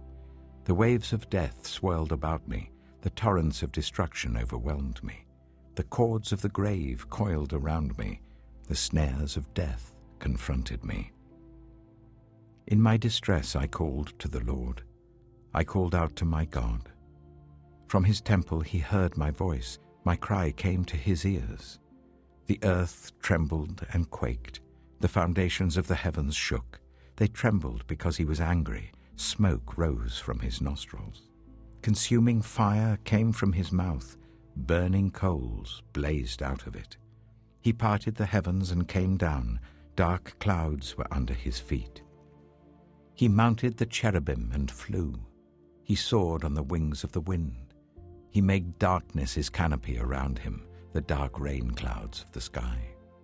Out of the brightness of his presence, bolts of lightning blazed forth. The Lord thundered from heaven. The voice of the Most High resounded. He shot his arrows and scattered the enemy. With great bolts of lightning he routed them. The valleys of the sea were exposed, and the foundations of the earth laid bare at the rebuke of the Lord, at the blast of breath from his nostrils. He reached down from on high and took hold of me. He drew me out of deep waters. He rescued me from my powerful enemy, from my foes who were too strong for me. They confronted me in the day of my disaster, but the Lord was my support. He brought me out into a spacious place. He rescued me because he delighted in me. The Lord has dealt with me according to my righteousness. According to the cleanness of my hands, he has rewarded me. For I have kept the ways of the Lord. I am not guilty of turning from my God. All his laws are before me. I have not turned away from his decrees. I have been blameless before him and have kept myself from sin. The Lord has rewarded me according to my righteousness, according to my cleanness in his sight. To the faithful, you show yourself faithful. To the blameless, you show yourself blameless. To the pure, you show yourself pure. But to the devious, you show yourself shrewd. You save the humble, but your eyes are on the haughty to bring them low. You, Lord, are my lamp. The Lord turns my darkness into light. With your help I can advance against a troop. With my God I can scale a wall. As for God, his way is perfect. The Lord's word is flawless. He shields all who take refuge in him. For who is God besides the Lord? And who is the rock except our God? It is God who arms me with strength and keeps my way secure. He makes my feet like the feet of a deer. He causes me to stand on the heights. He trains my hands for battle. My arms can bend a bow of bronze. You make your saving help my shield. Your help has made me great. You provide a broad path for my feet so that my ankles do not give way. I pursued my enemies and crushed them. I did not turn back till they were destroyed. I crushed them completely, and they could not rise. They fell beneath my feet. You armed me with strength for battle. You humbled my adversaries before me. You made my enemies turn their backs in flight, and I destroyed my foes. They cried for help, but there was no one to save them. To the Lord, but he did not answer. I beat them as fine as the dust of the earth. I pounded and trampled them like mud in the streets. You have delivered me from the attacks of the peoples. You have preserved me as the head of nations. People I did not know now serve me. Foreigners cower before me. As soon as they hear of me, they obey me. They all lose heart. They come trembling from their strongholds. The Lord lives. Praise be to my rock. Exalted be my God, the rock, my Savior. He is the God who avenges me, who puts the nations under me, who sets me free from my enemies. You exalted me above my foes. From a violent man you rescued me. Therefore I will praise you, Lord, among the nations. I will sing the praises of your name. He gives his king great victories. He shows unfailing kindness to his anointed, to David and his descendants forever.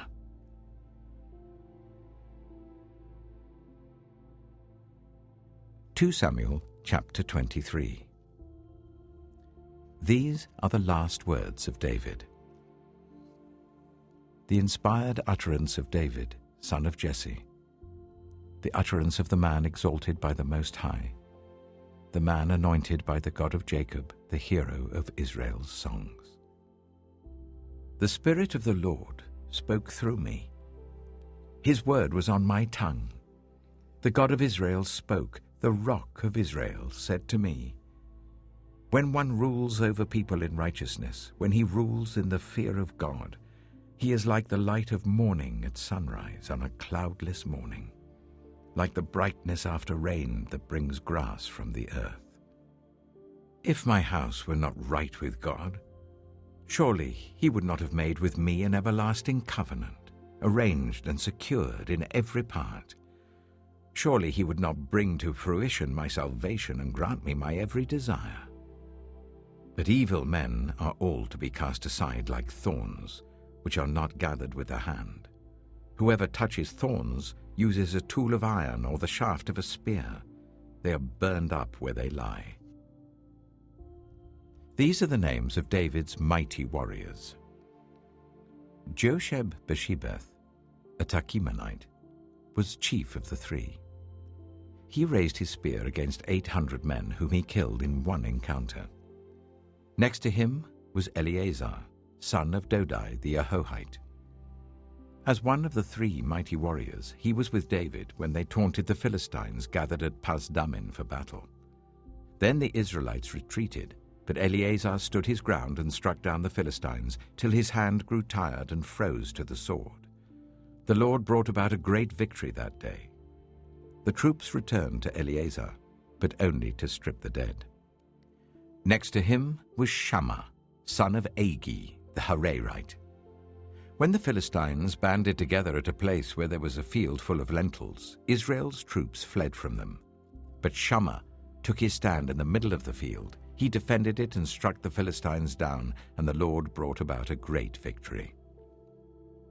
During harvest time, 3 of the 30 chief warriors came down to David at the cave of Adullam, while a band of Philistines were encamped in the valley of Rephaim. At that time, David was in the stronghold, and the Philistine garrison was at Bethlehem. David longed for water, and said, "Oh, that someone would get me a drink of water from the well near the gate of Bethlehem." So the 3 mighty warriors broke through the Philistine lines, drew water from the well near the gate of Bethlehem, and carried it back to David. But he refused to drink it. Instead, he poured it out before the Lord. "Far be it from me, Lord, to do this," he said. "Is it not the blood of men who went at the risk of their lives?" And David would not drink it. Such were the exploits of the 3 mighty warriors. Abishai, the brother of Joab, son of Zeruiah, was chief of the 3. He raised his spear against 300 men, whom he killed, and so he became as famous as the 3. Was he not held in greater honor than the 3? He became their commander, even though he was not included among them. Benaiah, son of Jehoiada, a valiant fighter from Kabzeel, performed great exploits.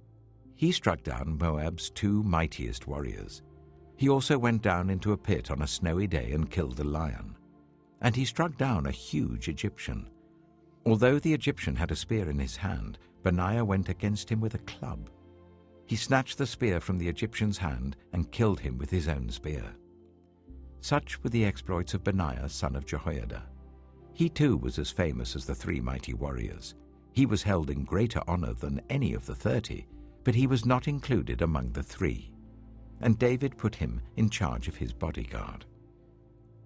Among the 30 were Asahel, the brother of Joab, Elhanan son of Dodo from Bethlehem, Shammah the Harodite, Elika the Harodite, Helez the Paltite, Ira son of Ikesh from Tekoa, Abiezer from Anathoth, Sibbecai the Hushathite, Zalmon the Ahohite, Maharai the Netophathite, Heled son of Baanah the Netophathite, Ittai son of Ribai from Gibeah in Benjamin, Benaiah the Pirathonite, Hiddai from the ravines of Gaash, Abi-Albon the Arbathite, Asmaveth the Barumite, Eliabah the Shealbonite, the sons of Jashen, Jonathan son of Shammah the Hararite, Ahiam son of Sherah the Hararite, Eliphalet son of Ahasbai the Maacathite,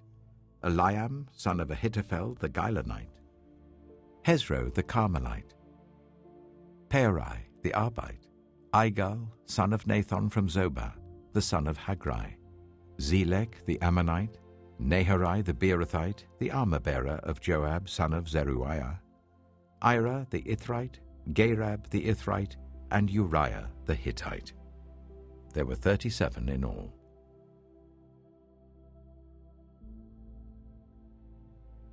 2 Samuel chapter 24. Again the anger of the Lord burned against Israel, and he incited David against them, saying, "Go and take a census of Israel and Judah." So the king said to Joab and the army commanders with him, "Go throughout the tribes of Israel from Dan to Beersheba, and enroll the fighting men, so that I may know how many there are." But Joab replied to the king, "May the Lord your God multiply the troops 100 times over, and may the eyes of my lord the king see it.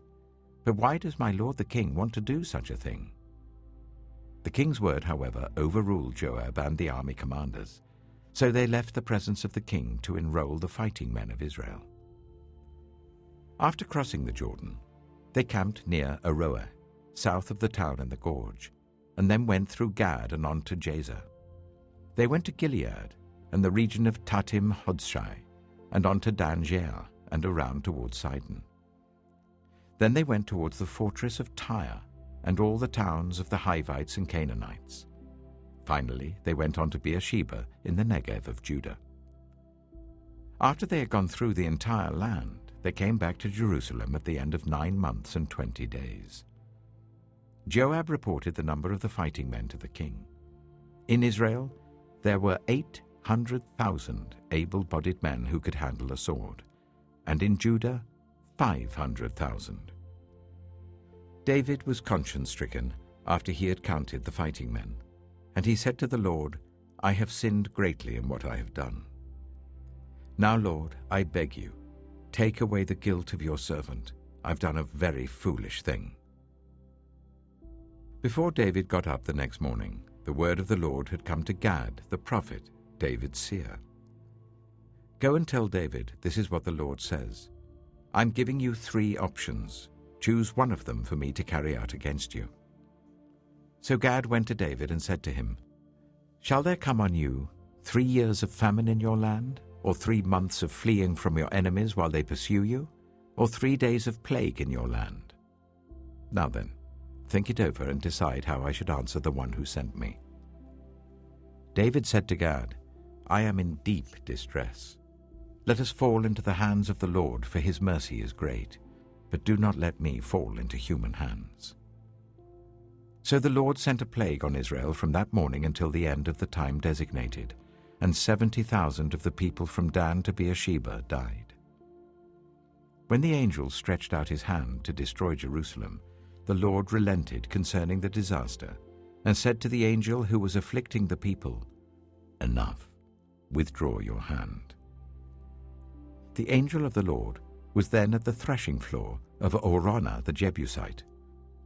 When David saw the angel who was striking down the people, he said to the Lord, "I have sinned. I, the shepherd, have done wrong. These are but sheep. What have they done? Let your hand fall on me and my family." On that day, Gad went to David and said to him, "Go up and build an altar to the Lord on the threshing floor of Araunah the Jebusite." So David went up as the Lord had commanded through Gad. When Araunah looked and saw the king and his officials coming towards him, he went out and bowed down before the king with his face to the ground. Araunah said, "Why has my lord the king come to his servant?" "To buy your threshing floor," David answered, "so that I can build an altar to the Lord, that the plague on the people may be stopped." Araunah said to David, "Let my lord the king take whatever he wishes and offer it up. Here are oxen for the burnt offering, and here are threshing sledges and ox yokes for the wood. Your Majesty, Araunah gives all this to the king." Araunah also said to him, "May the Lord your God accept you." But the king replied to Araunah, "No, I insist on paying you for it. I will not sacrifice to the Lord my God burnt offerings that cost me nothing." So David bought the threshing floor and the oxen and paid 50 shekels of silver for them. David built an altar to the Lord there and sacrificed burnt offerings and fellowship offerings. Then the Lord answered his prayer on behalf of the land, and the plague on Israel was stopped.